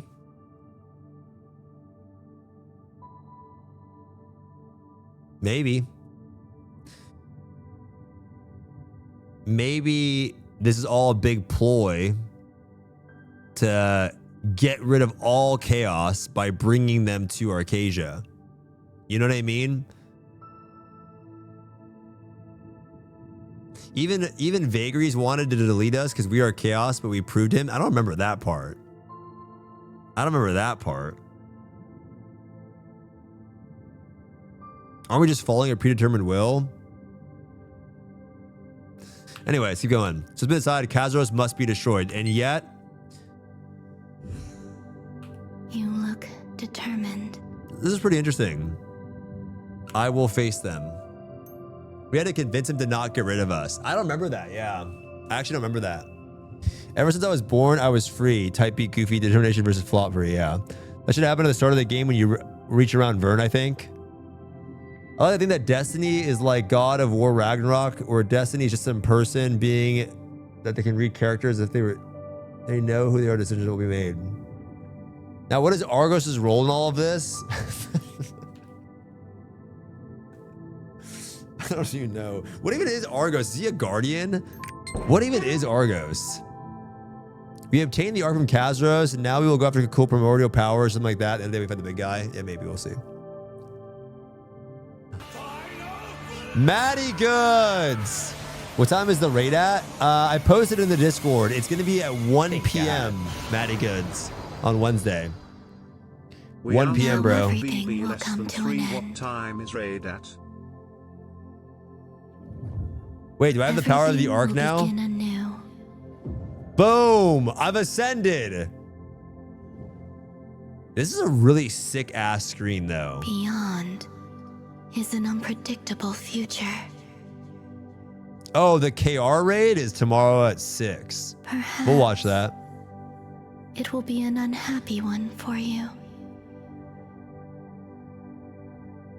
Then again, I will say, man, for a Korean MMO, I mean, like the WoW story is pretty garbage. For a Korean MMO, this is pretty good. Like for a game, which I don't get, why don't they lean on this shit more? Like, you know what I mean? Like they obviously have like decent story, like decent. I don't know how crazy it is. Even in the but why do they just focus so much on the raids? Like, bro, like you could do so much more. You know what I mean? I don't think the story is find a way to move forward. Bad at all. I think it's decent. And then you and I will meet again. Someday. So someday we will meet her again. And we're going to lose someone. I kind of already know who that is. And that she said that we will maybe see them there though. Right? I played in Forest going to get a TLDR. You've missed a lot. But basically the TLDR is, you remember the Legion Commanders, Vulcan, Vicus, Clown, whatever. What you've missed is basically the person controlling all of them was Kazuros. And we've learned that Kazuros was a creation of Regulus, who basically created the entire world and is, you know, a god of order that maintains order in the universe. You have obtained the power. There's chaos within the world. To save the world. Right? And we do know that Clown has his own things going from the primordials. So we know that he's working with chaos, essentially. Clown, his own little agenda. And we want to destroy Kazuros now. But we found that if we destroy Kazuros, we've been wanting to fight this entire time, it will unseal or undo the natural order of how the story is supposed to play out. And by doing that, we are creating free will within the world, but now everything is going to go to shit, essentially, because random people are going to die. Things that were supposed to happen aren't going to happen anymore. And everything's going to unfold into a different story, essentially, like just to break it down. And now the whole that person we just saw was like the arc of fusing the arcs. She's not the watcher, the embodiment of the arcs. And yeah, she like told us some things that are going to happen in the future. Someone close to us, someone that we didn't think it was going to be an enemy is going to be a big enemy now.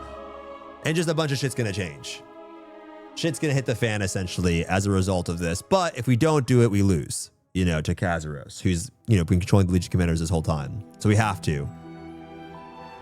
It's a lot. That's a big-ass TLDR. So now we're going to go defeat Kazuros, destroy him with the power of the arc that we got.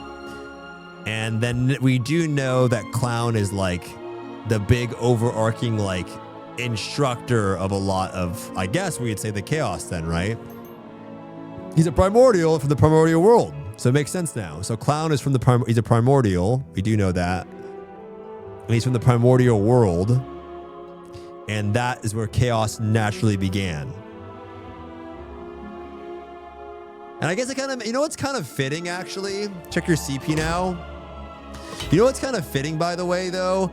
That Clown as a character, like as a clown, right? Like chaotic, ridiculous, does his own thing, whatever, right? It's kind of fitting that he is, from the primordial area, which is like chaos, right? That's kind of fitting. What's also fitting is that Zosma, which was the god of chaos, correct, guys? Split into what? Carmine and Theamine. And Carmine does his own thing too, right? He almost exhibits free will. Does that make sense? It's kind of fitting if you think about it. Like, his Carmine exhibits, like, he does whatever the fuck he wants to do. He doesn't really follow anything. He's just all over the place. It's kind of interesting. It's actually pretty good. And it's pretty good. Like, all along, I mean, maybe they actually wrote the story a long time ago, but a lot of those things, if you think about it from when you first started to play the game, it kind of makes sense.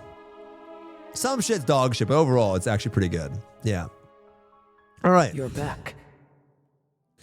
I said the power of energy adventure. It's unlike anything I felt before. So this power that you gain from the arc, only a moment has passed, and yet, can you tell me what you experienced? Oh, he wanted us to tell them. Oh. Do we tell them? Is that truly so? I remember when you first journeyed together, I told you the legend of the arcs, and they said that the power to create and destroy anything. The will of the arc, who witnessed the birth of chaos, helped Regulus create order and destiny, and watch changes in destiny for eons. Lutera was a changed man. After the I wonder if arc it's was Beatrice. I really wonder if the person that we think is close to us that will end up being an enemy or something that we least expect will be our big enemy. I don't think it's Clown. I don't think it's Carmine. I don't think it's Thing. I feel like it's probably who would be close. I don't know. We'll find out. So truly the reason began. Okay, whatever. He is a hero who saved the world and protected our Arcadia from Kazuros, about Lutera, but he sealed Kazuros, trusting you to appear. We didn't know this. I understand. Yeah. All that you've told me. Thyrane is my bet. Thyrane is crazy. Maybe he'd be mad. I don't know. Maybe he'd be mad. Kadon said no to trust the Lazaniths. Dude, if Kadon was a villain, it would be crazy. Dude, if Kadon was a villain, that would suck. Don't trust the Lazaniths. Well, the Lazaniths shouldn't be trusted. I don't think that was anything wrong with saying that. I think it's fine. Because they would, yeah. Either Beatrice or Nineveh. Do you remember with the last gate of Brel when it shows us an illusion saying, don't, yeah, but I think that had more to do with, don't trust the Lazaniths. I think it had more to do with the Algacia story. I don't think it has anything to do, yeah, what Necker said. It has to do with the Lazaniths and whatever that guy's name was, because it was, don't trust them. However, you know what could make sense though? It could be like someone like Nineveh maybe, or one of those people that says like, hey, like maybe they have doubts it could be somebody that we know that decides to side with Regulus. Like, that's believable, right? Because essentially we're going against Regulus's will, and if Regulus is an enemy, which we kind of make sense that he will be now, it would make sense that someone might end up siding with Regulus, and hey, Elaznith could make sense, right? That could make sense too. This is pretty good. I said this before, but baboon threat. Do not bear all these truths alone. Not just me, but everyone who has been with you on your journey so far will give you everything we have to help you if you need it. Thank you. I have a request for you. When everything is finished, will you come back here to Trixion? There's something important we must discuss. Okay, thank you. All right, let's do it. Let us return. Is Zena a long shot? I don't know. I think to me, my bet would be somebody ends up siding with Regulus. If I had to guess, who that would likely be? The essence of Kazaros is order. Maybe Kadon has something to do with that. True. Maybe the Nineveh doesn't seem strong enough to do. I don't know. Kadon would be crazy. No matter what, I'll protect you, my friend. Maybe something with Ontaris. Ontaris is something's that line. Maybe something with that. Wasn't Ontaris cast down into the abyss? Wait a minute. Wasn't Ontaris cast down into the abyss though? We do know that, right? So what if we end up dealing with Ontaris later? Have faith, everyone. The King's No, Knight didn't will be he here. say that Ontaris was cast into the abyss? Fan theory. Okay. Okay. What happened? What do we know that happened to him though? Kazaros is not Ontaris. But what do we know that happened to Ontaris? Oh shit, here we are. Damn, the aura that emanates from me. I am the wielder of the Ark. Is here. It's time to bring this long war to an end. Tyrene. Adventurer. I'm counting on you. The Ark is here, and my big old titties. Oh, no. Go forth, baboon threat. Yo, I'm powering up. This is pretty good. I've never really got interested in any of the cutscenes in this game, really, but this is pretty decent so far. Not cutscenes, but just I've always followed the lore kind of, but I smell blood.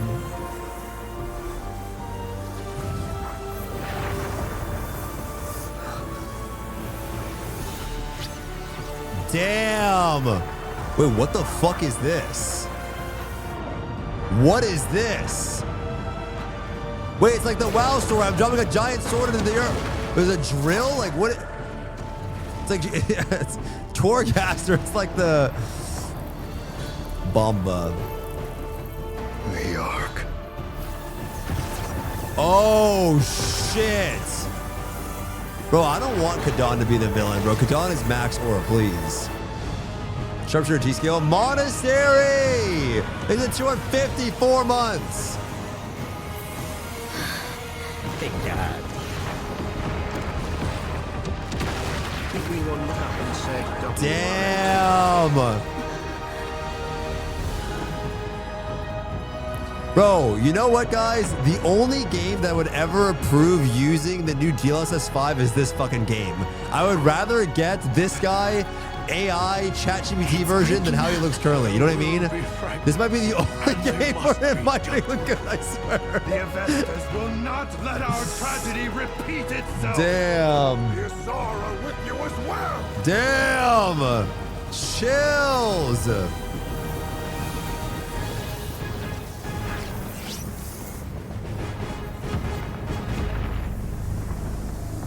Damn.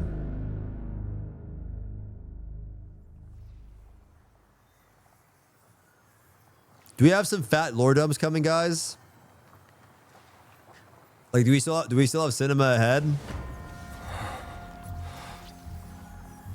All right. Kazaros' fortress. Gigafat, a lot. All gone. Now, all that's left is Kazaros himself.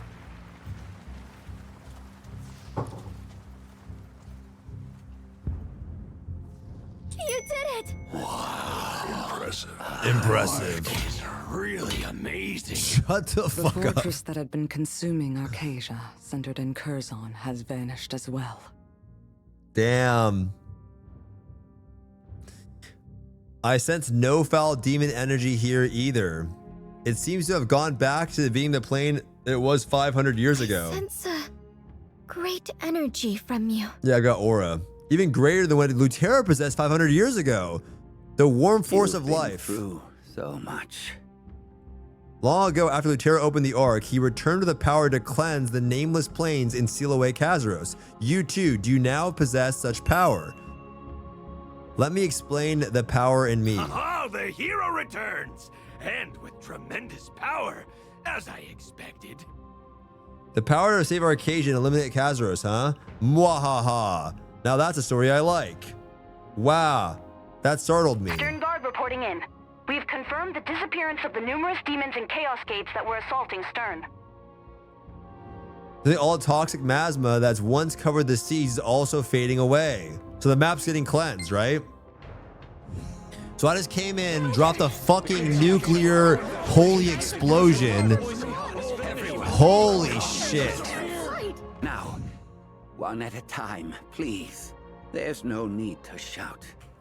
First, we should compile all these reports and relay the situation. We must spread the word to everyone that the Ark Protector has purified Arcasia. I knew it. All right, he's just glazing me. They're just glazing finally me. relax a little. Many commanders died, trying to save the soldiers, and the others recognize they're just glazing me. The Borean Knights have also fallen, fighting to the death to buy their men time to escape. If you hadn't appeared and saved us, the casualties would have been far greater. We're compiling an official casualty list, and I'll send you it once it's ready. We'll continue with the details. Right now, we have important work to do. Blue Cali, thanks for the 38 months, Kitty. Appreciate you so much. Thanks for over 3 years. Thank you, thank you, thank you. Cinema time. A situation has arisen that requires our attention. Can you mobilize Arthenine's forces immediately? Nineveh, it may be necessary for the Lasnats to move as well, if possible. Why? I had a report about the Red Moon from Father Jedrico here. Most of it vanished during the Red Moon's destruction, but some became fragments. When did we destroy the Red Moon? Wait, I actually don't... When did the Red Moon get destroyed? I don't remember that. Just now? Oh, so my nuclear explosion just blew it up? Okay. The priests, including the Archon of Sacria, responded first with the Delanes, and the Guardians joined them. But the Allied forces will need to send urgent support. To avoid repeating the mistakes we made long ago. 500 years ago, the shards of the Red Moon left deep scars across Arcasia, and those most affected were Sacria and the Delanes. So this is what, is this what created the Delanes though? Is that what, I never understood how the Delanes came to be. So the fragments is what created Delanes, right? You know what's kind of weird though, is then if you actually think about this, by destroying the fragments of the Red Moon, then we made the Delanes, which then created Armin, who then became the person to be the Ark Key. You ever think about that? That's kind of crazy. So it's almost like that was the destiny that was written at the time by destroying the Red Moon with Lutera, that then made the Delanes, that then created Armin. And history writes itself to this very moment, right here, right now. Kind of crazy. Taking action in advance is only right. We sages will help as well. There must be no margin for error in supporting them. Must be what we're doing. All right, let's go. Baboon threat. Do not even think of setting off alone. Is it true that you have it is true that the power to destroy Kazaros, but you'll need others to support and assist you just in case. If some unforeseen variable appears or some unavoidable danger manifests, they can take care of it, allowing you to continue towards Kazaros. Leave matters here to those of us staying behind. Okay. As you said, navigating Petronia is no easy feat. It is not somewhere we can send Sage Baboon Threat alone. With all of you together, I believe you'll succeed. Baboon Threat, we'll do our best to hold down the fort while you are waiting for your Shandy, return. The great sage of VODs, speaks the truth. We cannot set Baboon Threat in there alone. Therefore, I will go as well. Thanks, Azena. Okay, all right. All right, we'll let you down. Just like, all right, let's go. Father Armin, there is something His Holiness the Archon. Sure, do the wished core to story convey again on to your you. breaker after for the cutscenes. I realize now why it makes sense. Yeah. I mean, honestly, though, I will say, like, having my character do the strut down inside the arc area was kind of crazy with this, like, outfit. It was kind of crazy. You mean Gustavin? Here, take this. His Holiness said that it was the first time for his rifle, or, oh, he gave him a rod. So Gustavin gave him the rod, huh? Staff. It's Apogea. I have no idea. Agapea? Agapea. Agapea. Agapea. Wait, what? Wait a minute. Have I heard that before? Wait, where have I heard Agapea? I've heard that before in the game. Where have I heard that? Agapea. Like something. This is the staff that you started with, no? I think oh, the actual staff? The unexpected enemy that's close to you is the Elixir's imbuing crew. The Elixirs are always with you. Father Armin, he also asked me to relay a message to you as well.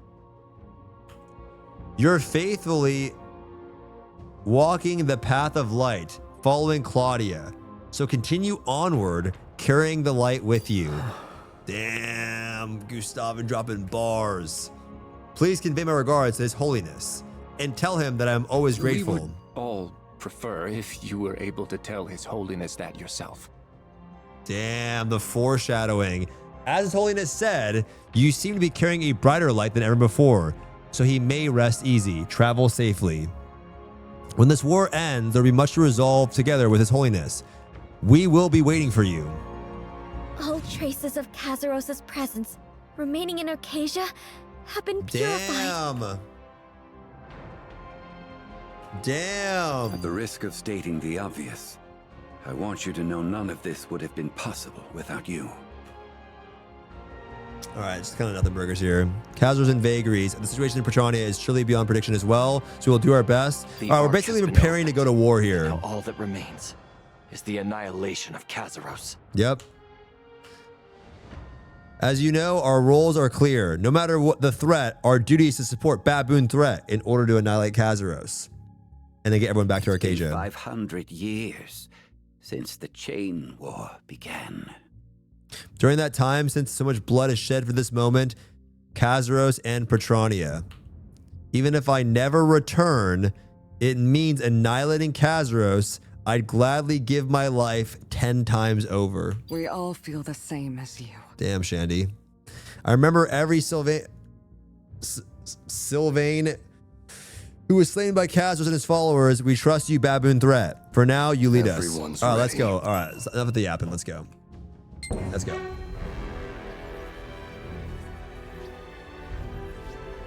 For this very moment. So the stage is set. Let's go. Kazuros awaits.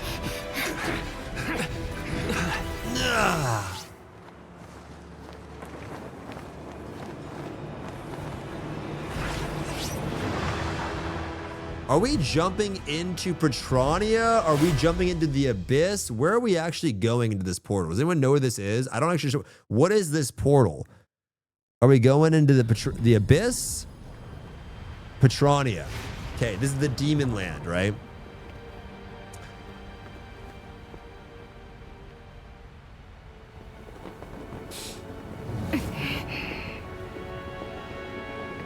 Damn. Wait, this is like literally the same area when we... Isn't this like Famine? Like, you remember that trailer? It kind of looked like this, no? And they're battling. Like that little, like, remember the Famine trailer? Yeah, the Famine cinematic, yeah. The Red Moon's in the background. He's in that hole. He comes out of it. Bargain's corruption has awakened the primal darkness and summoned chaos in Petrania. Hurry, find Kazaros.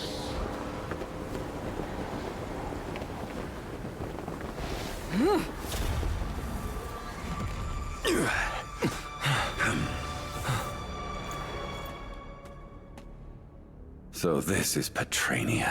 Damn. Let's get this search over with. Vergris's words are troubling. We must find What I don't Kazaros. get though, if Vagries is summoning chaos, right? That's what he just said, right? Vagries is something is bringing in chaos, correct? Is that correct? If that's the case, isn't Vagries working for Varkon? Sorry, Varkon. If Varkon is working for Kazaros, how does that make any sense, right?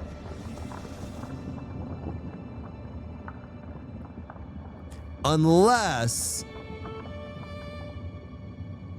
Varkon is for chaos. Right, but Varkon also works underneath Kazaros. And if Kazaros' goal is to destroy chaos, you know what I mean? Question marks, Egberts, that explains absolutely nothing. You know what I mean? They don't understand who Kazaros really is. Yeah. That's what I don't really get. Like, keep going. Thinking that's how he'll achieve it. He doesn't know the whole. Thinking that's how he'll achieve it. He doesn't know about the whole thing. Yeah, let's just see how it happens. Your combat score? It's the same, guys. This. It's definitely Petrania, but Kadon and Armin look troubled. It's filled with ominous energy. Do you feel it? Yes, Sidereal Caden. It's chaos inside of Petrania, okay? Both order and chaos within me are reacting strongly. Considering the massive energy of Varkin, who is overtaken by the chaos. Who is overtaken by chaos. There you go. Like Varkin, that's what you're saying. Varkin is chaos. That wouldn't really make any sense, right? He's overtaken by chaos makes more sense.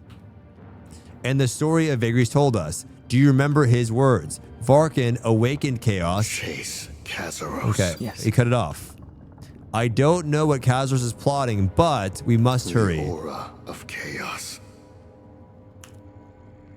Kadon's expression grows grave. This place, Petrania, was originally a chaos star. Okay. I was told that before it fell underneath Kazaros' rule, it was a world filled with nothing but chaos. Okay, makes sense. But when I last came here in pursuit of Carmine, it was not like this. Baboon threat, are you all right? From this unpleasant aura of chaos, I mean. Guardians were born before Regulus, but some sided with Chaos faction after. Yeah, I just don't get if Varkon's working for Kazaros. Maybe Kazaros hasn't unveiled to them. I don't know. That's a relief. I wonder if the power of the arcs is protecting you. I have a question, Baboon, Threat, and Armin. Lutera told us nothing about opening the arc. We can only speculate that he met Regulus and learned some important secret. Did you meet Regulus after opening the arc? Oh, shit.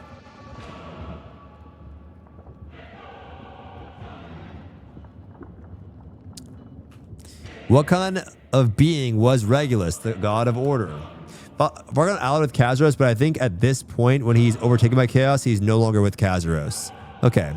Kadon quietly looks at you, waiting for an answer. Yeah, that's like Necker. Maybe it's more like Clown, right? Because Clown technically sided with Kazaros, but he was working maybe that's what it is. Varkon's working with Kazaros, but at this point, maybe he's doing his own shit. Wait a minute, that's true. What if Varkon is now doing this because Kazaros is hurt or something? I don't know. Hidden motives? That's what I'm trying to get at. Maybe Varkon has hidden motives as well, right? Because Kazaros is weakened, and now Varkon is similar in Clown in that sense, where this is their time. That probably makes more sense. Right? Because this whole time he's been working with Kazuros, but now that Kazuros is kind of gone or about, weakened, then maybe he's like, all right, fuck it. It's time to go crazy mode. Kadon quietly looks at you, waiting for an answer. You look at Armin, he quietly nods. There was no Regulus. What do you mean? Tell him about Arceus. We told Kadon. Has an unreadable expression. ... Baboon threat, thank you for your honesty. Even when Arcacia faced with complete annihilation, Regulus has never once appeared. Even when countless people prayed, calling his name, he never once answered. Yet, such a being is the one who sowed the seeds to everything in this world. Regulus, the creator of us all. Kadon finishes speaking, suddenly starts to get noisy. Damn, here they come. They're XD crawling. Here they come. Damn. Come at me, demons! Pathetic creatures. Check my combat power now. Holy shit. Yo. I have like 20 extra weapons. I feel the exact same though.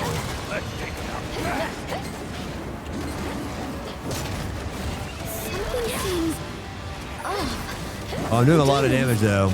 They look as if they've been overtaken by something. I'm doing a lot of damage. Yes. Things are taking a rather strange Damn. Is it actually represented anywhere else though? Like, where is this combat power coming from? Oh. Oh my. Oh shit. I have the true sidereal.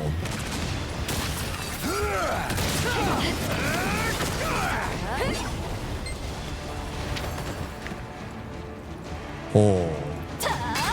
Oh, it's a buff, huh? Arc Aura. Aura full of confidence that no demon can ever stop you until you destroy Kazuros. You're done for. Be careful, everyone. Arc Power. It's the Primal aura strength surges of within. chaos. It's time to come to an end of long war. Damn. Bro, this is Door crazy. ahead is destroyed. Strange. The door ahead is destroyed. Strange. Wait, who did this? It seems the aura of chaos is devouring everything around it. Even those demons. Damn. We should press further ahead. Wait, I can't. I killed 2 more of these fucking things. Where is one? Oh. Bump up. What? What?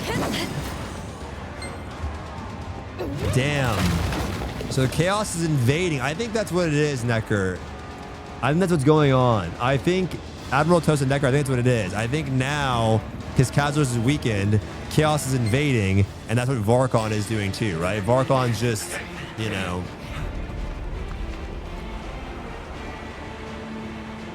Damn.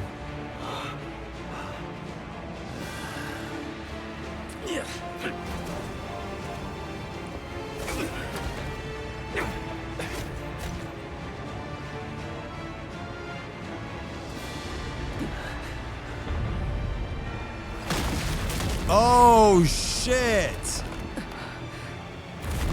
Oh shit! Soup's in the background. Okay, Bucko.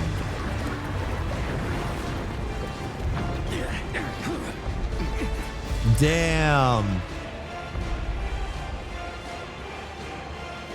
The aura of chaos is erupting from deep below. Be careful not to get caught in Wow. Bro, they should do an arc weapon, guys. And instead of getting a glow, you just get this aura. So when you're in the raid, you can't, and other people can't turn it off. Arc weapon, and it makes you glow like this. It's beyond the sidereal weapon. It makes your combat power look like this. Are fighting each other? 177,000 combat power. Chaos seems to be the cause. Wait, how do I lose this power though? Do I send it off into obliterating Kazuros? Dun, dun. Do you see The demons are fighting each other. Wait, I didn't actually look at that. Fuck. Wait, so demons are fighting chaos, right?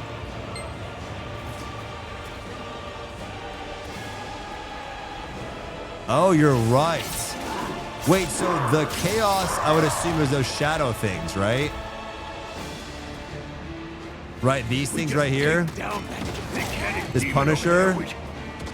Oh, shadow. And then also, you kind of wait. Chaos is, but you kind of also notice that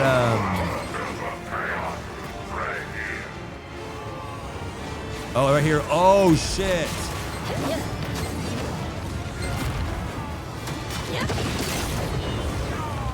Damn.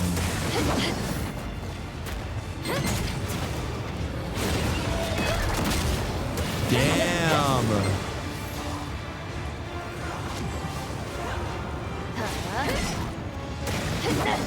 Damn. Where's one more, bro?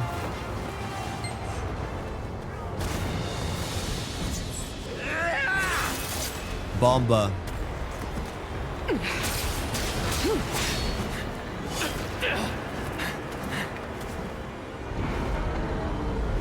F5 jump. Oh, shit.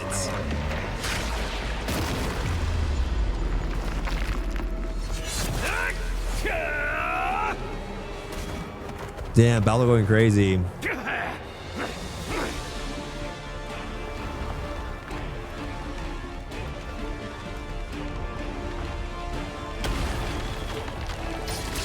Ew.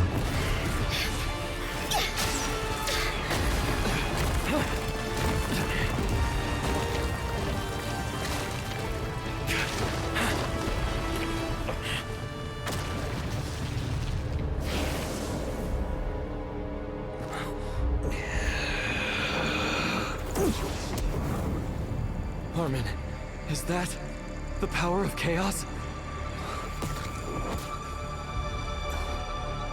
Damn. We should go.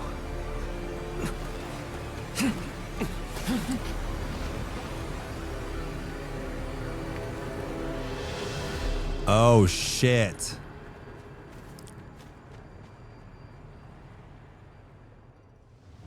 This is an unsettling place. Everyone, stay on your guard until the I'm gonna end. go to the bathroom for this. Hold on, I'm gonna go to the bathroom real quick. Damn.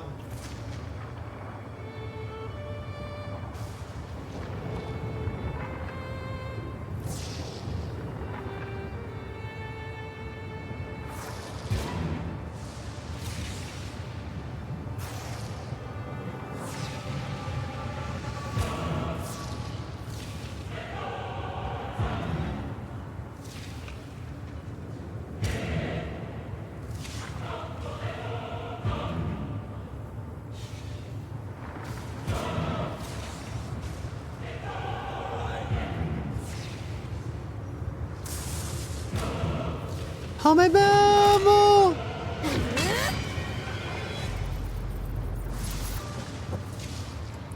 Boom.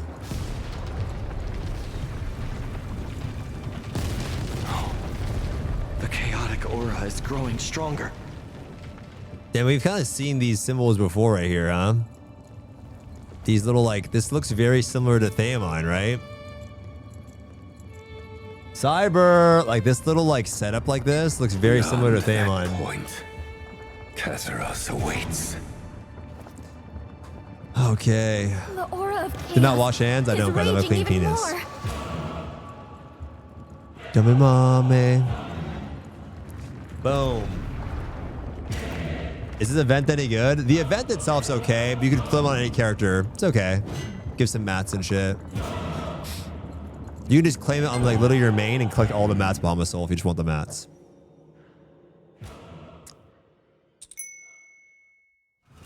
Damn, here we go. Oh, this song is actually my favorite song. Oh, that's one of my favorites. There he is.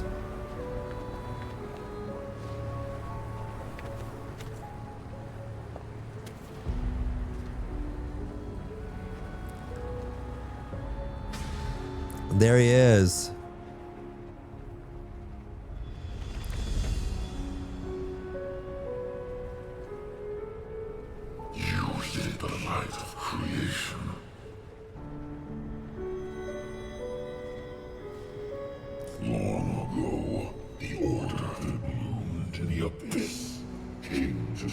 myself clearly. It came to understand this. He's talking about himself. As one who was divided and hidden in the depths. As one who commands the abyss with the order of death. As one who tramples chaos and devours it. And the one who will redefine all things. This is Atlantic. The place where Petrinia's order began. This guy's VO sucks for the Korean one, I'm not gonna lie.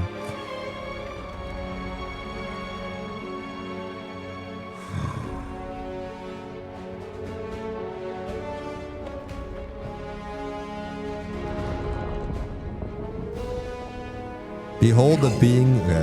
The being who stands before you. Yes, I am the one. I am death.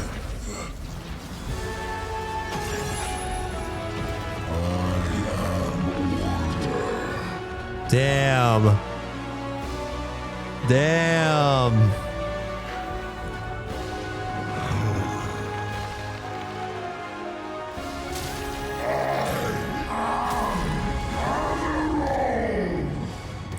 Damn.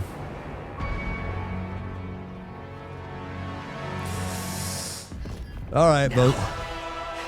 It is truly time to end this. Wait, is this the same mech? Wait, it's a counter. Oh, shit. Oh. Mr. Man, am I coming with you? Oh, shit. It's the raid. Or are young? Wait, he's hurt. It's Wait. MDB, I just don't want to waste them on the same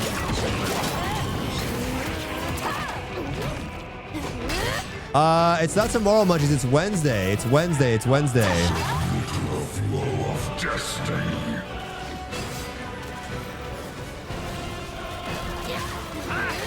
I don't know exactly what they want to, who they want to. I'm gonna try to bring all the sailors I can in. I don't know exactly who they want to bring and how many slots we'll have.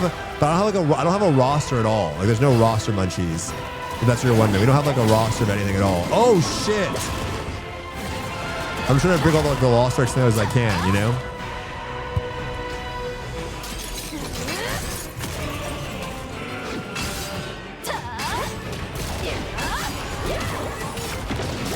Oh, bet awesome. I just can't go because I'm in the pub with puggies anyways. No worries, bro. No worries, no worries. I don't know if we'll have enough DPS slots to fill. So then you choose destroy order. Is the primal darkness awakens, chaos blooms. Yeah, but you're gonna kill us anyway, bro. You know what I mean? We cannot allow chaos to consume, not ever.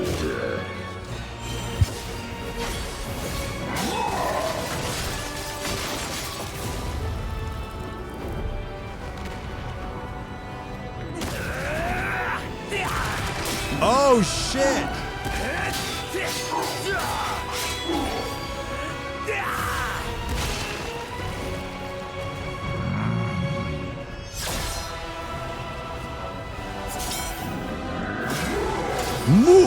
I mean, he's just done for though, right? Like he can't beat us. We already have the we have the arc power. Like he's just fucking he's just done for.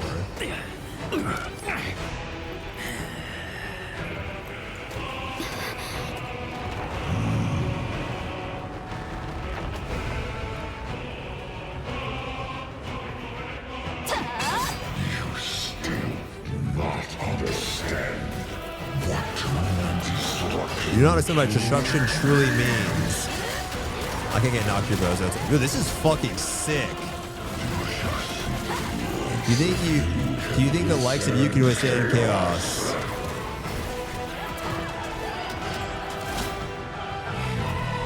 Oh. Oh, fucking turned. Oh, this is crazy.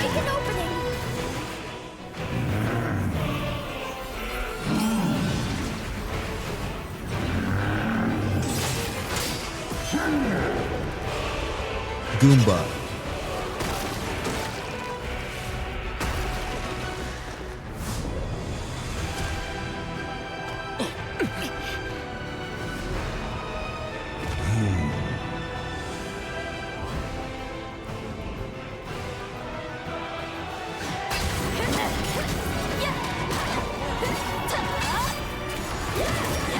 Oh shit! I can't even.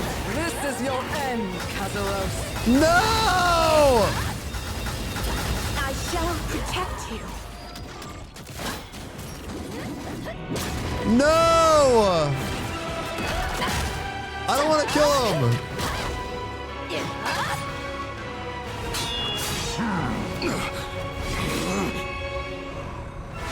Damn you, trash.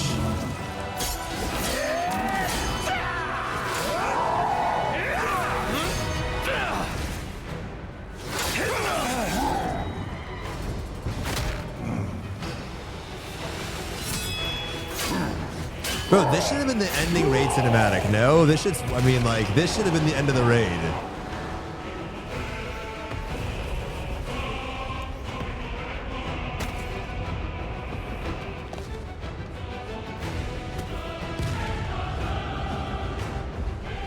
This is really cool. I don't know if it makes sense lore-wise, but yeah, this just is cool.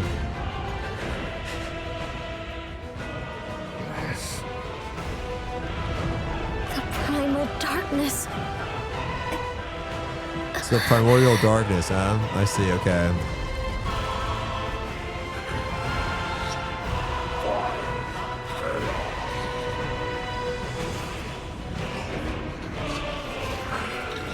Why is this so quiet, like the voice lines? At what awaits when order collapses. So he's just sitting here telling us, like, look what you've done. Like, this is what you... Oh, behold, this is the primal darkness, the power of chaos that will shatter all order. That will shatter all order.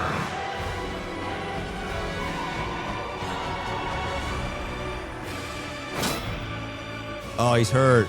He's hurt. Kazuros! No! Don't let your guard down. Everyone, stay focused. I feel bad.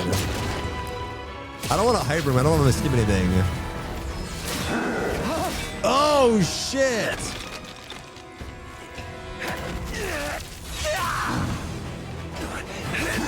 Damn, Shinny goes crazy. Shinny going crazy. Yo, for Cindervale.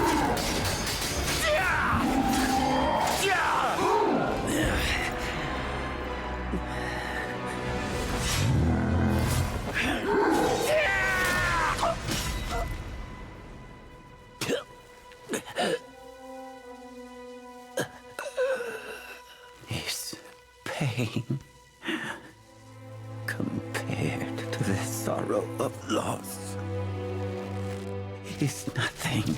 Damn.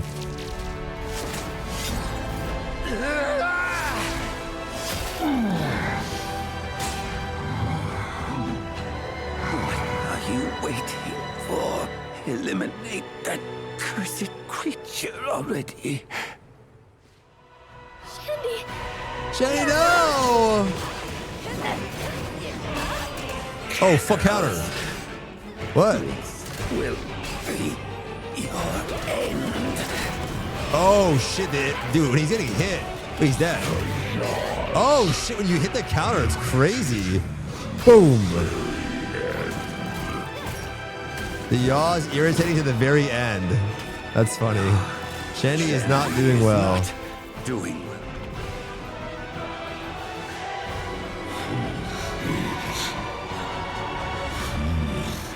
Prove that you can defend order from chaos.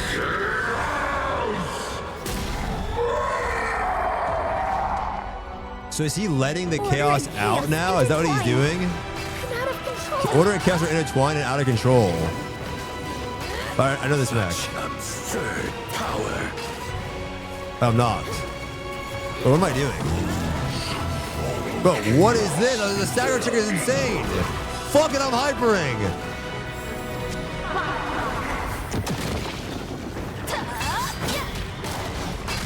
What?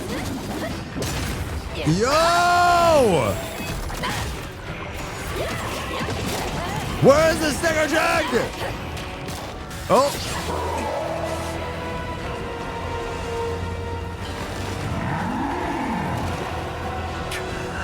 We can't defend it. That's what it just showed. I can't do anything. Armin, please. What am I doing? What's on my hand? Is it my arm? What the fuck's on my arm?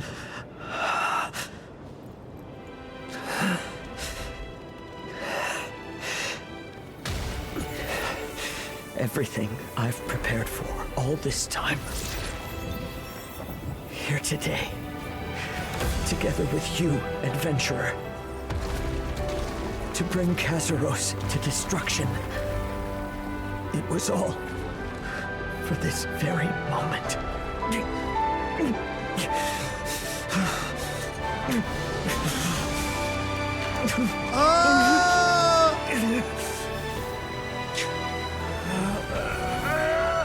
Hadouken!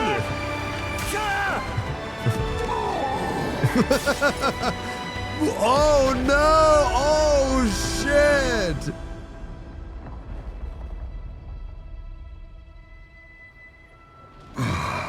Damn.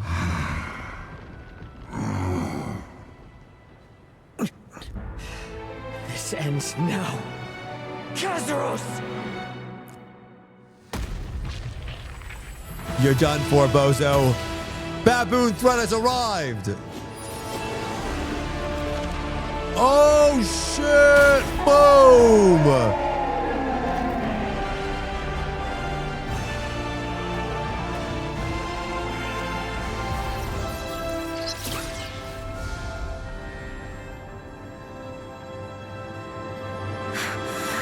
Shandy, no!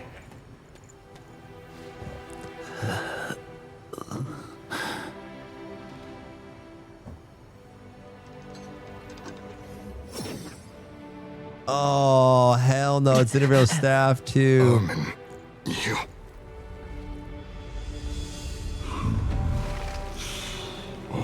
Chaos Witch. Oh, bro. One of your prophecies turned out to be false. This moment, my destruction. Oh, bro is not the Chaos Witch. Wait, who is it? The collapse of order. We don't know. I thought it was Bro. I won't let it end like this. The witch is... oh, that's right. Brel stole the horns from the Witch of Chaos. That's right. Yeah, I remember that. She has the horns, right? Used her powers. Yeah, she's a phony. I can still twist it. Oh?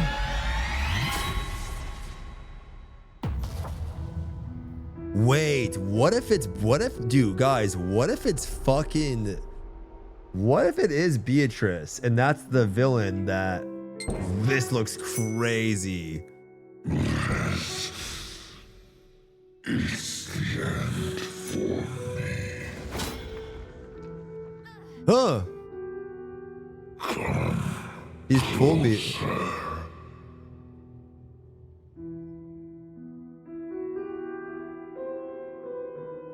Damn. Bro, this should have been a map or something in the fight. Dude, this is crazy.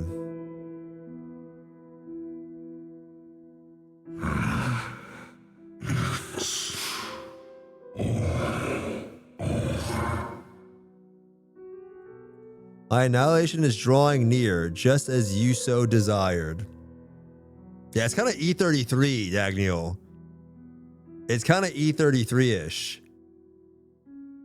After the final blow against Kazuros, the overwhelming power of the Ark within you has vanished. GG's, guys. I'm weak again. Yet Kazuros continues, arrogant as ever, as though nothing of consequence has occurred. As the as though the countless tragedies he's caused weigh nothing upon his mind. Imagine the EOC right now. You lost your ore, it's gone.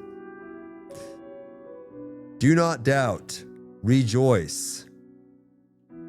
For this place is the embodiment of my power and of death itself. It is the end of the abyss. That's the line of the story. That's the line of the patch. He said it.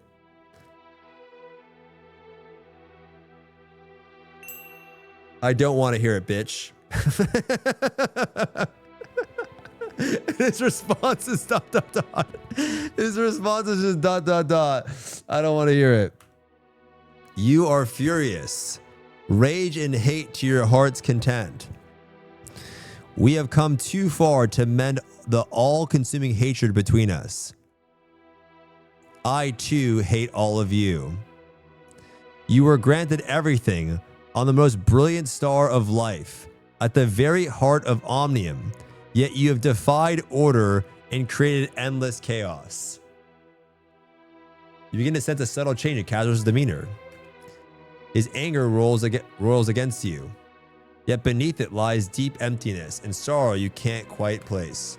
But in the end, I will fade away as the great evil, a source of all misery, just as you wish. Kazros speaks out in his own demise as foregone conclusion, yet it will be unwise to take him at his word. You must not let your guard down. Why did you bring me here? Caution is wise. Perhaps that very caution is what has brought us to this point. After the great collision of order and chaos long ago, death that piled up layer by layer in the dimensional rift became the abyss. Death that piled up layer by layer in the dimensional rift became the abyss. Okay, so all the death got sent here, right? Chaos feared the abyss and only sought to erase it. Only Regulus recognized the abyss's infinite potential. Like energy, I guess, Neger, okay. To break the cycle of chaos, order, and gluttony. So is gluttony instead of destiny, maybe? I don't know. He divided a part of himself and instilled order. I guess gluttony could also be considered like, I guess you could consider it will too, right? Because like you get to do whatever you want. Right? Gluttony is greed. Okay. Makes sense too. He divided a part of himself and instilled order into the abyss.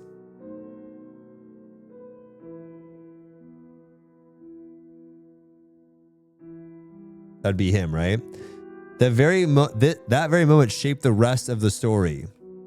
But this is now pointless. The moment I am destroyed, the seal suppressing the primal darkness will be completely broken. Damn, so it's like you kill this bozo and do another bozo, huh? Chaos will consume all of Petrania beyond Abragante. Even Zosma must surely be rejoicing somewhere at my destruction, watching Petrania become the Chaos Star once more.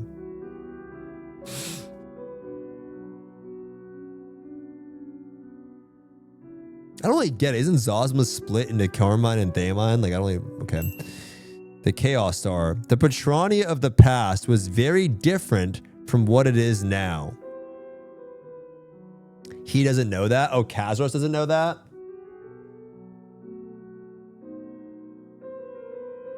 No, Thamine is the avatar of Zosma. No, bro, I'm pretty... Guys, this is like some bit... No, I'm pretty sure that Zosma was split into two halves. One is Thamine and one is... I guess he doesn't know that though. He doesn't... Maybe... But yeah, it's right, because he also picked up on that. And then Carmine, right? So what I'm wondering... No, it is split. I know this. But what I'm... That's right, because he doesn't know. We talked about this before, that he doesn't know. I remember talking about this a long time ago with Saint when we were on a walk. That, how does Kazros not... he doesn't know. We were on a walk down on the park or something. I remember him telling me this. Yeah, he doesn't know.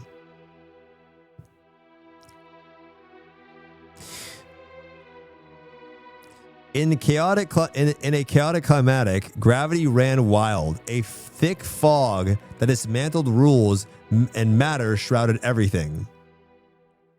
Faced with a world of chaos, I established order in Abrigante to contain the chaos and maintain order as Regulus desired.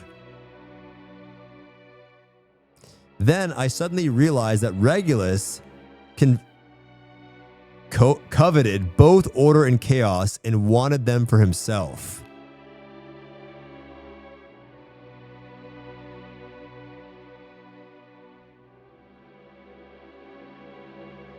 His greed would ultimately lead to chaos.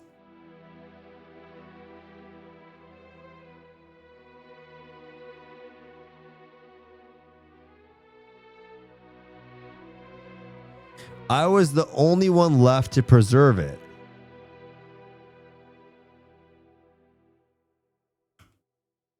In that moment, I ceased to be someone else's creation and became my own. Everything became clear. I don't really get though what Regulus wanted to control chaos too, right? He also showed greed too, but I'm wondering, how does he get that from? Wait a minute. So wait a minute. So he's realizing that he's created to conquer chaos, correct? And he's realizing that he's created to conquer it because Regulus wants it, right? And then now he's rebelling against it, right? Regulus left Kazuros to manage the order while he fucked off to go conquer chaos. Is that what it is? Or is he expecting him to do it for him? That's the question I'm wondering. Did he fuck off to go do that? Or is he expecting Kazuros to be the one to conquer chaos for him? I think Kazuros is just the housekeeper. That's kind of like the question I'm having. You know? It was up to me to face chaos, to crush it. See, that's what I'm getting here, right? Like, and preserve order. Or maybe, yeah, or maybe like, yo, take care of this chaos here. I'm gonna go get it. I'm gonna go solve this elsewhere on my own. Right? Yeah, maybe that's also true, Daniel. It could also be that he like makes him as a band-aid for this area. But that doesn't really give him, yeah, I don't know. We'll see. I mean, I don't know. It's either that or he's expecting him to do that, which I don't really see how you rebel against if you're just doing you're still doing what he wants, which is crushing chaos. Let's see what he says though. I was created by Regulus, yet ultimately defiled and rebelled against him. Okay, how so? To establish order and crush chaos. Okay, that was all I wished for. I had everything in my grasp. It was only right. The art key, the light of creation, with which to punish chaos and establish order. The Chaos Witch, who betrayed Regulus,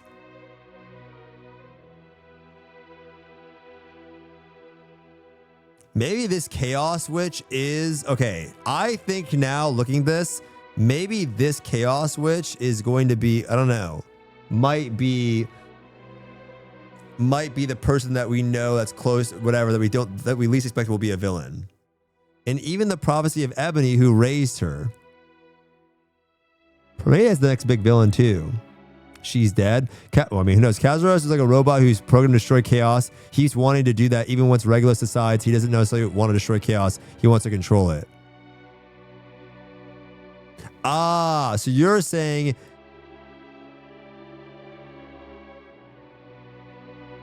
so you're saying him rebelling against him is him continuing to destroy chaos rather than having him control it, right? Is that what it is? So his rebelling against it is continuing to destroy chaos rather than trying to help Regulus control it.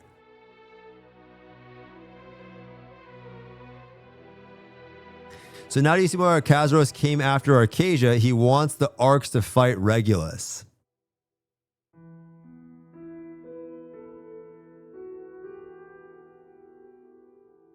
Wait a minute. So is it not really Regulus's destiny to destroy everyone? It's Kazuros to destroy people, get the Arcs, and wipe pretty much all of Chaos. Is that what it is? Is that really his plan? His plan is to get the Arcs, maybe then, huh?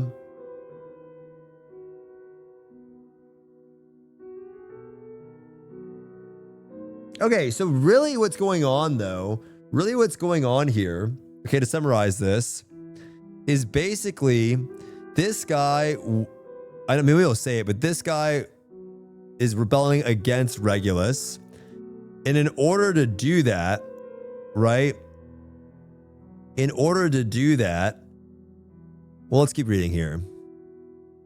Kazuros looks briefly at his own fading body. Everything is so fleeting. At the end of the causality Lutera started, you took everything from me. The Arc and the key. Yeah.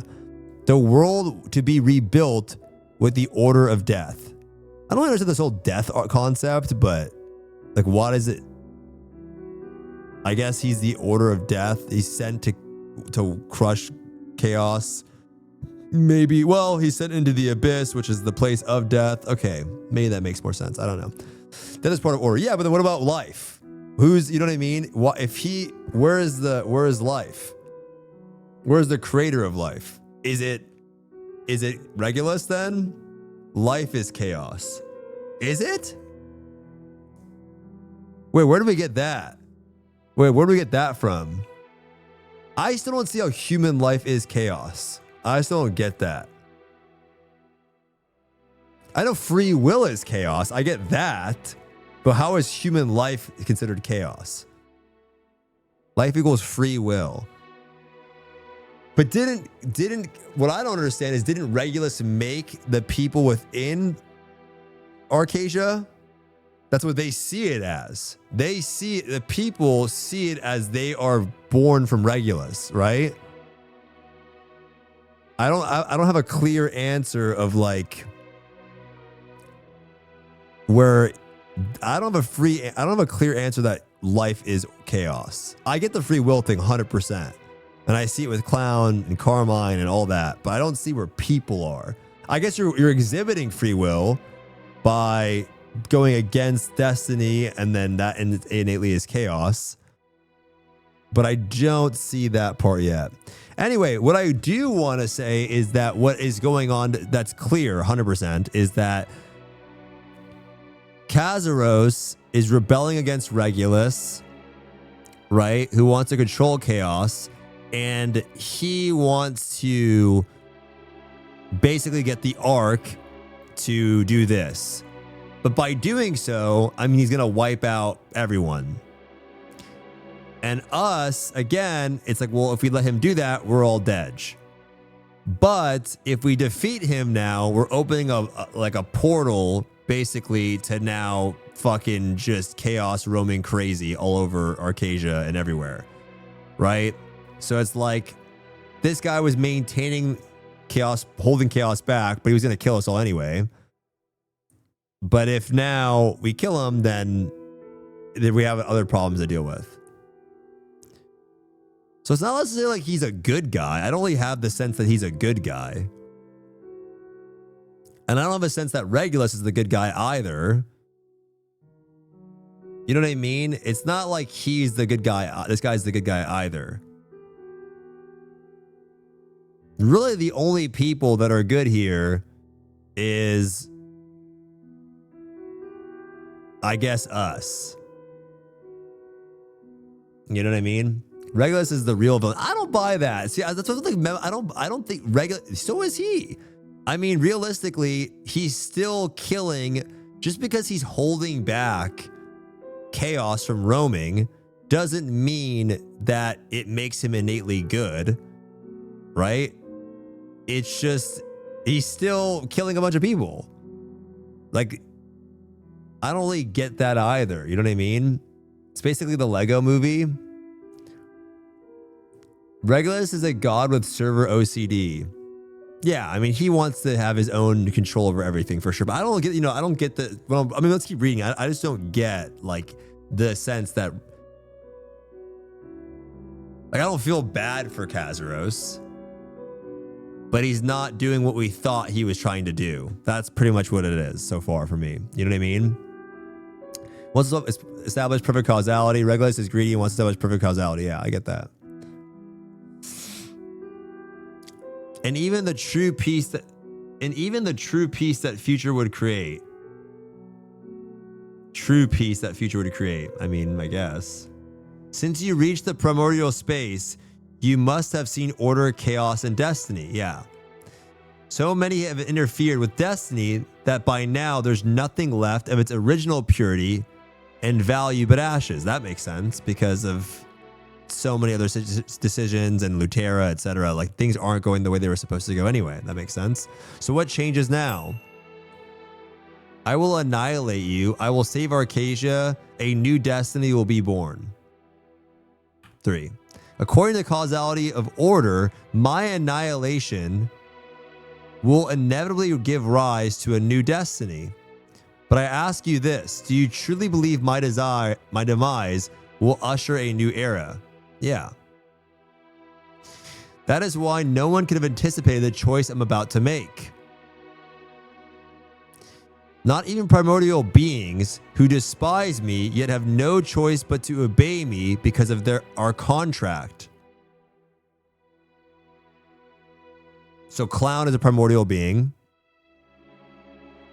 who despise me yet have no choice but to obey me because of our contract. Nor Zosma, who will return in the end with seething chaos in his grasp. Baboon threat. None would have foreseen this moment. I existed to set right the twisted destiny. What's the contract, though? This will mark the first and the last time I twist my own destiny. Wait, so he's twisting his own destiny, which is going against order, right? This will be the first and last time. When the Shadows betrayed Zosma, they allied with Kazuros. Yeah, but why did they betray Zosma? I don't understand. I don't remember that. A strange, maddening conviction begins to emanate from Kazuros. I'll be swept away, forgotten in the tides of a new destiny, and yet I shall leave upon this world a scar. Yo, what up, Yasuo? How are you, bro? That will endure for all of eternity. So that you, who stand before me now, who have brought about my demise, you, my most hated enemy, will stand as the guardian of order against chaos. So he's going to give us his juice.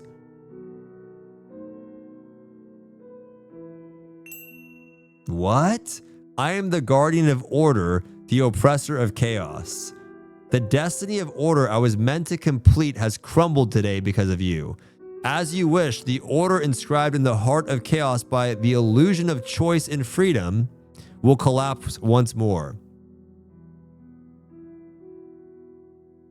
And Petrania will return to the Chaos Star.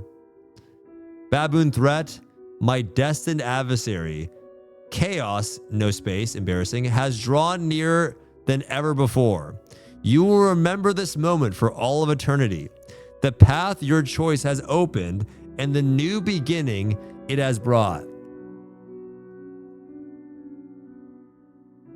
Even so, I will gladly bequeath my power to you. Burn away those who can covet chaos. Condemn those who betrayed order.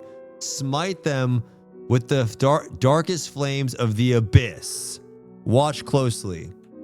Remember the collapsing order of Petrania, the end of the crumbling abyss, the fall of order itself, and the finality of a world ruled by chaos.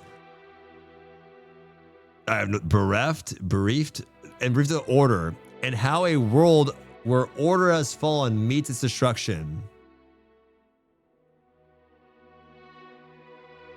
He will venge the world forever. And know this, Baboon threat. When the flames of the abyss are as dark as the deepest depths, you will face chaos in its truest form. And they're like really setting up a big chapter too.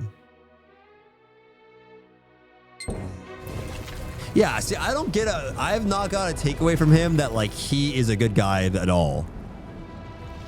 Right? I don't like, I remember watching Memo go like, we killed the wrong guy, but I don't have that takeaway at all. Like, it's not like some jailer shit. Like, it's just like, he's just not doing what we thought he was doing this whole time. But it doesn't mean he's innately good. I remember watching the Koreans talk about this. I don't have, at least from what I read in English, I don't get the takeaway that he's innately good. He just has a mission that he wants to maintain order within the world, which was created, you know, to do.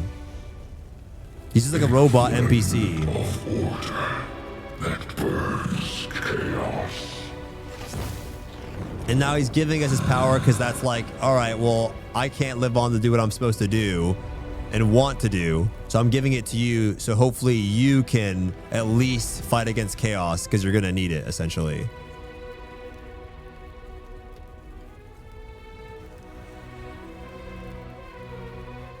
And I still don't really know if I have the sense that like human life innately is chaos either. I get the free will thing totally, but maybe in some remnant, maybe there's order and chaos within human. Like there's causality, but also the choice of free will.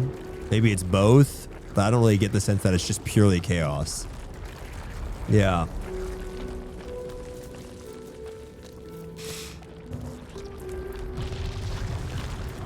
Wait, isn't this like the same shit that we saw Brel give to Theamon?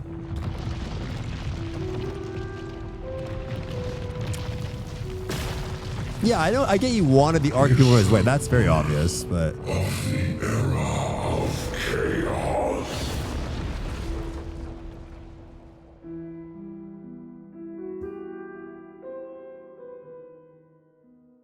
Damn. Yeah. I mean, when I watch the Koreans do this is definitely, I have a different takeaway for sure. It's like, yo, he's not who we think he is. Regulus is the bad guy. Innately, too, we don't really have that Regulus is super evil. He's just greedy, right? That's like the real takeaway, too. I mean, obviously, I think he's evil, but we just have a sense that he's just greedy, right? He just wants everything.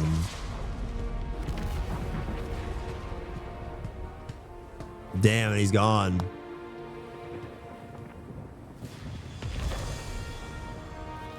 He's gone. I mean, how would you define evil? I mean, I don't know. In the sense of us as you know, characters within Arcadia, anyone that wants to destroy us is evil. Are you all right? But obviously, Regulus is a villain too. That's going on, right? You saw the song. I will soon. Because like people blindly serve him. The next raid that comes out tomorrow, the whole lore of that area. Sunny had Sunny translate the song to me at the end. It's just people that are blindly following Regulus, and that priest paladin guy is also like a phony. Before the aura of chaos collapses Petrania, we need to get out of here quickly. This was worth doing 100%. I'm actually glad I read through all this. Armin, why? Guys, we should collectively make our own lore arc, and we can rewrite Lost Ark lore in any way that we want, to be honest with you. You know what I mean? Now that there's no more Saints lore arc, we can just rewrite whatever we want and define the lore of the game ourselves. You know, it's open-ended enough.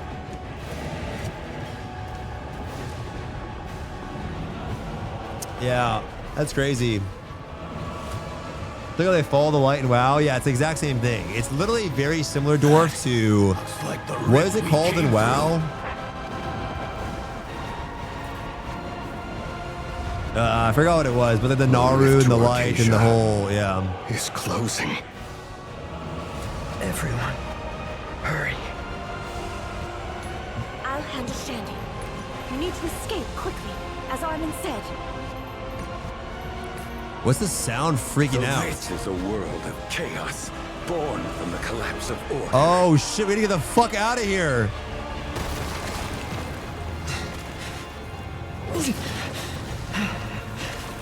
I will protect you, my friend. I swear it. Keep moving forward.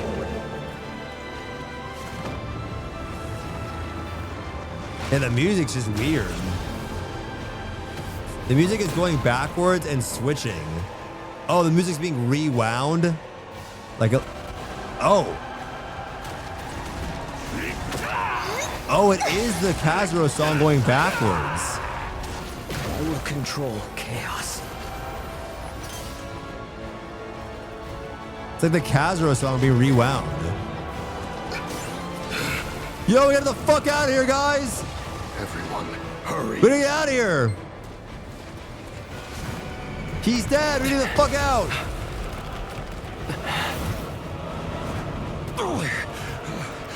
Gravity's failing. It's all falling apart. Oh shit! Oh shit! It's chaos. It's wild. It's going crazy.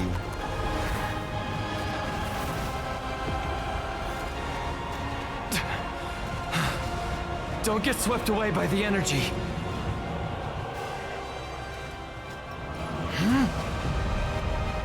I guess there's just like no balance to anything at all. Yo, I can't see shit! Tearing everything apart.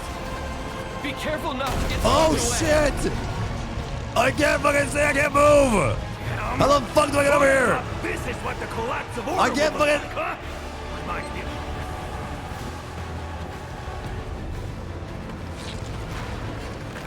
I don't know why I don't get a notification when you're live. Click the bell, bro. I'm fine. Click the bell, Booyah. Go. Mondays, Tuesdays, Wednesdays, Thursdays, Fridays, usually 12 to 1 p.m. PST. Look at my butt.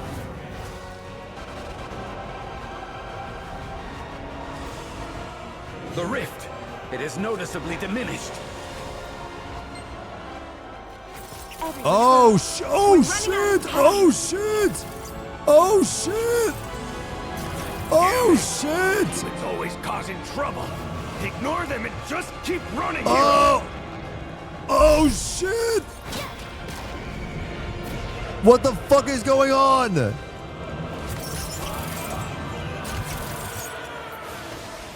Mr. PT! Thank God. I think you just claim the character boost, PT, and just do it. Let his sacrifice. I think you just claim the fucking thing, PT.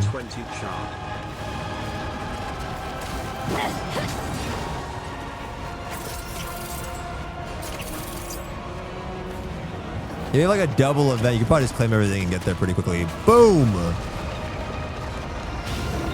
Or you just watch the VOD again. Oh shit! I'm getting the fuck out. I'm just running past everything.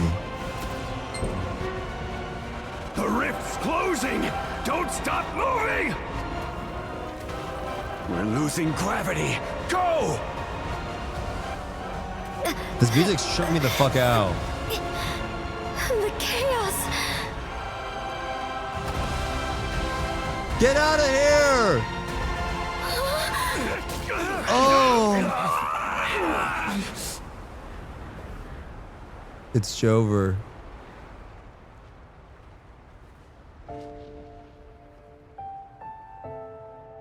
I had a gummy when I first did this. I was so lost. It's funny, like so shit. Damn. Only person that can wield chaos and order is that guy right there.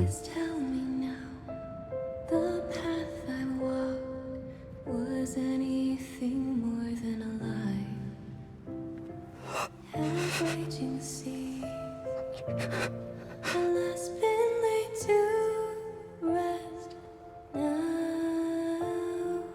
every step we've taken, you were always behind me. Since our tale first started until now. Bro, my character was not here. This is a brand new character. I was not there for any of this. It was probably fucking Korean cow. Now that it's over, Damn, there she is. can I let go? It's kind of crazy low key though. I saw that scene, probably that beginning first scene when I was like, dude, I started playing with RU. There was Yasuo probably like when I was 26 or 7 or something, man. It's kind of wild to think about. So, this is the prime 7 months. Wait, is the song translated in English?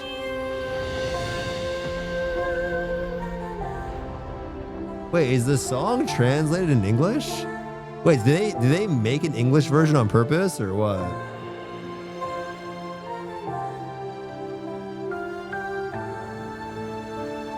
Wow. Everyone, go. I mean, guys, I don't think we're that important to them. I mean, they just did it for fun. Wait, they did the song on Spanish? No. My journey. It ends here.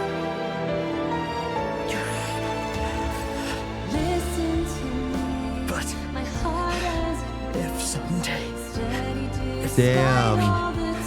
meet again, I hope in that life I can stay with you. Damn.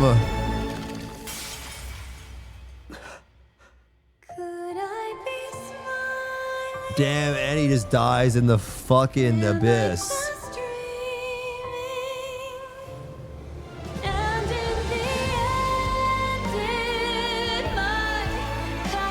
Yo, not Hazy. Thank you so much for the prime 18 months. It's good to see you, bro. You're doing fucking fantastic.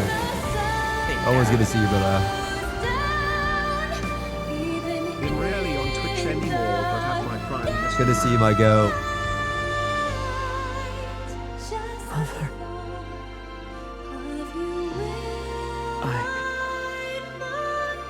I follow the light in my heart. Met friends who understood me. I journeyed with them. I think I remember the Korean line, so it's still a little bit better. Made choices I could be proud of.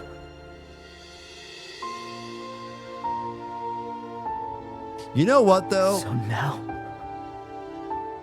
I can rest. I think Yeah. I'll rest for a bit. Mom. Let's make cry.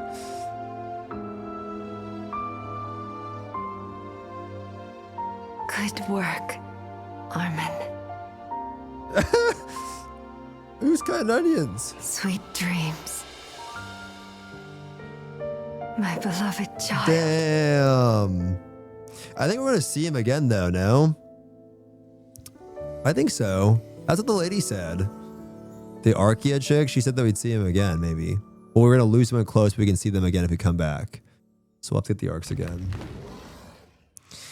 Now, I think he's dead for sure, but I think that she said that we would lose somebody. If you remember when you talked to her for 50 minutes, it was long that we can go back there. If you lose someone close, then... My dear knight. Damn. He would be like, you know, in that area. It has been quite some time. I ain't gonna lie, that shit kind of made me tear up a little bit, but I'm just a sore motherfucker. I'm not gonna lie. That shit made my eyes like a little watery. I'm like, oh shit. But I'm just really soy.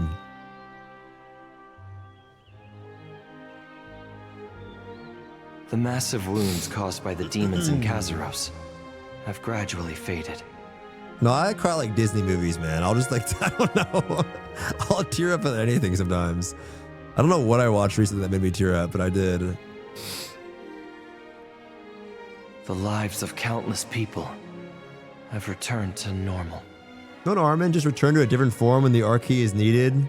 Well, it doesn't always have to be Armin. He was just born...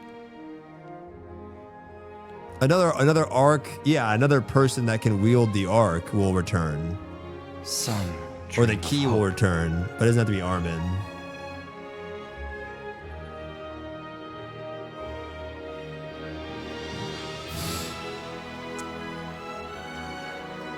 Some prepare for the coming future.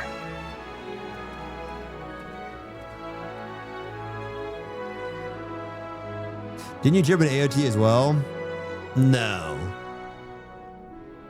There was something I watched recently that made me tear up. I don't remember what it was though. Still, others share in the grief over what was lost. Can't remember what it was. Oh, it was the Demon Slayer film when I watched it again with Sunny. Yeah, the end of the Demon Slayer film. Infinity Castle. But the guy's story. To the deeds you have accomplished. That shit was hella as well as sad. Armin's noble sacrifice. Yeah, the Akaza stuff. Yeah. Yeah, like the backstory thing when he with the girl and yeah, like, yeah, made me kind of sad. The fireworks scene. I think it was the fireworks scene. It like kind of made me tear up a little bit. And I was sitting there with Sunny. I'm like, I'm not crying. I don't know. I don't know. The depths of our gratitude and appreciation. It is a debt we can never repay. Is this Thyrain talking about Armin, right? This is Thyrain writing this?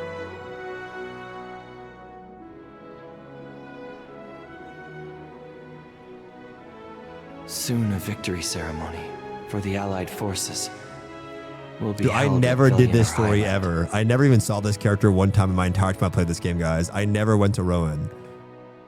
Or I never did that. I don't even know. Never been there. I've never been there. Who is this guy, man? This like the new Armin guy? Who is this? An invitation. This like BTS guy. Who is this? Like who is he? Where is he from though? Missed all the cars in that place. I never went back. No idea. He's like the new guy though. He's leading us to the new area. We can watch the new raid trailer again. It's kind of fitting. The great victory. It's kind of the continuation of this story. Well, yeah. Damn, bro. Damn. This is a throwback though. This part of the game was fire. Stupid ass beach episode, but this part was fire. A victory for the Allied forces. A chance for us to honor the countless heroes who sacrificed their lives.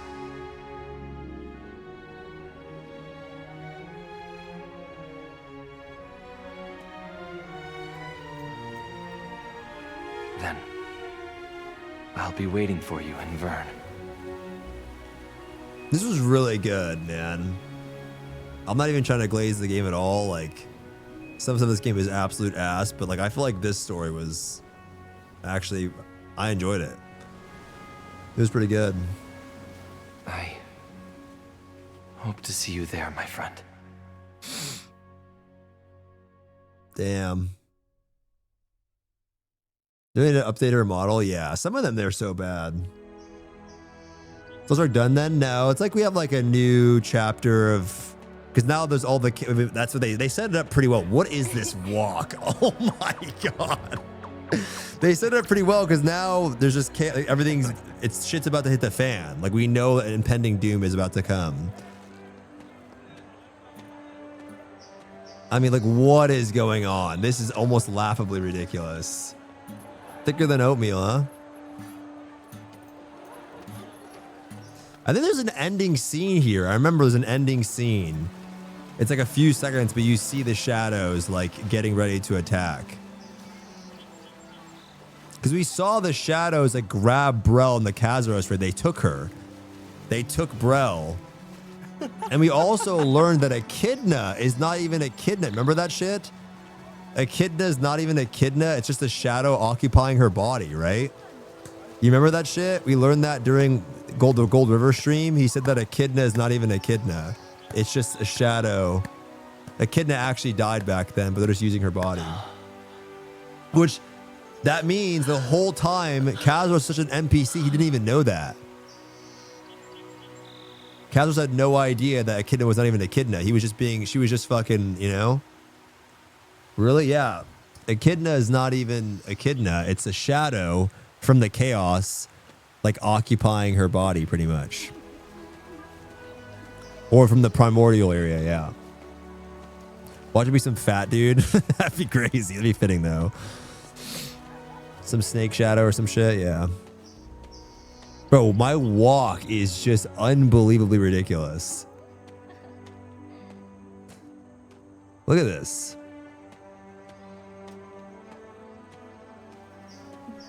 Man, this was good. I would honestly do more MSQs like this if it was like this. I kind of feel like I watched like an episode of a show, if that makes any sense. I read a lot, but it was enough like cutscenes that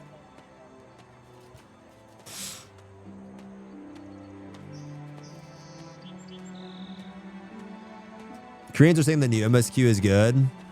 Yeah, I mean, they should keep cooking with this kind of shit, man.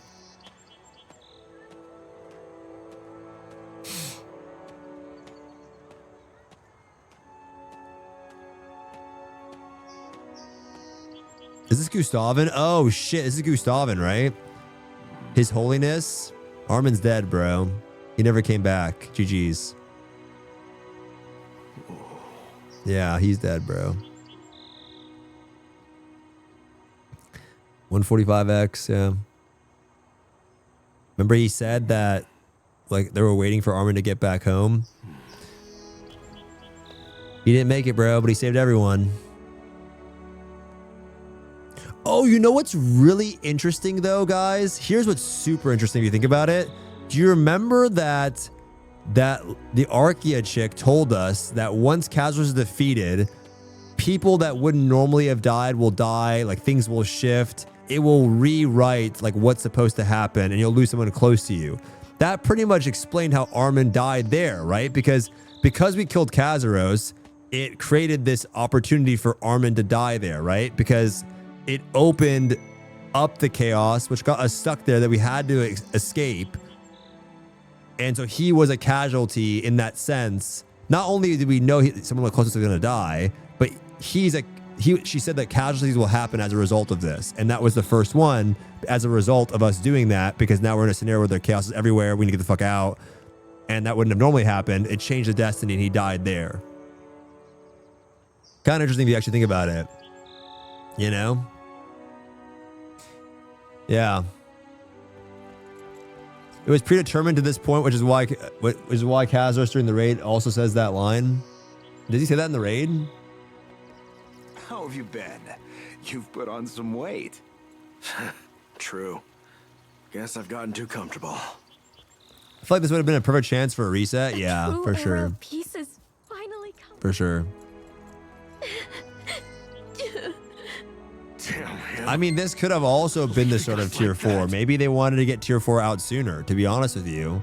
This could have been the real start of tier 4. You know? They might have just wanted to get it out sooner. This would have been a really good fitting for tier 4, right? At last, we meet. Face your Might I destiny have and a predetermined moment longer than of your stage time? 2-2. Let's see. Nice to meet you. Read all the Liberator graves, it's of interesting. Shoeshire. Where there's graves? The names of Lutera Knights sacrificed in the war.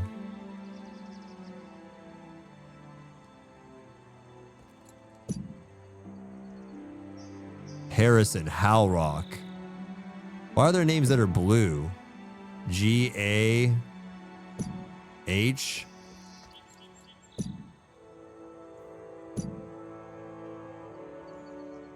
Hello, Korean. Goomga. Blue means we've met them. Damn. They literally just wrote down all of these people's names on a lot of these tombstones. Oh, how do you think that they have the story of the game written? I mean, he said that this is chapter 1 and there's 3 chapters of the game. Right? That's what Gold River. If you guys didn't see, they did this thing. Look at this shit. I mean, if you ever want to watch it, Wine Blue translated it. A lot of you guys probably didn't watch this, but they actually did a super fucking long thing. It's 3 hours where Gold River said he'd come back to talk about, you know, after the story is done. And he literally sits there and talks about the future of the story of the game for like 3 hours.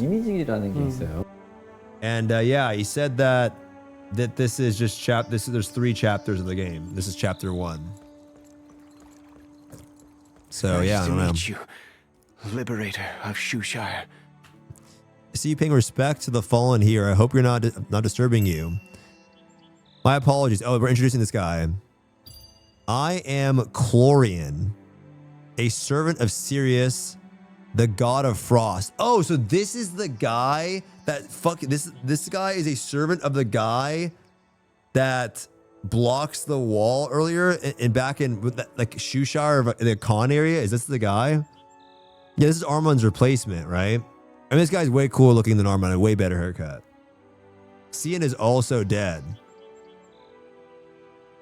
Wait, serious? Cian? Cian? What are you guys talking about? Check the graves. Well, this is serious. I don't know what you're talking about, Cian. No, we're just saying, when we say to Armin's replacement, he's our new friend, like Mello. We're not saying he's literally Mello's replacement. We're saying, or Mello, I'm just saying he's our new Armin in terms of like, they're just throwing a character in. He follows us around. He's following us to the next area, the next thing. We just mean like, yeah. Cian is the old guy from Shushire. So who's serious? Who's serious? I don't actually know who that is. Like the god of frost, like just some random, like we've never met him or something. I know that. I just thought it was an NPC. Okay, so that's Cian. So Sirius is just like some fucking like Aldebaran. Is that what we're saying? Like the god of the sea or some shit. He's the guy that serves and prays to like the god of frost. Okay, I thought like it was an NPC or some shit. I don't know. My bad. I'm attending the victory declaration of ceremony on the behalf of the order. You're just as late as Cian. You're just as the late Cian once described you. Even at a glance from afar, I instantly knew it was you. My condolences. Thank you. Damn, so that guy died, huh? Cian died back there. When he was blocking the wall and shit, he died back there, huh? Wow. Though he has returned to the embers of the divine, we will continue to uphold his teachings and his will. May I ask if you have any plans after the victory ceremony concludes? If so, might I ask you to visit Shushire? Fuck no. On the hill of the Frostpeak Temple, overlooking the home of the Order of Sirius, we have prepared a small monument in honor of Cian. If you, a hero of Acacia, were to lay flowers as resting place, it would mean a great deal. Not only the people of Shushire, but Cian himself would be very grateful. And beyond that, there are several important matters the Order wishes to discuss with you, Baboon Threat. Then I'll go prepare to go to Shushire. I'll see you once again at the victory ceremony. Thank you again, Baboon Threat. Oh, I get it. So this is the lead up to the next raid, Circa, right? Because Circa is in that frost area, correct? So that's how we're getting to Circa, correct? Because Circa, if I remember, she's in a frost. Okay, so I get it. Damn, I'm kind of locked in a little bit, though. You know what I mean? I've never really read the MSQ in this game before, and it kind of makes things a little bit better. You know? I'm kind of locked in a little bit. Maybe I'll start doing the MSQs. Cindervale, Master of Illusion Magic, in memory of Disciplined Son. Ah, damn. And friend of Sidereal Shandy. Damn, Cindervale's got a fucking giga-tune. You know? Now it's up to do the lore arc. Dude, he's got a giga-tune.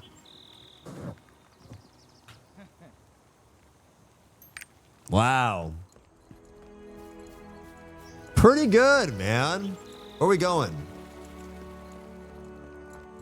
Well, frick you guys. I guess I can't go there. Is this never ending? I have a question. If I just stand here, does this line continue forever? Have you guys designed infinite amount of NPCs? Are these AI generated? Do you do an infinite loop? We have a Catman with the tail. If I just stand here and never move, do you think he reappears again? How many NPCs did they create? Let's find out, guys. Catman with a tail. Wait, I think I saw that one before. Wait.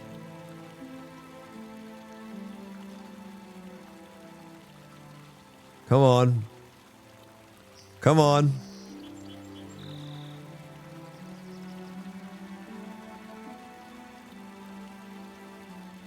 Fuck, I should have done my gun lancer. I need the Archridge stuff. Wait, are you here? How have you been? How many NPCs do you guys make? Put on some weight. All right, fuck this. I give up.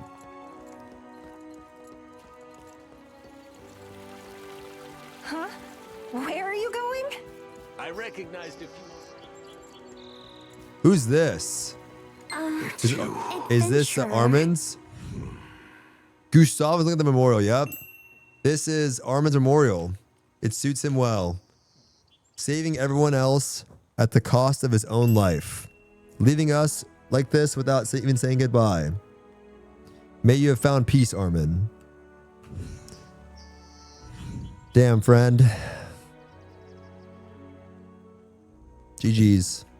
Beneath the light that blossomed, the lost wind remains. Beneath the light that blossomed, the lost wind remains. Anyone pick that up or? Wait, it's saying it right here. Armin's last smile keeps coming back to me. He said he would hope we could meet again someday. Truly, will I be able to see you again? I think we see Armin again at some point in the history of the game when we get the arcs or we work with Archaea again. I think we'll go to that place and Armin will be waiting for us there. He's dead, but I think we'll be there. Surely we will meet again on the canvas of destiny that is being rewritten. Set down Armin's bag. Too late to return it now. Armin, my most precious friend, may you finally find peace. May this be but a brief farewell, and may one day in the distant future meet again. I still remember when we were young. Rosaline Vedici. My childhood with Armin holds such precious memories for me. Whenever I felt exhausted or afraid, I would think of Armin and find the courage to go on. He was such a warm light to me. Thank you. I've kept here for too long when you must be... I've kept you for too long, must be busy. After the war, when father returned to Plechia, he told me what happened in Curzon. Thank you for saving Arcadia and protecting this baboon threat. What if Armin gets his body remains somehow as a puppet of the shadow entity? I don't want Armin to come back corrupted by shadows. I think Armin stays dead, he's better dead. I don't want him to come back like Shadow Armin or something again. You were looking at Armin's memorial. Yeah, I was. Do you remember the first day we met? All three of us? I remember meeting you in that one town in the game, actually. Yeah, I do. We were so lacking back then compared to now. Right? Since then, so much has happened. I still don't truly understand that Armin was the art key. Perhaps that is simply the limit of my understanding, leaving me to no choice but to call it a miracle. In the end, all I can do is accept what has already happened and let the sorrow settle within my heart. Did you know? Even now, part of me wonders whether I might see him again someday. It may be nothing more than a delusional fantasy. He's definitely going to come back. But I cannot help but imagine that he might appear before us tomorrow and greet us with, "Have you been well?" as if nothing happened. No, he's definitely not coming back like that. If a miracle marked the beginning of his life and another brought it to its end, then who is to say yet another miracle could not occur? I don't hate him. It's just like, you know, this was a great sacrifice. Go on. All darkness. You know? And rest peacefully in the light. May his light always remain in a corner of our hearts. He is literally dead in an area filled with the shadows. Yo, you know what would be fucked though? You know what would be fucked though? What you wrote is true. If they took over Echidna's body, what stops them from taking over Armin's body? Right? If they could take over Echidna's body after she's dead, what stops them from taking over Armin's body? Right? He's just dead laying there. Did it turn to dust? I don't know. Wait, no shit, they got Shandy out. How you been all this time? It's been quite something to return to Petrania. When I sent you the letter, I was worried you might not attend today. Seeing you here today, it seems that you have no chance to visit everywhere. This is Highland, where our war was set by motion by Brussels' schemes, and there's no better place to end the long chain war with a victory of declaration. Though it wasn't for long, the Allied forces all did their best to establish the victory district, especially Balthor, who stayed there, and Yorn's artisans, and dedicated himself wholeheartedly. Thanks to him, today we can all celebrate our victory together. It would have been good if Shandy could be here too. Such a shame. Ask about Shandy. Shandy, I'm not sure if you heard, but the wound that he received from Kazuros still makes it difficult for him to move. So he's not actually dead. Even though quite some time has passed, it is still worrying. Gabri, thanks for the prime 29 months. If there's any progress in his treatment, I'll let you know. Okay, so Shandy's not actually dead. All of us gathered here today are truly grateful to you. Whether they participated in the war or not, everyone knows that it's thanks to your dedication and sacrifice. Okay, whatever. All right. There's something that you must check before we can commence. Fortunately, it seems we won't be short on time. What is it about? You must see it for yourself, but don't worry, it will not be a burden for you. Darren gives you a meaningful smile. Will you follow me for a moment?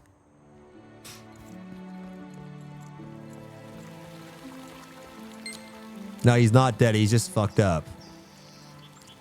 What is this?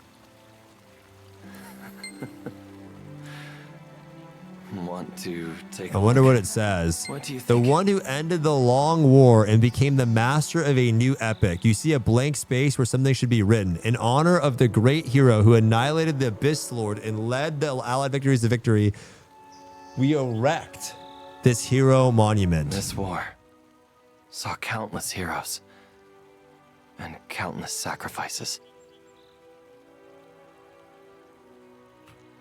All of them sitting in the battle was resolve, fighting for the sake of their family, friends, and strangers they never meet. So many heroes from different backgrounds and motivations, yet they would all say they had the same inspiration. Can you guess what it is? What is it? It's you, the Ark Protector and the savior of this world. Without you, none of this would have been possible. All of us here, when we decided to establish this victory grounds, agreed on one thing above all else. We had to build a hero monument dedicated solely to you. You look around and see everyone smiling at you. This is the scroll to help you inscribe your name upon that monument. Now go ahead and engrave your name there at its center, so that everyone may remember your name forever. Baboon Threat.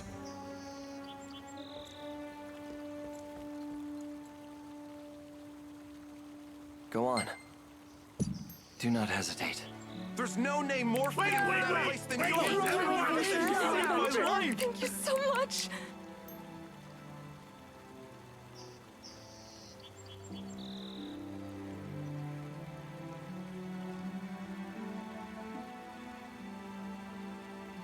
You have to use your name. My actual name, it's Baboon Threat. Oh, fuck.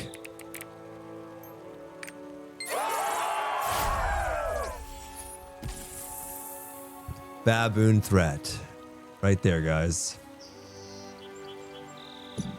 The victory declaration ceremony will begin shortly. Baboon Everyone, Threat. Please gather in the plaza. What's up, Nilsson? Everyone is thrilled to see you. Here we go. Here we go. Mashallah.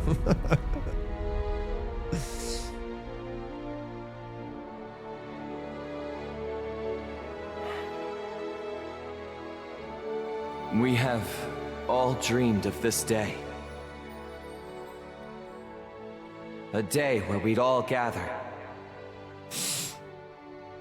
to reunite with old comrades and to remember those we lost. Damn, guys. We no longer fear a demon invasion,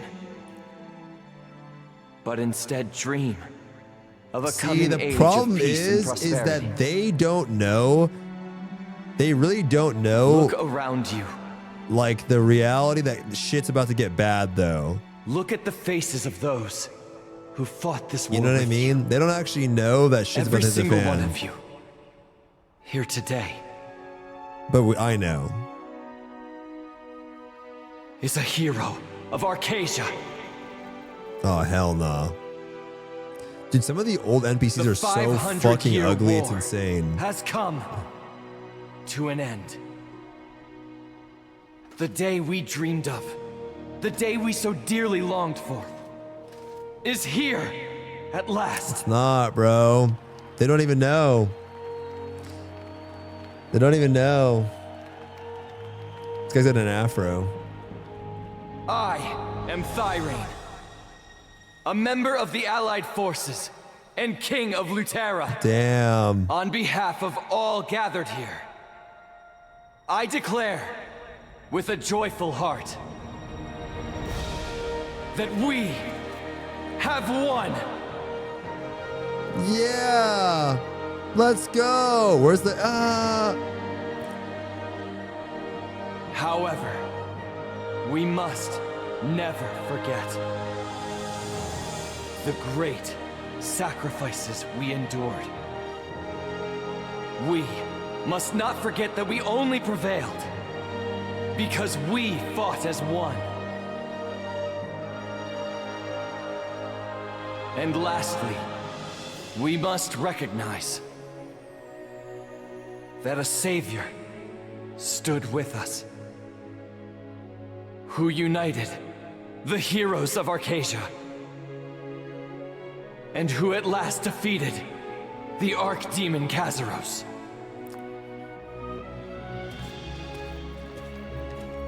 Oh, hell nah.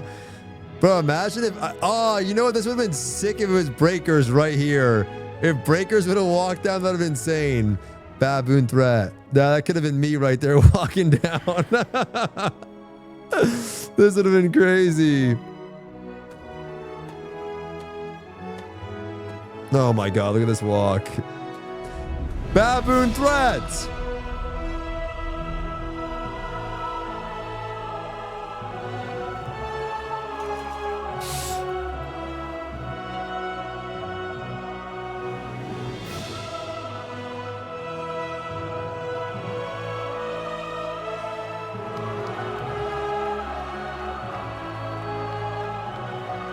This shit really good though. This shit really good though.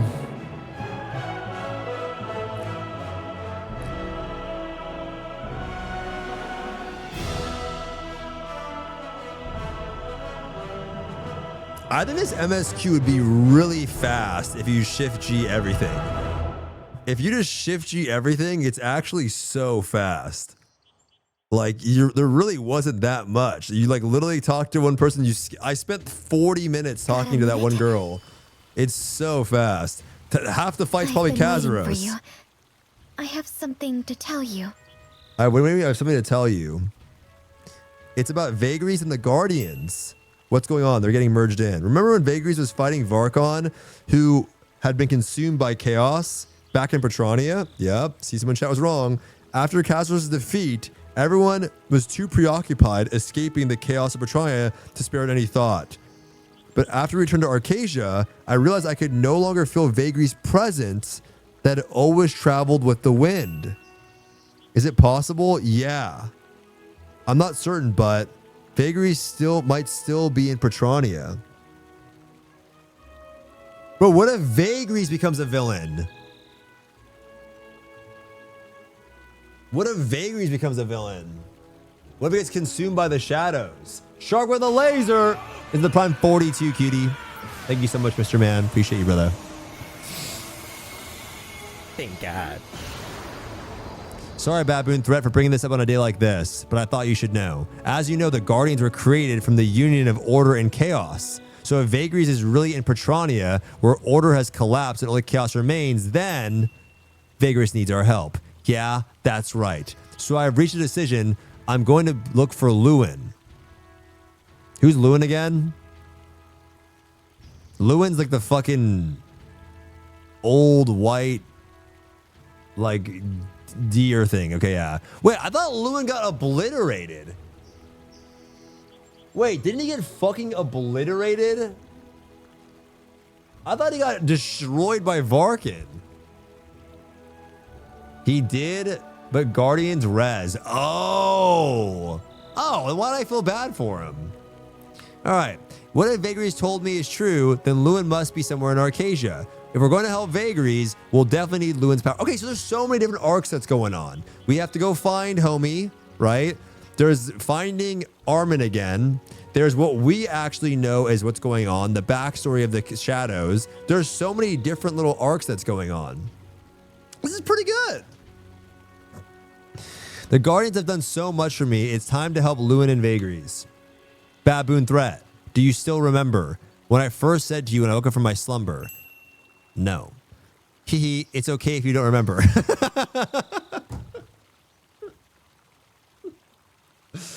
My name is Nineveh. I'm the Lazanith who will walk the fated path with you.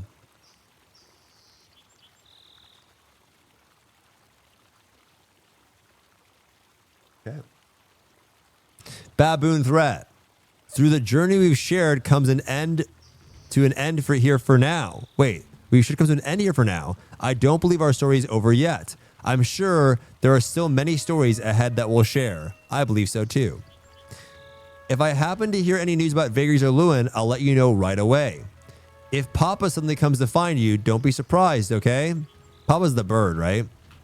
Now, I should get going. Until we meet again, take care. I was waiting to talk to you. Okay, what's going on? Kadon. I was waiting to talk to you. Kadon looks around at others. Right now, they need peace, even if it's only momentary, so he knows. Well, Baboon Threat, what will you do now? I have no specific plan. I see. You've come a long way, and many things you've experienced along the way must have been eating away at you bit by bit. You also need rest, and enjoying this rare peace wouldn't be a bad idea. Since I left Algacia long ago, much has happened in the span of time that feels short in some ways, yet long in others. I met precious companions, beginning with Lutera, and together we protected Arcasia, all while longing for the peaceful days we now see before us.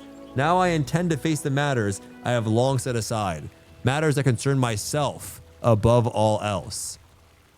So you have his storyline too. This is pretty good. So you have the vagaries and whatever the fuck the thing is named, Lewin. We have his thing. We have the shadows.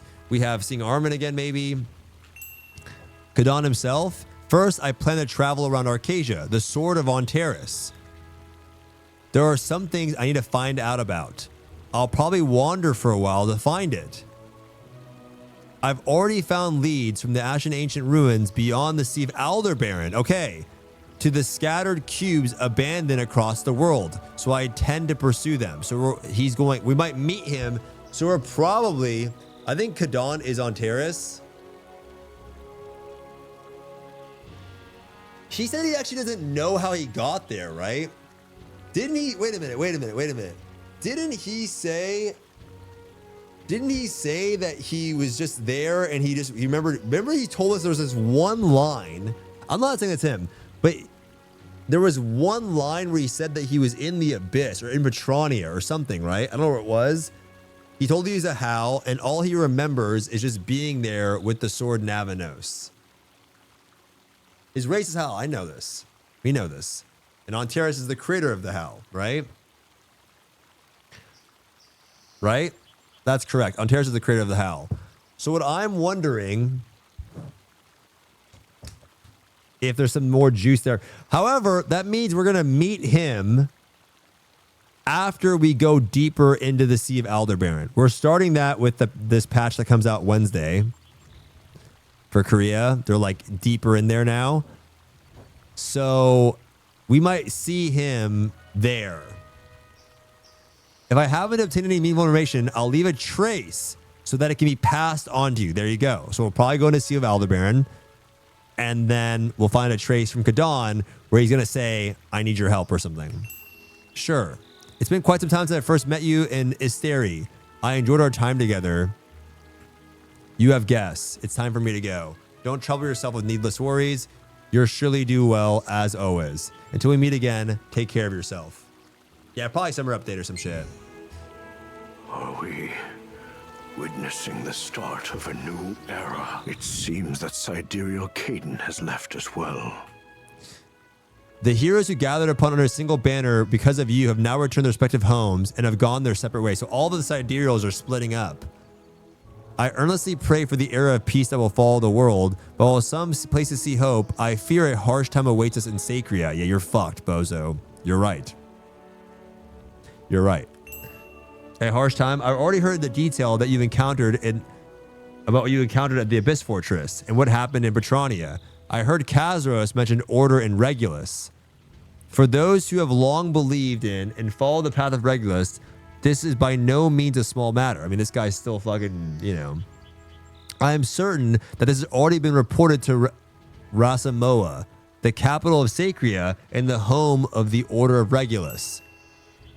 To support Curzon, all Dawn priests were mobilized, causing the balance of power between Dawn and Twilight factions of Sacria to collapse. Especially during the final battle with Kazaros, all news from beyond the Sea of Aldebaran was cut off at once. The Sea of Aldebaran is, in effect, under Sacria's influence, and no different from an inland sea of the Empire. The fact that all communication from the entire area was cut off at once, surely it must be related to the Twilight Baboon threat. It's been a long time since I left Rasamoa due to their schemes of the Twilight. Now I must return to Sacria and activate the Archon decree I once hesitated to invoke. A full declaration of hearsay against the Twilight. So this is another thing. All their power comes from the Order and the Holy Empire. Father Jadrico and the Dawn priests are already on the move. I heard you're heading to Shoeshire to the headquarters of the Sirius Order. Priest Cian was deeply respected by the Orders. I hope you can bring my regards as well. We'll be in touch soon. All right, bro. Are you ready to head to Shoeshire? All right, then. Head to Frost Peak Temple in Shoeshire, Sirius's headquarters. Oh, what am I doing here? With Kazaros' demise, the chain war that began 500 years ago has finally come to a true end. To reach this moment, countless lives were lost, finally to victory. Okay, whatever. As Kazaros said, this world is still heading down towards chaos in each passing moment, facing a newly written destinies I must endure. And ultimately approaching the lies ahead, I have crossed a great mountain, but I cannot stop yet. I must move forward for all the providence I have built and all the everyday moments for Acacia.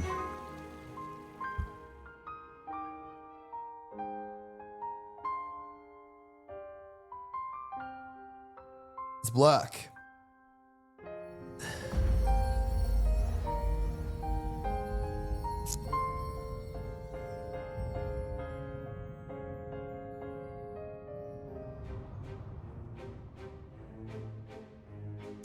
Arcasia journey began on February 8th, 2022. Damn, that was 4 years ago. Met Armin, a priest on pilgrimage on February 8th, 2022.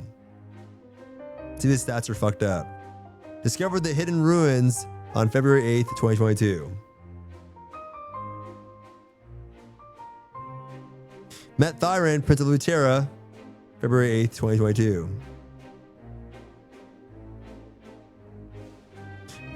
King's Night for Thyran, February 8th, 2022. The funny thing is, in Korea, this was all spaced out and shit. So their dates are all they're all different, but for us, follow Sidereal Lutera's footsteps to attain the first Arc Asta, February 9th.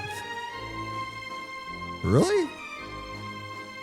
Was that up this late? What the fuck is this? A long farewell to Armin. I don't know if this is even right. I feel like this was not day 2. Day 1, I went sicko mode. So this is... I went sicko mode day 1. I think day 1 I was like 50 or some shit.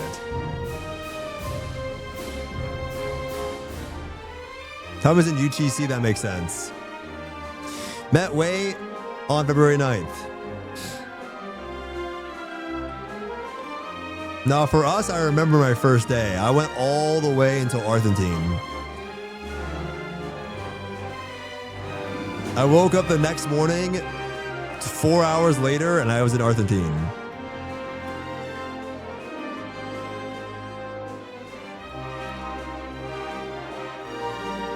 Yeah, it was like day 1. I was like at the very end before you go to fucking Vern or some shit.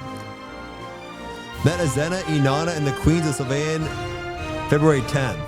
This was like the Abyss dungeon, right? Went after Armin, Carmine, and found out about Armin's choice. 50 is Dwarf City. 50 is not Dwarf City. Vern is 50.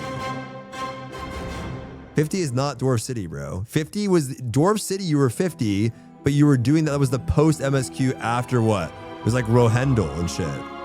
Yorn, then you went to Rohendel. Yeah, it's not. I remember we got an MSQ power pass. We got a power pass after we did it. Met Nidavellir. This I took forever to do, I think, because I just needed some shit. Lalai Festival and Chaos Brewing.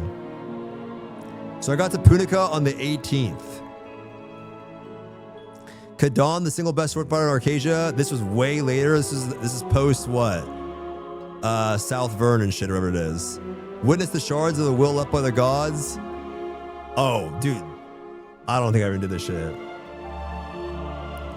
The Arcadia Allied forces came. This is the South Vern MSQ. This is like when we did the Vulcan 5/19/2022. Vicus 6/30/2022.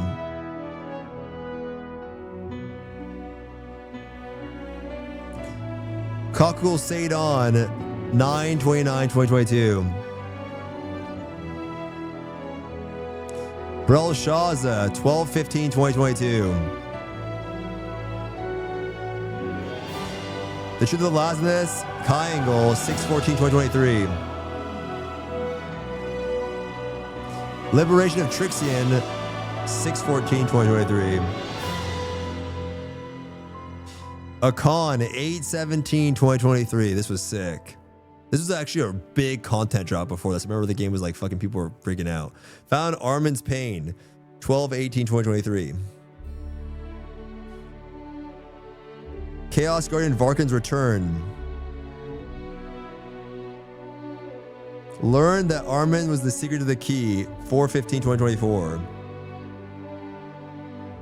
The Red Moon Rose Again, 4/16/2024. Is this tier 4 now? Theamine, 4/20/2024. Damn, 4/20. Reclaimed El Need, a city of the Asar, 6/19/2024. Kazaros, Echidna, 6/19/2024. This shit would have been faster if fucking Shake Shack didn't troll an infinite amount. Kazaros Resurrection in the Abyss, 10/11/2024. Kazaros Act 1, 10/23/2024. Kazaros Gate 2, 1/23/2025. Yeah. Save Shandy from the darkness.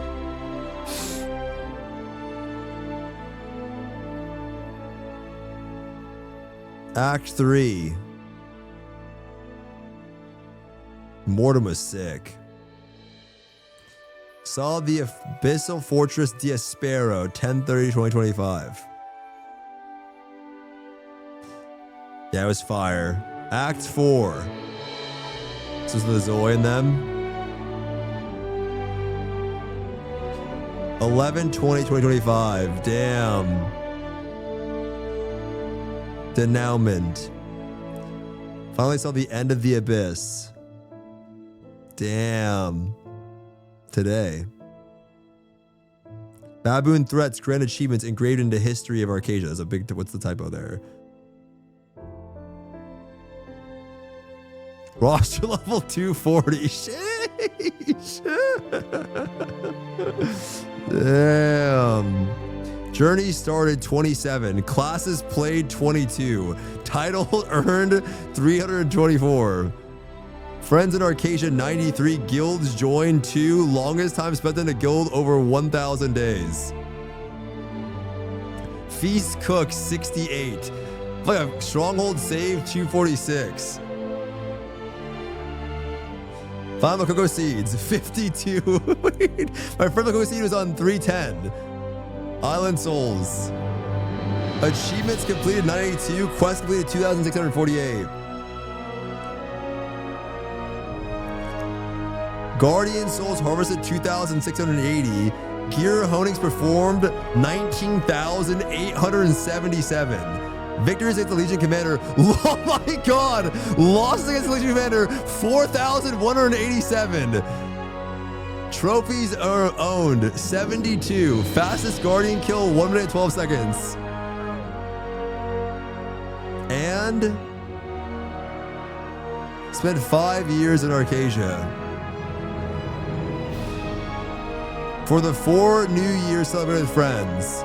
For all the glorious things achieved in 1,112 days, my fate take you another beautiful journey. I enjoyed my stay. I remember that line. That's crazy. With all RPG fans, Lost Ark. Damn. Damn.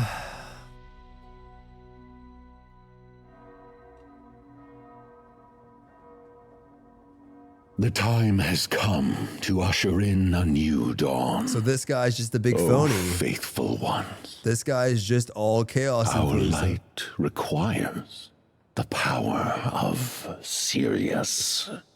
Wait, Sirius is the Frost guy, right? So, it's been finally Got a fire? destroyed. That was Frost. So, now it begins. So this is not even With a kid now. Kazaros' destruction, the ancient compact was broken. Still, a good learning experience, if I do say so myself. At last, our time has come. This is the next boss, huh? Ugly ass. Well then, the stage is all set. Now to cast the primal shadows. My kin. Damn. Damn. Another relic book selector, huh?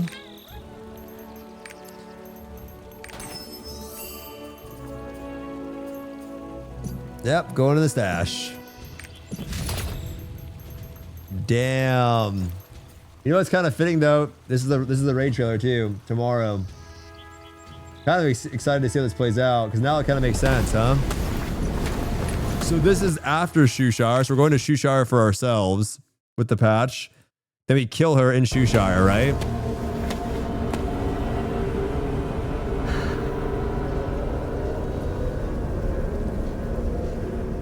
Now I want to see some context here. This is us going through the thing. 세이크리아의 의도를 알기 위해서 직접 And we're on our way to Seikria, right? 향하는 수밖에 없습니다.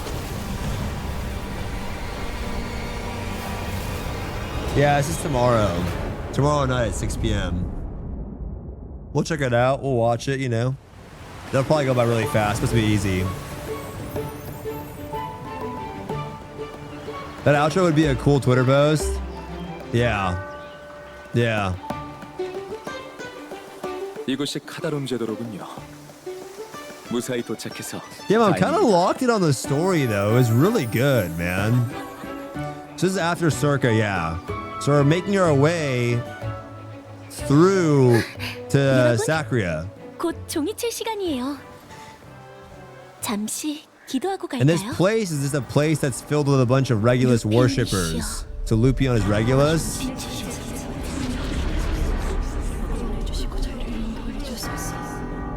Right?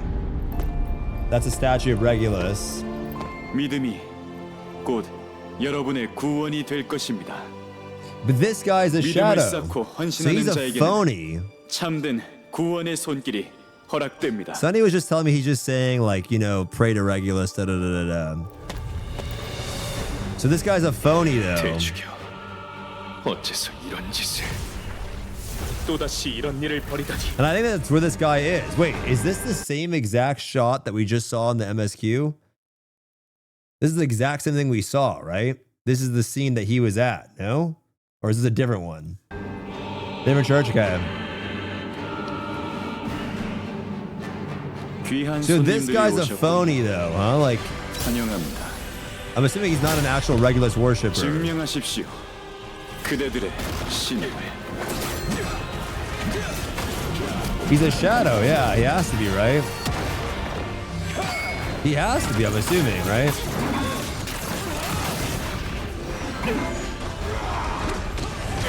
He's not a shadow.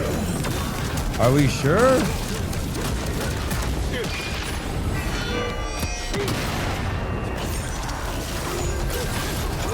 He's a Twilight corrupted by the Samael. Okay. Oh, the Twilight can people can use crystals to turn themselves into monsters. Okay, okay, then that makes sense because that's why he's like Malphite, and you can see the Samael. That makes more sense. I was kind of like, why would he even be here?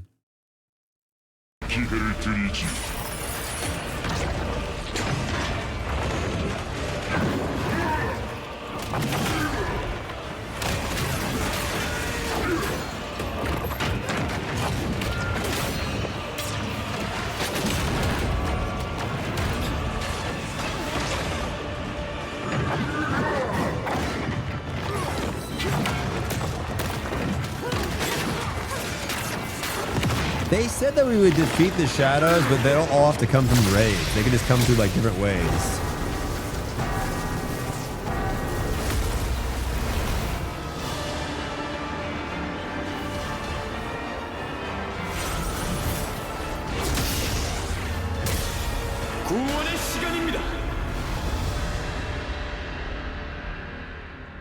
I had somebody translate this, and it just says like, just like oh, we all pray to Kazaros. We're all children of Kazaros. We all pray to Regulus. We're all children of Regulus. Or we give him everything or something. Damn, really good, really good. That was super good. I enjoyed that. Yo, clappies in the chat. Clappies in the chat. That was good. Thanks for watching, hanging out, guys. That was fun. I actually have a Kazaros raid I have to do, but I'm kind of hungry. I want to make some food, so I want to go eat some dinner, make some food. Maybe I'll go hop on the Earl and do some of that. And then I got to do some, tomorrow we'll watch tomorrow's Tuesday. So wait, tomorrow's Tuesday. I can just do it Tuesday. Yeah, can do it tomorrow. Tomorrow's the WoW patch too. So I'll probably hop on that, do some of those things. And then we'll watch the raid at 6, look at the patch, see if there's any balance patch stuff, give it a quick glance. And then Wednesday we're doing our WoW raid. Thursday's Crimson Desert. And then Friday is our heroic raid. Then our guild's probably gonna boom, and then I'll make just like a fun like Lost Ark Snailers group, the people that want to play. All right, guys, watch this. It's peak. What is it? 9th man will go by fast. Sekiro. Okay, I'll watch this tomorrow. Give me tomorrow. I'll get it tomorrow. All right, guys, I'm gonna get some food. I'm starving. I'll see you guys later. Thanks for being here today. Appreciate you guys. M-Pulse. Take it easy, Mr. Man. Thanks for the resub. Bye, everyone. Thanks for hanging out. Thanks for watching. See you guys tomorrow. Peace.